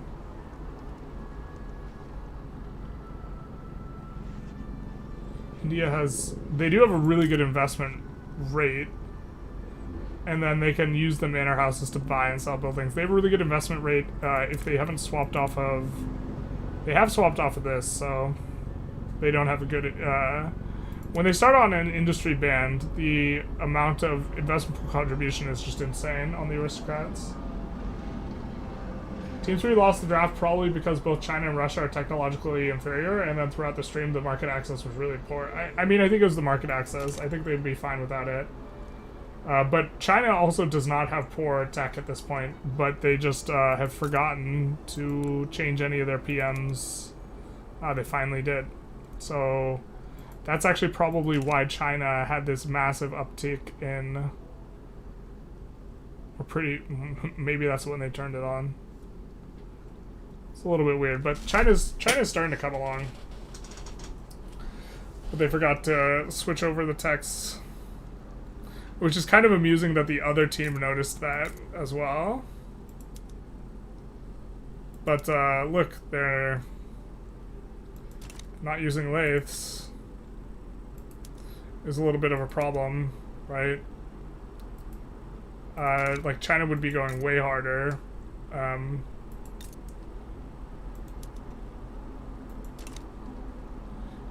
But to be fair, that's a lot to keep track of. That's China would never go off industry band. Yeah, there's maybe a strat involved. I think that agrarianism and industry band are maybe viable. And they're going agrarianism right now in the context of multiplayer because you try and make it so that all the aristocrats are in one person's country and all the industrialists are in another person's country. Something like this. When do the truces end? It's going to be a while. They stole 10 million from India. That's right. I forgot. North Bengal, like 10 million. When are the truces up? Let's take a look at Prussia, because Prussia has a truce with like everybody. 13 months, 18 months, 18 months. So, probably enough time for us to start a war, but not for finish it. But it sounds like most of them can come back for next week. We'll have to talk with Cams about how exactly that's going to roll out. France is bankrolling us. Interesting. That is going to be a disgustingly expensive bankroll.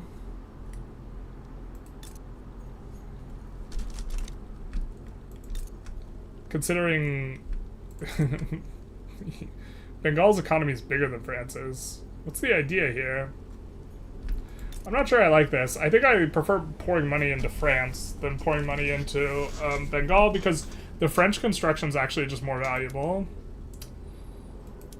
So, but I think the current situation maybe demands it. But this 10% state construction efficiency bonus, which can be 20%, and the fact that they already have construction, whereas I don't think they have enough mandate to have gotten construction yet.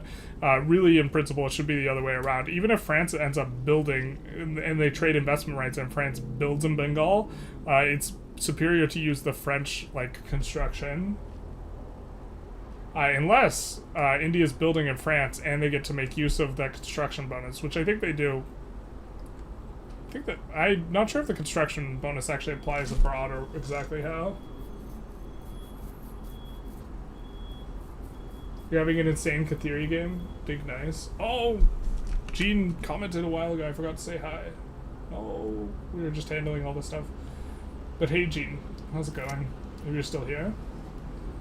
Home from work with a Philly cheesesteak and ready to watch 3v3v. It has been chaotic. It's been hectic. Man, I have plans with a friend, but he needs to come out and visit. And it's about Philly cheesesteak. There's a place near me that does Philly cheesesteaks that has a pizza Philly cheesesteak, and there's a place near me that has a Philly cheesesteak pizza. And what we're going to do is we are going to get pizza Philly cheesesteaks, right? Sandwich. And then we are going to get uncut Philly cheesesteak pizzas, the pizzas, and wrap those around our Philly cheesesteak, our pizza Philly cheesesteak, so that we can have a Philly cheesesteak pizza Philly cheesesteak burrito. And that's a dream of mine.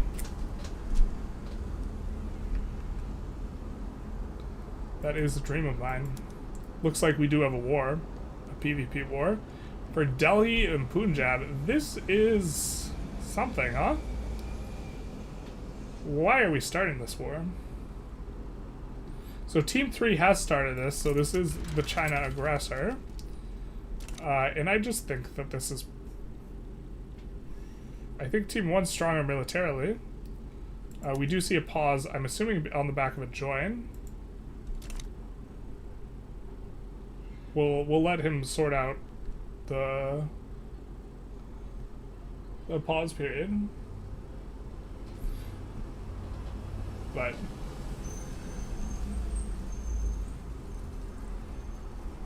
if you trade state with another player, you may not trade it back for 10 years. I think this one has not been observed. Is that in the rule set?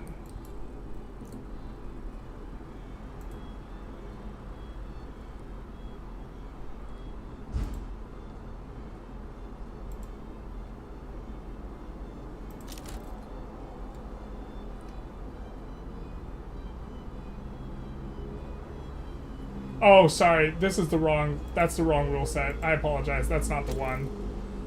That's not it. I just linked you some other person's rule set.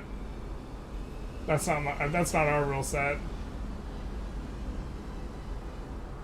I apologize. That has definitely not been observed, but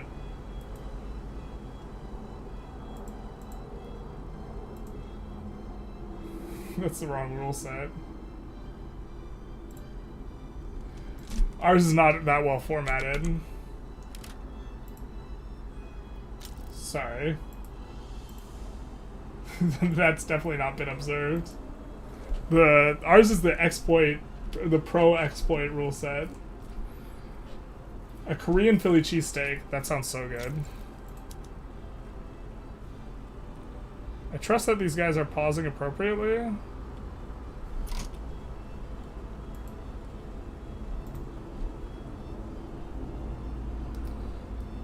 So...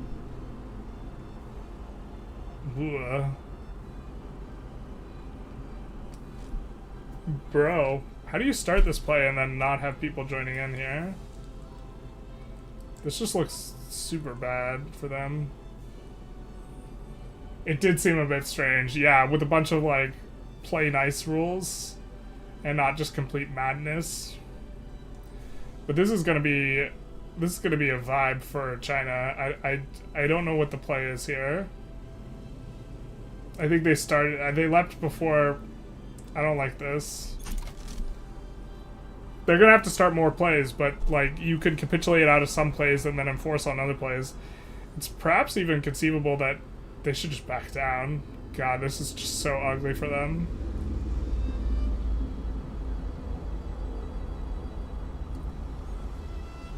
And that's the play. Dogs. Is there like another play against France? No. Oh my god. Ottomans are cutting Bengal down to size. No way. Bengal did go over 100 with there, so I guess Connor's just going for it.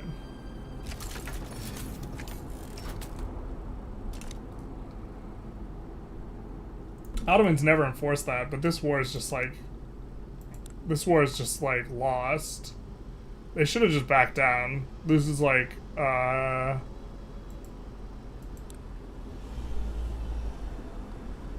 maybe it's not unwinnable. Holy shit. They have 30% more conscript mobilization. The thing is, I still think they have a... do they not have a bankruptcy malice anymore? Yeah, they have a bankruptcy malice. I guess it's almost out. But, I mean, they have more troops. They can mobilize more. I just don't think they can possibly afford to. And they're going to need to. Yeah, they just, whatever level of conscripts they think is appropriate, I think they're going to have to significantly increase. Also, they have an army sleeping over here. But maybe they're supposed to defend against the landings. Oof. I think this is not good for Team 3, I think.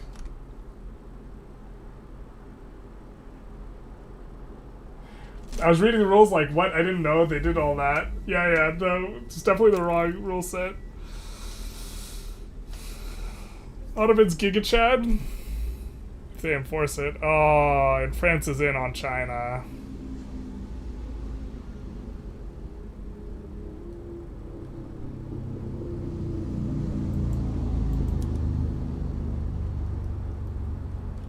This is so bad for China. China's, like, cooked.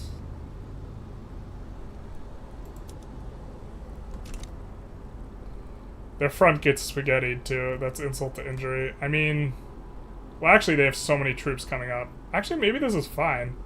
It's just that they're on a conscript basis, right? They need to land behind here. They also have no one defending up here. They have this 100 stack defending Manchuria. So really, the micro needs to be a little bit better for China, but maybe this is winnable. It just seems ungodly unwinnable, but like they went from having 30% more troops to now having less troops. But they're gonna mobilize a lot faster rate than this side here. But like, okay, the thing is like you need to follow up here with some other war. You can't. So this is like winnable, but you need to follow up here. Right now it's a 3v1. You need to have your teammates. To be fair, it's Belgium and Russia. They need to be doing something against the other team, and they're not. So it's also going to be really hard to out-micro. I guess they're starting to get an advantage here. Yeah, China on... I don't even... China on national militia is just, with skirmish infantry, is actually just disgusting. Maybe that's it. I've like changed... I recognize that I've said this was unwinnable, and like... But like, now they have more troops, right? I give joined France bloc and its trade league so tempting. Would boost economy being in the French market, and they can't annex me. I mean, maybe it's good. Troops are a bit low on manpower. That's true. Team 3 is Team 3 is impossible to understand. Their machinations are beyond our comprehension. That's true. It's a shame they didn't cut down to size Bengal, I think.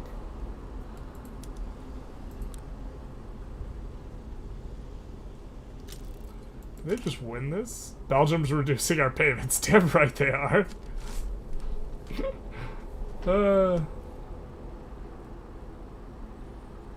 But I think we're not going to see them actually help out, but...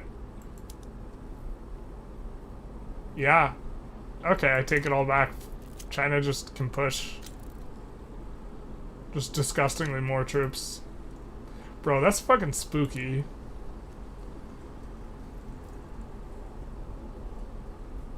Not to mention, if Belgium helped out, Belgium would also have like 300 or 400 mobilizable battalions. It's just slow at the start, so you get kicked in the teeth at the start here, but...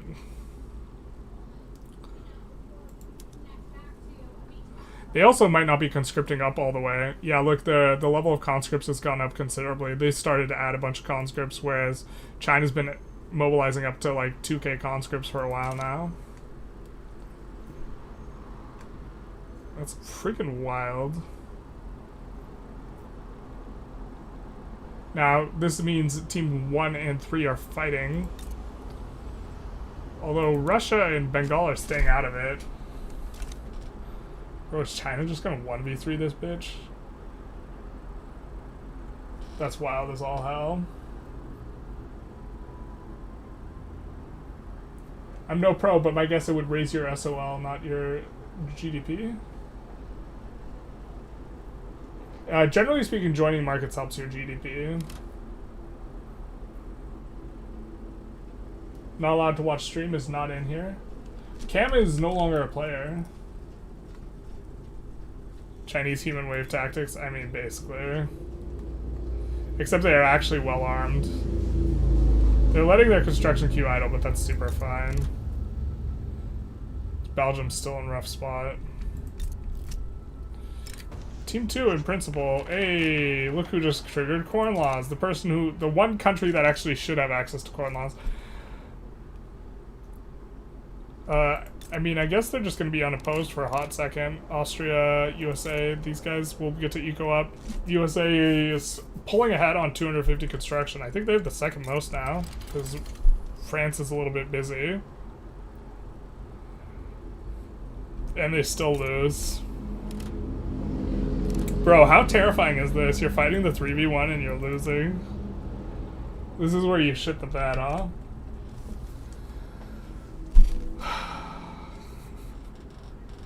Is China max mobilizing to get GDP? Well, they have 15 minutes left before the game ends. Yeah, in principle, they should make sure that they end on full mobilization.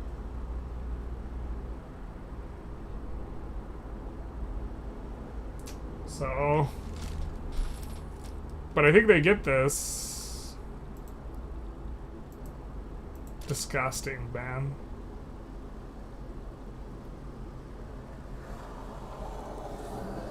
I mean, they have Punjab almost full occupied. Delhi's next. This is getting pushed out. They do have a couple naval landings coming in. A little cheeky one on Manchuria and also South China. I don't think either of these are defended. So the micro's leaves a little bit to be desired here. But to be fair, it's not that big a deal.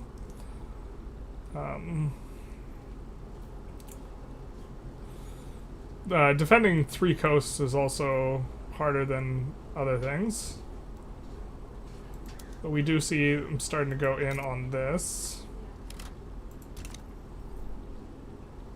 So they have one of the war goals. They just need Delhi. Look at this big fat army that got bricked. Yeah, this is the problem with not defending the stuff. Now, where is the capital? I think the capital's in Hainan or something. It's in Guizhou. So they gotta notice this pretty quick here.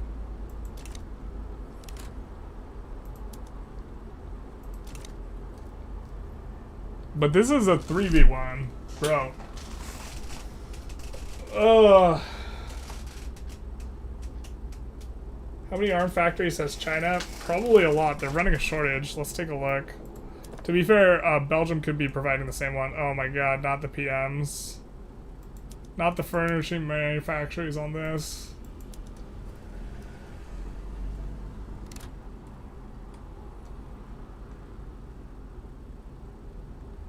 I forgot what I was looking for. So they have 14 arms industries, 2 artillery foundries. They almost certainly should have more artillery. Shocked they're not running a shortage of artillery. Are they just not using artillery? Bro, they're just not using artillery. I mean, that's a choice, right?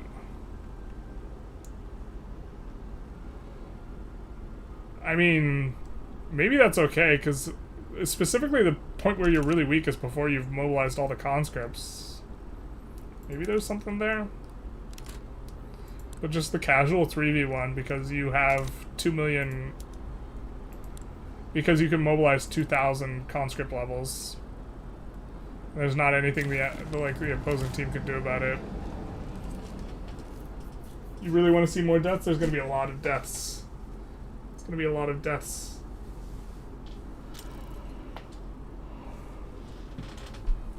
So... And here's the other one that gets in. Yeah, he keeps on taking guys off of defending against landings and putting them on the fronts, and you need to... He needs more armies. But maybe it doesn't matter. I mean, they're starting to put up a little bit of a stiff resistance here. Prussia's out. Oh my god, France is going to be out soon too. There's no war goals on France. Perfect execution on that. Oh, we're gonna...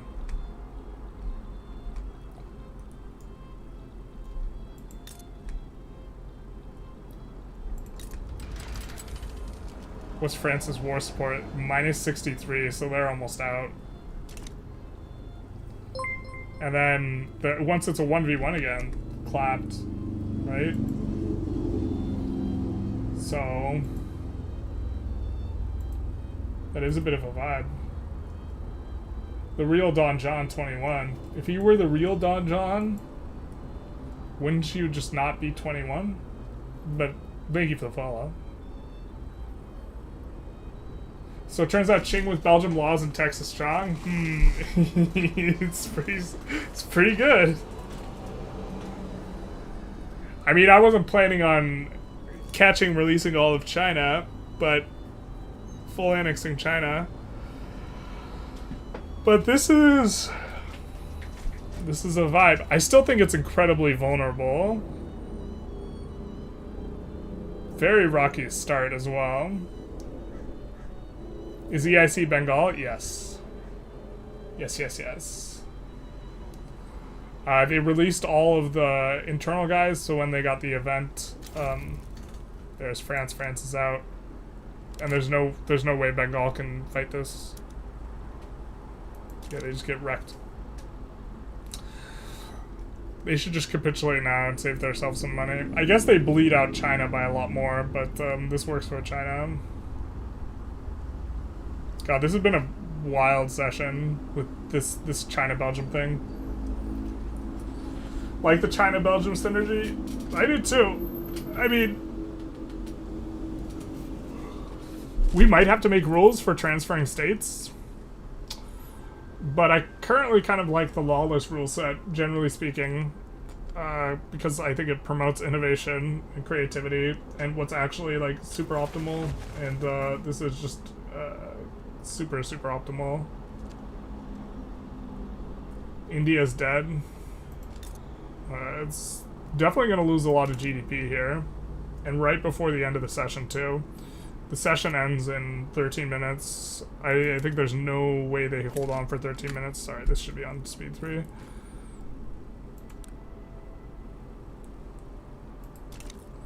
I mean, maybe they do. I think China actually needs to declare war now. Their GDP is going to be a lot bigger if they're still at war with all these conscripts. To be fair, they actually don't really have that much military, or military industry.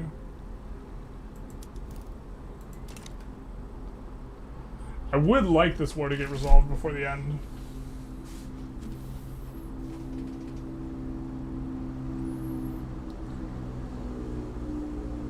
It's all you talk about. What do you think about the Belgium-China market? I think that was a mistake.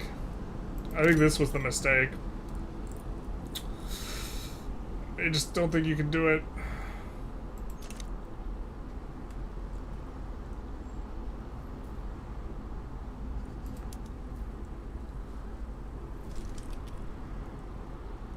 Well, there was not a pause, right?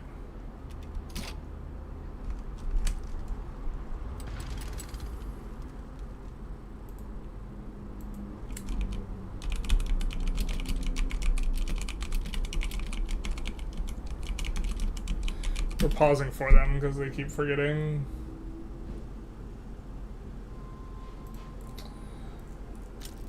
But the UK, that's Team 2, is now going after Team 1, as Team 1 is already struggling against Team 3. So we're gonna let this go like another 30 seconds, and then we're going to unpause.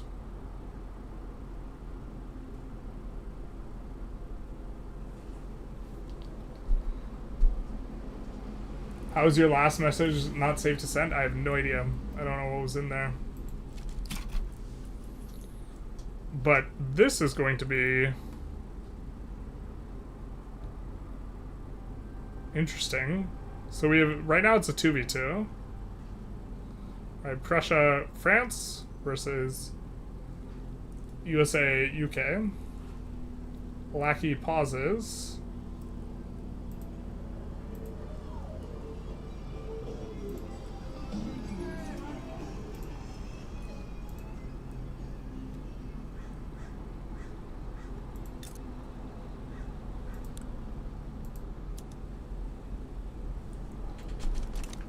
Not sure.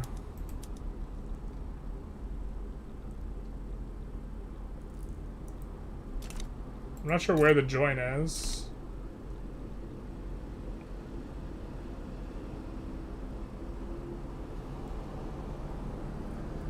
If you could pick an MVP, who would you pick? Well, I was liking how Kems was playing, but now Kems is dead to us.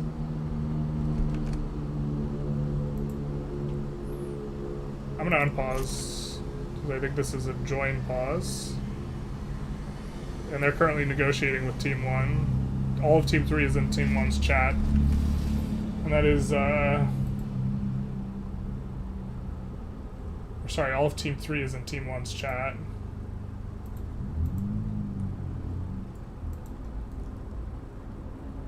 It is Austria, yeah, not Australia. The real AUS. The AUS before this time period.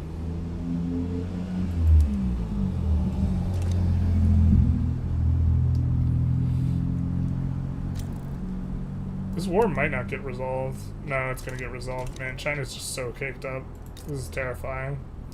If I was Team 1 right now, I'd be like, bro, we just got 3v1 by China. We got bigger problems, maybe. I said, good luck, fellow, last number in my username.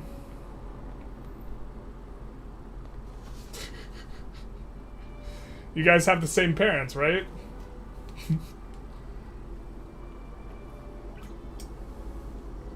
For the YouTube users, that is Genius69 talking with Gigantism69. They have the same mom and dad. You can imagine what they like to do. So it'll be interesting to see if there's a peaceful resolution. We could just see a very quick white peace. We didn't see any more war goals added. And it's possible that everyone's terrified of China now. I don't think that's the case. I think it's likely that this war actually pops off because UK declared it, and they want Pomeranian Posen, which is such a wild thing. We see another pause from Lackey.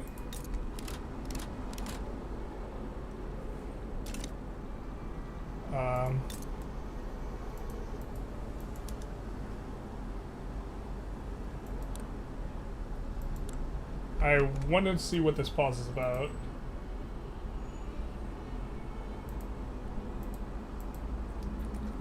However, what play was started or joined? I think it's like if there is Diplo, I don't think people should continue to the game. Like I can't do Diplo and manage a game at the same time. That's. I mean, that's what's going on. That's part of the difficulty of playing. I mean, I see that you got landed, which is what I assume that's about, but everyone has to play in real time, and so they're gonna misexecute micro. I'm gonna resume the game.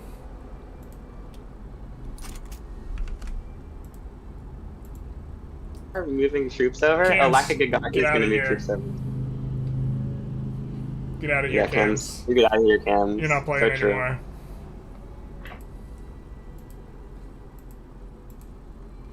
Yeah, but that was rough, because he was negotiating, and then he lost this, and now I think he just loses this war.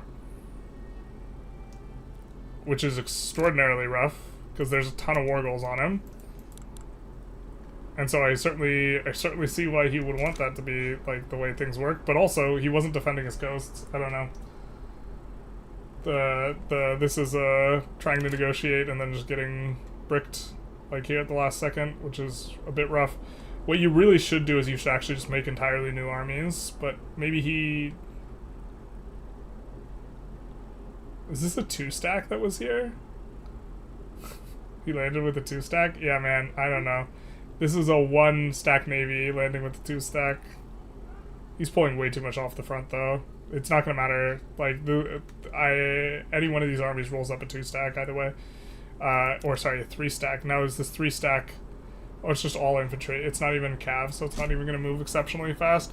One of the problems is it's, just going to acquire a ton of territory right now. So he's got to put the prioritization on that, and we're going to see a bit of a vibe.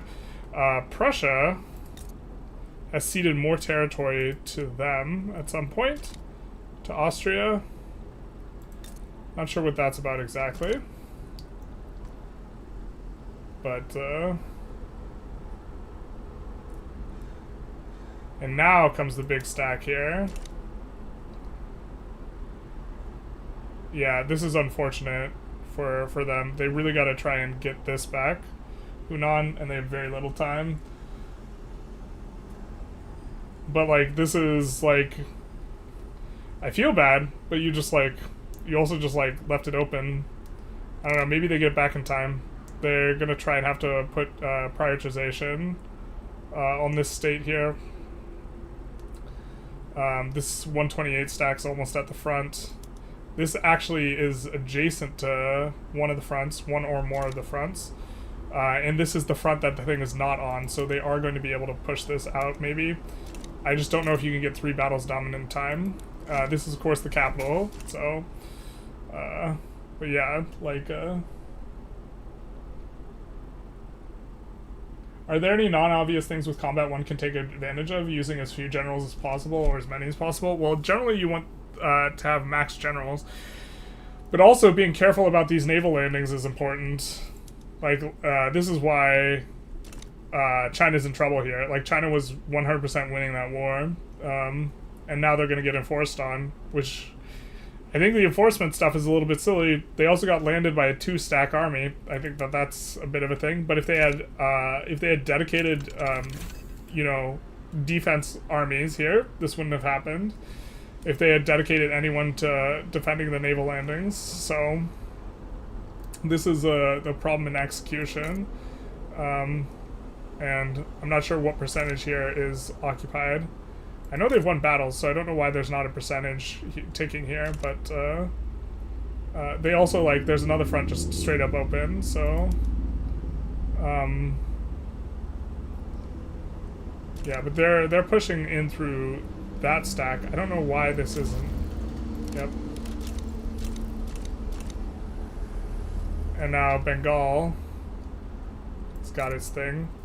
And there's another escalating play for a cut Bengal down to size, which will, if enforced, give China everything back anyways. Except for Xingzi, that's gone forever. And it looks like China joined that before the end of the war. And China is still fully mobilized, right? They are, so I don't know how Bengal possibly defends against that. Did you guys pause for this, though? I don't think so.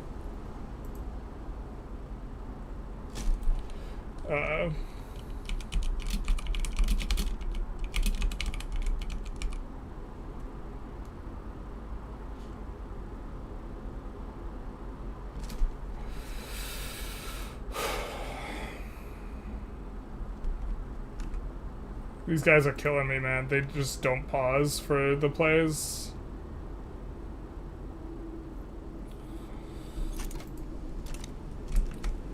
But cutting down to size is definitely very smart here.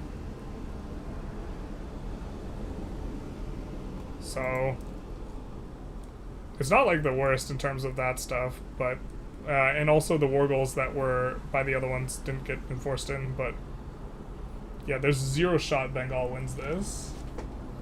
Trace doesn't exist if you join a play before the end of the war. That is correct. So they joined while they were still at war, which is allowed. This is going to very significantly negatively impact them. The debt in India, that's not real. I think you mean the debt in China, though. And this is not tenable, but they might just be trying to blitz this down before they get, like, it's 100%, well, they should probably just, like, delete down some of the conscripts. They're, like, paused on the construction. But the other team doesn't know that. The other team doesn't know how bad this is for China, in terms of being able to afford it. And so they might just think this is hyper unwinnable. Hard to say, but they're also not, I mean, I think Russia wins this probably versus Bengal 1v1, but we are going to, that's the session. All right.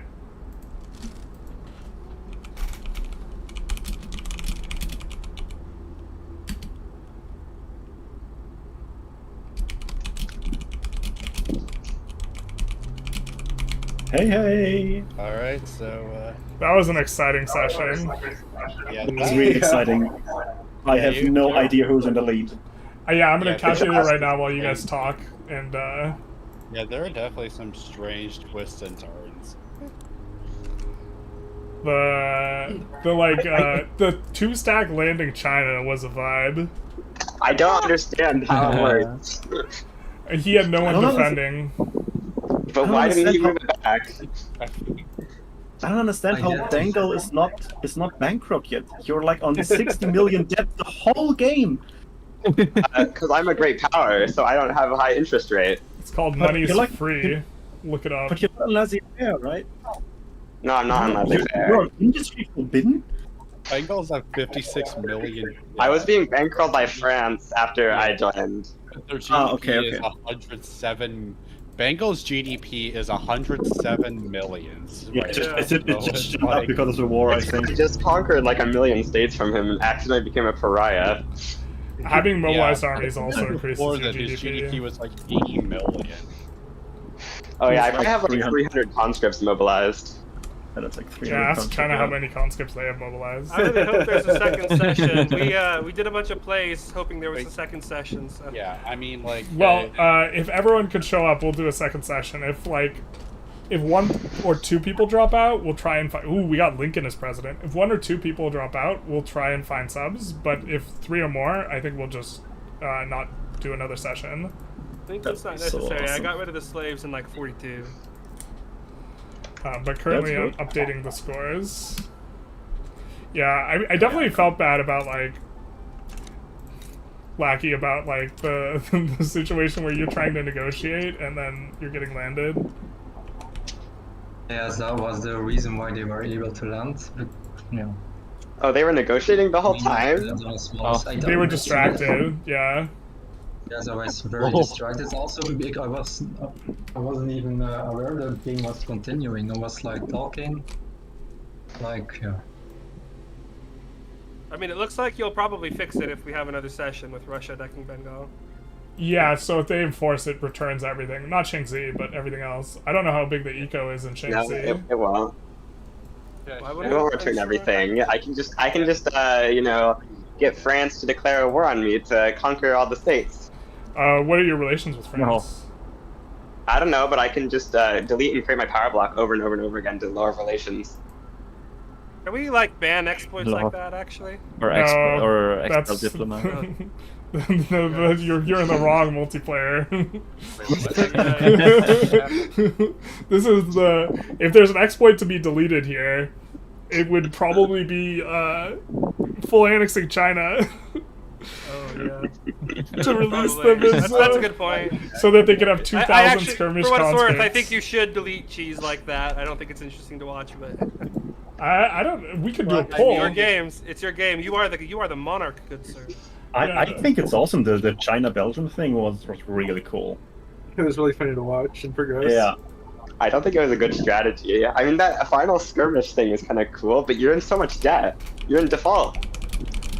Well, that's because of the war, of course. Because 2,000 conscripts are expensive. The China part about China and Belgium that was bad was they had bad market access for like over half the session, and they probably should have had China annex Belgium after Belgium annexed China, release Belgium. That way, the market capital is in China instead. No, there's a better solution. Just have Russia transfer China. That too. I wasn't aware of that. Yeah. Yeah, you could have. That would have been the other solution. We discussed it on stream. I'm very happy that the person who needed to get subbed in was not on Team 3 because there's a lot of solutions that would have been like external information. Chat thinks that Team 1 won the draft with 53%. And then 29% for Team 2, and then 17% for Team 3. I think Team 3's draft was kind of fine. It feels like people just love the Prussia draft, because most of your votes, the Prussian team gets the win. Yeah, just a lot of Germans. Not even Germans, I think they think about the unification and assume Prussia will get it. I think that a majority of the time, whoever drafts France is considered to have won the draft. Blitz, do you know how much? Oh, do you just see France and Prussia on the same team a lot? Well, I don't know. I'm looking at the score, and it looks like the team that drafted France won. Yeah, so France has won like first place like 70% of the time. Won the war versus me. Each session is independent. Yeah, there's a second session. How many states are you off from forming Germany? Well, with this kind of infamy, okay, the small states don't support this. But the thing is, Team 2, I don't think we asked you guys, why didn't you draft EIC? We wanted us to stop the German thing. Why didn't you draft Austria EIC? Because we wanted to have as much skirmish countries as possible. Okay. Because we were afraid of early war, so yeah. I think interesting. Austria EIC is pretty strong military with UK. We wanted England, Prussia. England, Prussia, China was our go-to. Well, that's like impossible to get. Well, that's why it was a dream and not a... It's not necessarily impossible if people, so many teams are scared of drafting China. Probably not after this session. After this session, yeah, after this session we will see a lot more China, I think. I also think... I wonder why we'll see a lot more China after this session when the China team didn't do. But if Britain has... But you could solve the market access problem, and also China was not on the best PMs for half the session too. Also, but the reason 20 that more minutes and the score would have changed. Yeah. Yeah. The only reason Team 3 had a chance is because Team 1 didn't immediately deck them. I mean, you deck them for what? conquer Beijing, conquer Wallonia, conquer Flanders. Okay, so you could transfer a bunch of states before unpause happens. No, you can't. Oh, because no interests? Yeah, no interest. Yeah. Only You can have Belgium deck on China and then rat out to China. Belgium does not start with an interest in China. No, but you can declare an interest in China, right? And since when you're already in a play, you can still declare wars. You can deck on China and then rat out to China. Yeah, but if that happens, then you just deck on China. Why don't I deck on you? Huh? I'm not sure you can completely eliminate the Belgian player, but also like You can. also you won't necessarily feed China to Belgium specifically, right? If it's USA or Russia or Prussia, right? There's a bunch of pairings you can make. There's like 4 teams with there's 4 countries with skirmish. If you, let's say, first pick China, then one of the skirmish countries will be left over.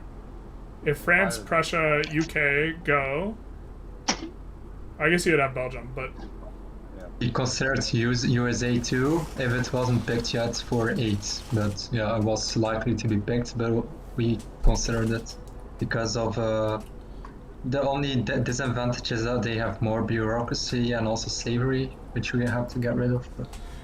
Yeah, the bureaucracy cost of having it be any other great power is the problem.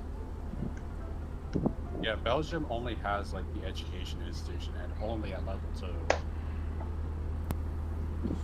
yeah, which wasn't too bad. I thought they had more institutions. Like, you would actually like really hate to be catch released by France. I think France has a ton of institutions. Yeah, France is like 5. It's only schools, like, and I downgraded them. And a bunch of other stuff. And like, the United States also starts with like colonization, but their colonization is useless for China because it's easier. And then you also have like education, police, and free institutions. You'd be at a 100% bureaucracy deficit. Yeah. Until you release China. No, China would be at a 100% bureaucracy deficit. Oh, Yeah. because of the institutions, I see. Or you could also just not incorporate everything. Yeah, you can incorporate less, but like the profitability of your government administrations is going to be like negative.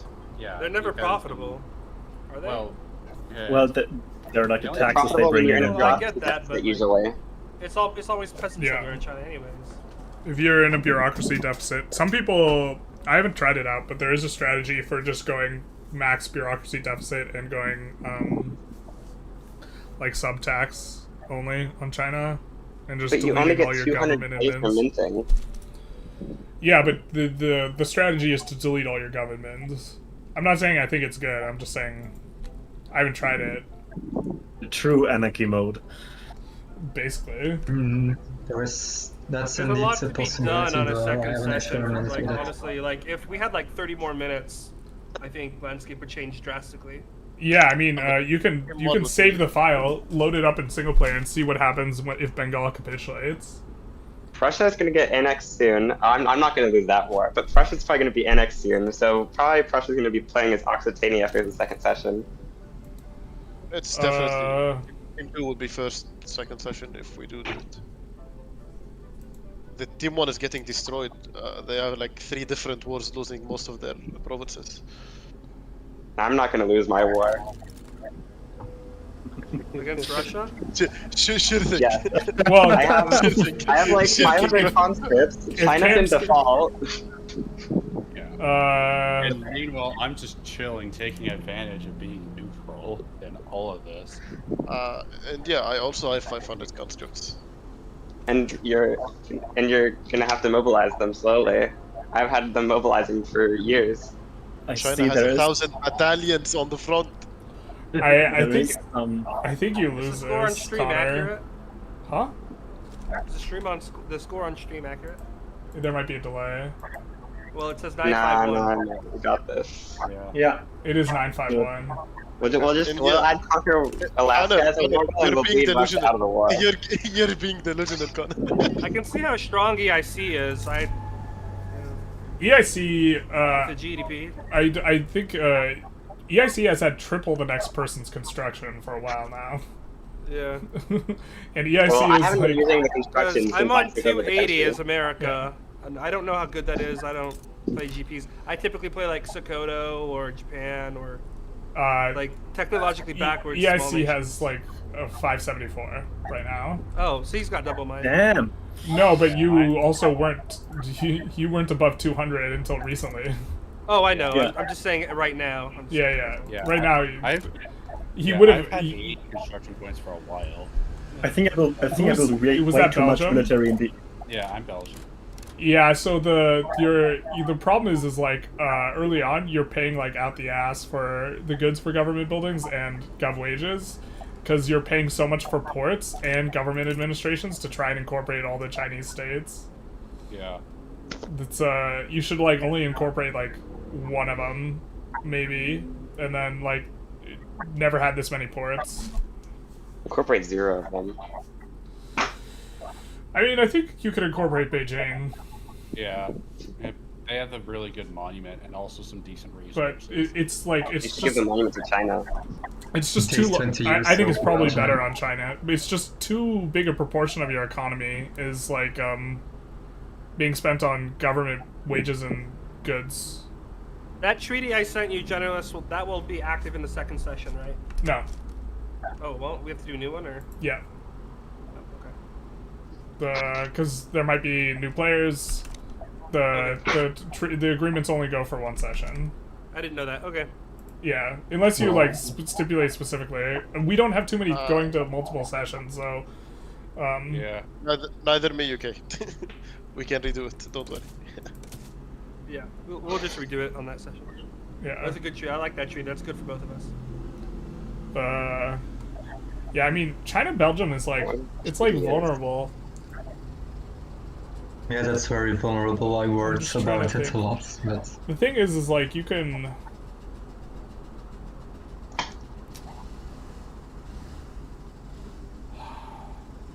No, you could definitely rat out to China. There's no way you can stop the Belgian player from ratting out. Because the Belgian player will declare for Chinese states. And if you declare on Belgium, Belgium can they could capitulate to you to get a truce and then acquire the Chinese states. What's ratting out? Well, if they capitulate to you before they get the states, then they'll be annexed. Ratting out. Oh, Yeah, sorry. trading states Yeah. at war, though. Pointed. So if you deck war, No, you would you would deck Right away. China. no, like if they deck Belgium right away, yeah. I mean, they could do some trade states while the play is ticking down, I guess. No, you can't. You can't. You can't. No. Well, I You know you. cannot I trade could. states You while can't you're- do it when you're at war either. You No, but cannot trade states when you're You dead. can conquer states from China. That's Oh, what so I'm you saying. from China, As they can- Belgium. But And ratting but out if the is state gets added, what you do is Prussia mean, declares you a war lose on the your new two Belgian Belgium states, and then states to France attrition. joins. If Belgium doesn't mind just sitting in China for the rest of the game because they're going to lose that mainland stuff. yeah. So their you would capital's gonna get do occupied. something like declare for like some really interior state like Western Hubei. do I think we have done that, or But if you do that, Prussia declares for the state, and France joins it. Yeah, but how do they occupy it if it's in the middle of China? Well, They also declare on violence. China after the Yeah. after the play escalates. I see. I'm just trying to. I feel like you should be able to rat out. Ratting is, by the way, like it's a term from Civilization where you like send a settler to the middle of nowhere where you're about to die and you just build a city in the middle of nowhere. Crazy. You send a rat. yeah, I'm not aware of that term. Yeah. Except they call it roaching. It's where you never leave your country even if you're dying. And I've brought back like 3 countries from the grave doing that, just refusing to leave the country until the diplomatic landscape changes. But yeah, I mean, you could declare 3 plays, and you could declare multiple plays. So I guess if you're hard committed, Belgium does have that vulnerability specifically. Yeah, But- if you have Belgium Qing, you're so militarily weak. But Spain, Qing, works just fine. You're not gonna full Or you annex take- Spain at game start. But Spain does not have like good tech to give to Qing. It's like barely better. Its Yeah, tech but- is way better than Qing's. Well, I mean, you got 1 extra production tech, you get line infantry, and like 2 extra society techs. You have more than one more military tech. Well, you get line infantry and the one before line infantry. I think you get more than that. No, that's all China's missing that Spain has. I'd have to double check. It's mandatory service in line infantry.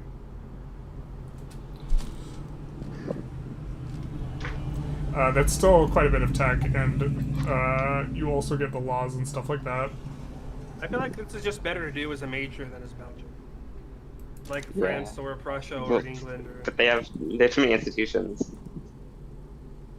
France I mean- specifically has way too many institutions. In England. USA also has Can too you many. build development buildings with investment rights? No. You cannot build government administration. But investment rights. even if you could, you wouldn't want to. I hate investment rights the- because I'm always a small Takes country. also way too I'd rather long. use them. You like even if you could, Investment rights just finished. even if you could snap the government administrations into existence, you wouldn't want to. It still wouldn't be worth it. The institutions aren't valuable enough when you don't have that much economic activity going on in your country. That's why you also downgrade the institutions, but like Belgium only has the schools. That's the Yeah. only thing. Yeah, So- schools is like the only just saw the institution poll, that's who likes the valuable in the cheese? early game because literacy. Your kingdom is filled with cheese lords.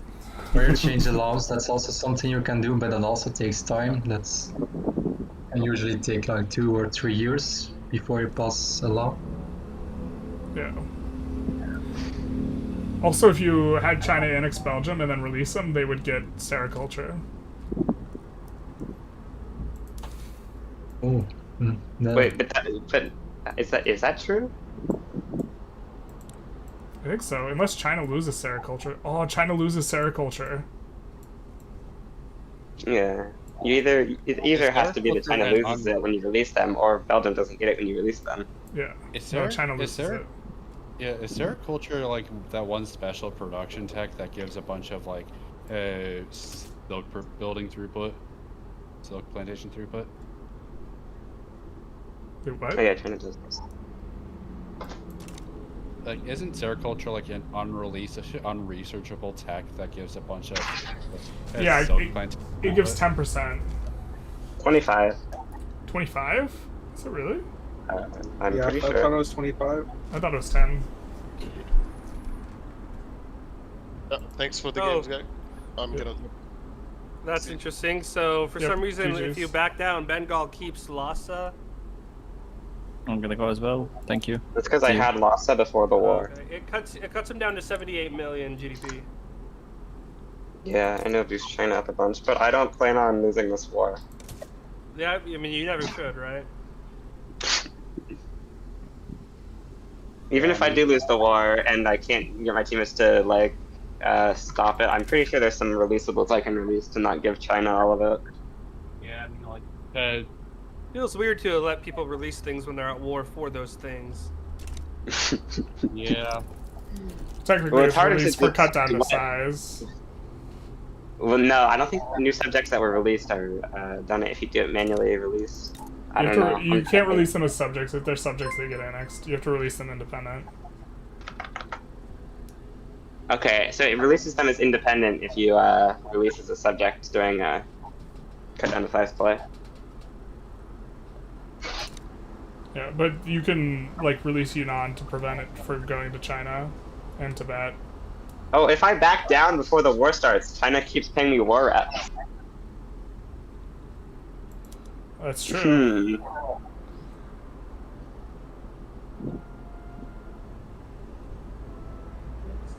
Interesting. You're almost at 20k, journalists. And like, I'm up to 20k.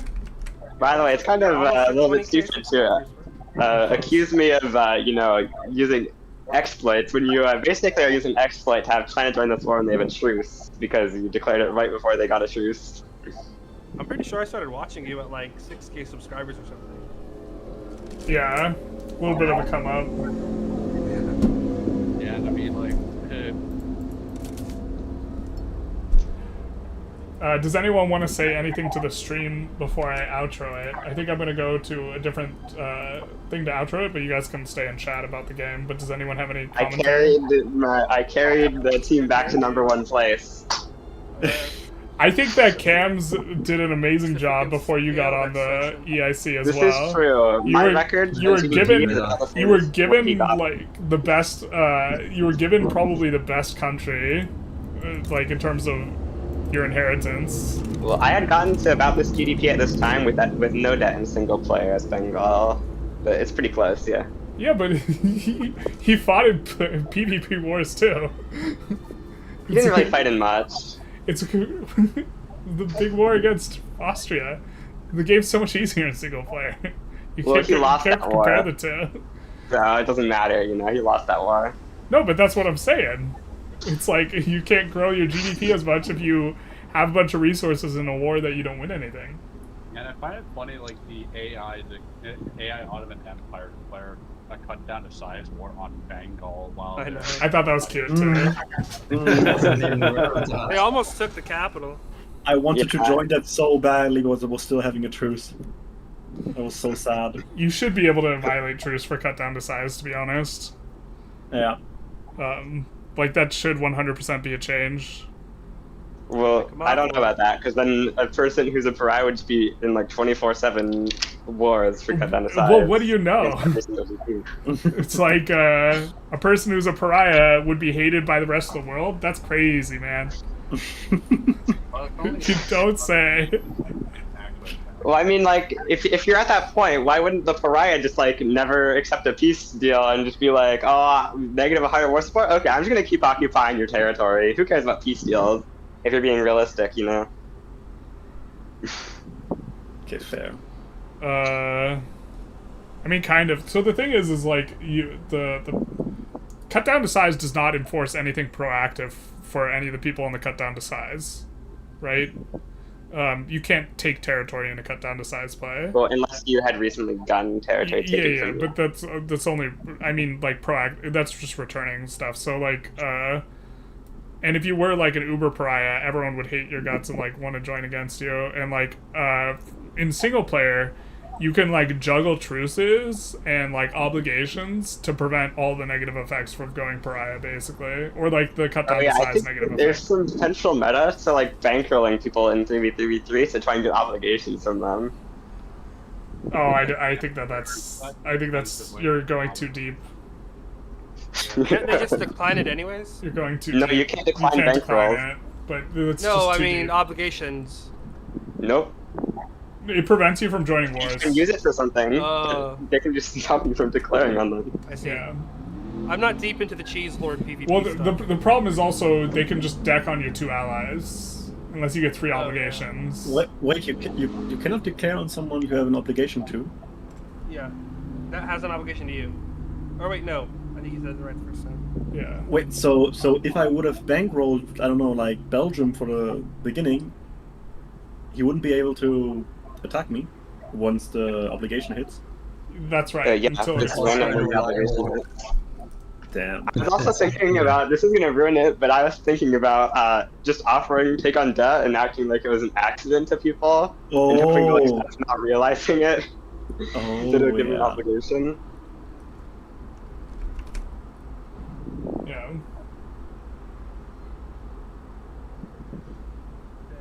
You need to earn a lot of money also to afford the bankrolls, and also I forgot what I was going to tell. Yeah, it's expensive. So maybe It's unreliable to get an obligation from a bankroll. It can like take 10 or 15 years before you get an obligation. Yeah. It takes a long time. Well, I think you're just going to lose on the eco front, and then if they want to kneecap your team, they'll just attack your allies unless you get 3 bankrolls. Yeah, it's going to be hard to do. I mean, you know, you can maybe combine it with the humiliation strategy. I've thought about this strategy where you basically you just win a war against a team and kneecap them, and then you just start humiliating each team back and forth, so they can't attack you. But the war where you declare for humiliation is a defensive war. Yeah, but you can't join a war if you're humiliated, even if it's an offensive war.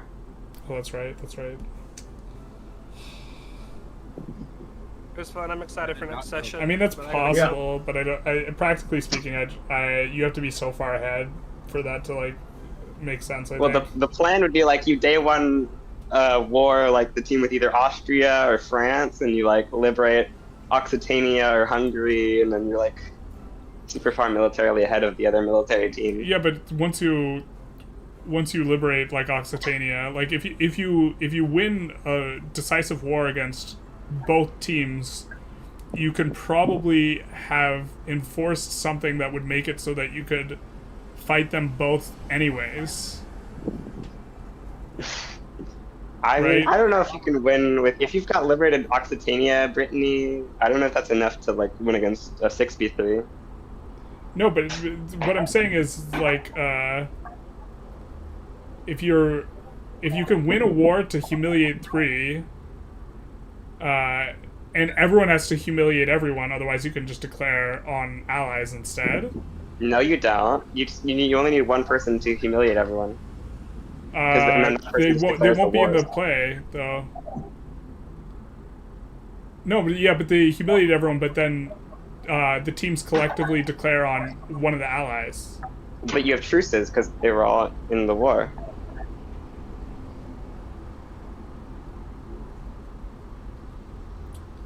I still think if you are able to enforce humiliation on 3 team members and then subsequently 3 team members, you could have done a war. You could have put in war goals that would have just made it so you could fight them anyways in a 6v3.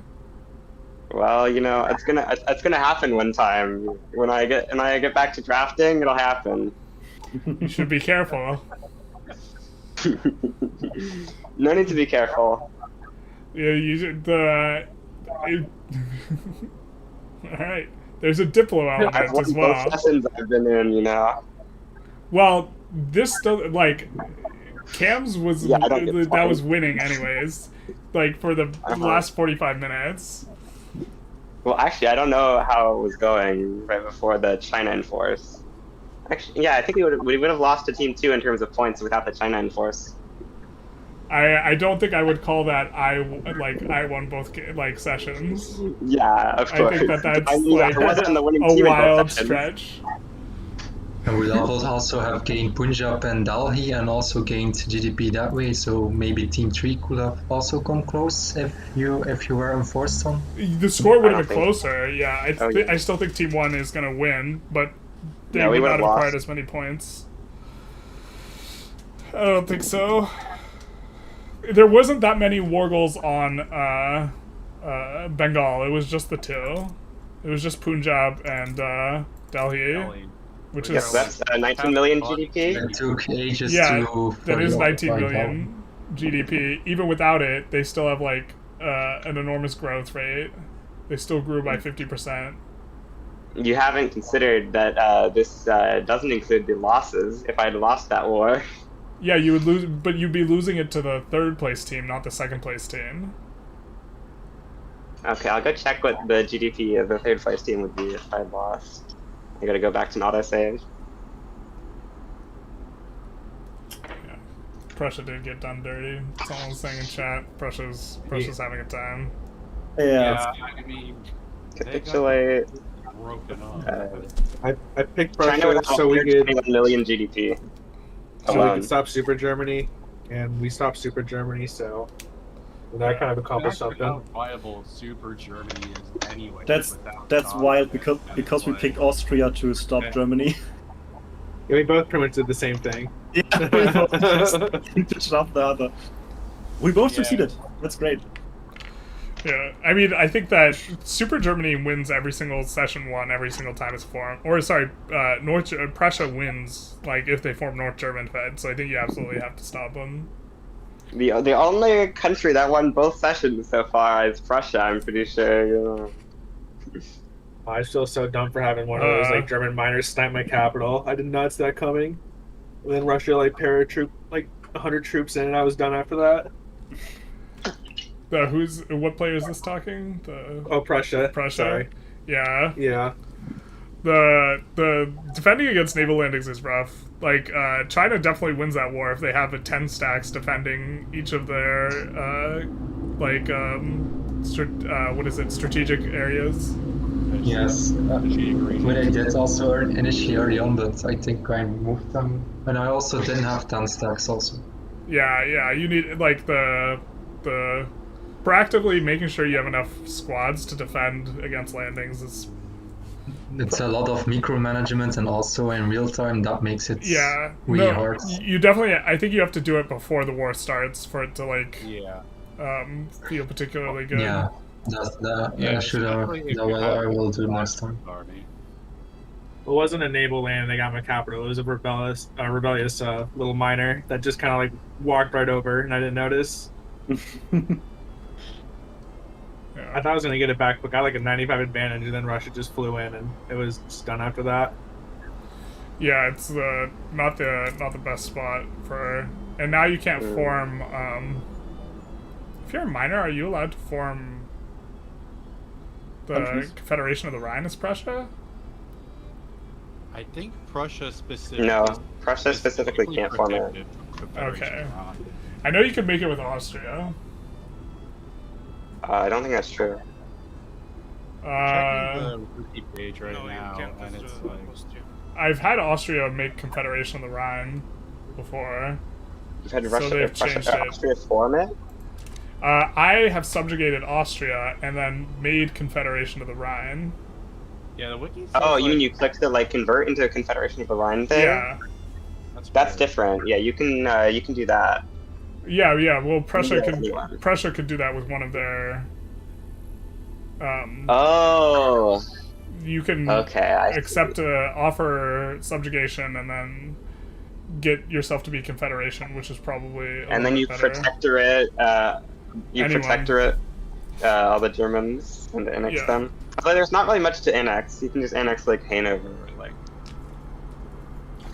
Saxony and Hanover are both pretty valuable. It's something you can do. Saxony in terms of resources. Not the most GDP though. Maybe it's still not even infamy efficient. I think if the session continues, the goal is to like fight off this China war, of course, and then after that, I think you just need to return state Austria out of Prussia. Eventually. Yeah, that's true. But I mean, there's still a war going on between Austria and Prussia, so I don't know. Right. Yeah, we're gonna lose that war. I'm pretty sure. I'm gonna outro the stream. You guys can keep talking here. Bye. All right, guys. So very exciting session. Kind of got a lot going on there. Was super excited to see this strat employed. Not exactly what I was thinking could be done, but the ability to transfer states opens up a whole bunch of strategies. I do think some of those strategies are a little ambitious, but yeah, maybe Belgium's are super good because you can pair them with China really well. But we were discussing a little bit that you could go after Belgium. Definitely vulnerable. I think there's probably ways you could rat out that involve more maneuvers, or like a maneuver sort of equilibrium that maybe makes sense. But you might have to get really creative if someone decides they want to annex you day one if you're going Belgium, China. But that was kind of the major story. We also did see the Bengal strat employed. Definitely really EIC really popping off in a way that we haven't really seen too much before, but I don't think we've seen the Bengal strat employed before. So this is one that's pretty great. We do see cheap viewers links. No, not like this. I think we're gonna find someone to raid here on Twitch, and then maybe link that. Let's take a look at what we can do. First time chatter links bots for free views. You don't say. Is there anyone streaming the Victoria 3 category? That's the real question. 54 viewers, it's all us, isn't it? Not like this. There's a Russian, a German. Today is California and Mexico. I have mixed feelings about rating some of those smaller, like, viewers. Working towards leaving the Russian Empire. Okay, well, maybe this will be interesting. Someone's playing inside the Russian Empire. I guess we'll give them a raid. Don't really know the streamer, but we'll send you guys their way. They are trying to break free. And then we will link their thing in the YouTubes. If anyone wants to go over there and check them out, they can feel free to. And then we'll do the last little bits of chat. France got destroyed by convoy raiding early. Bengal's the best. I'm the cheapest viewer. You even tier 3 sub. Poggers. I think that was because Belgium had all the ports at start. Yeah, you got to move the market capital. But that's an adjustment that can be made. But anyways, let's be raid now. And then we have the link on the YouTube, so we're going to end the stream. I hope you guys enjoyed. We will hopefully be back next week. Bye-bye now.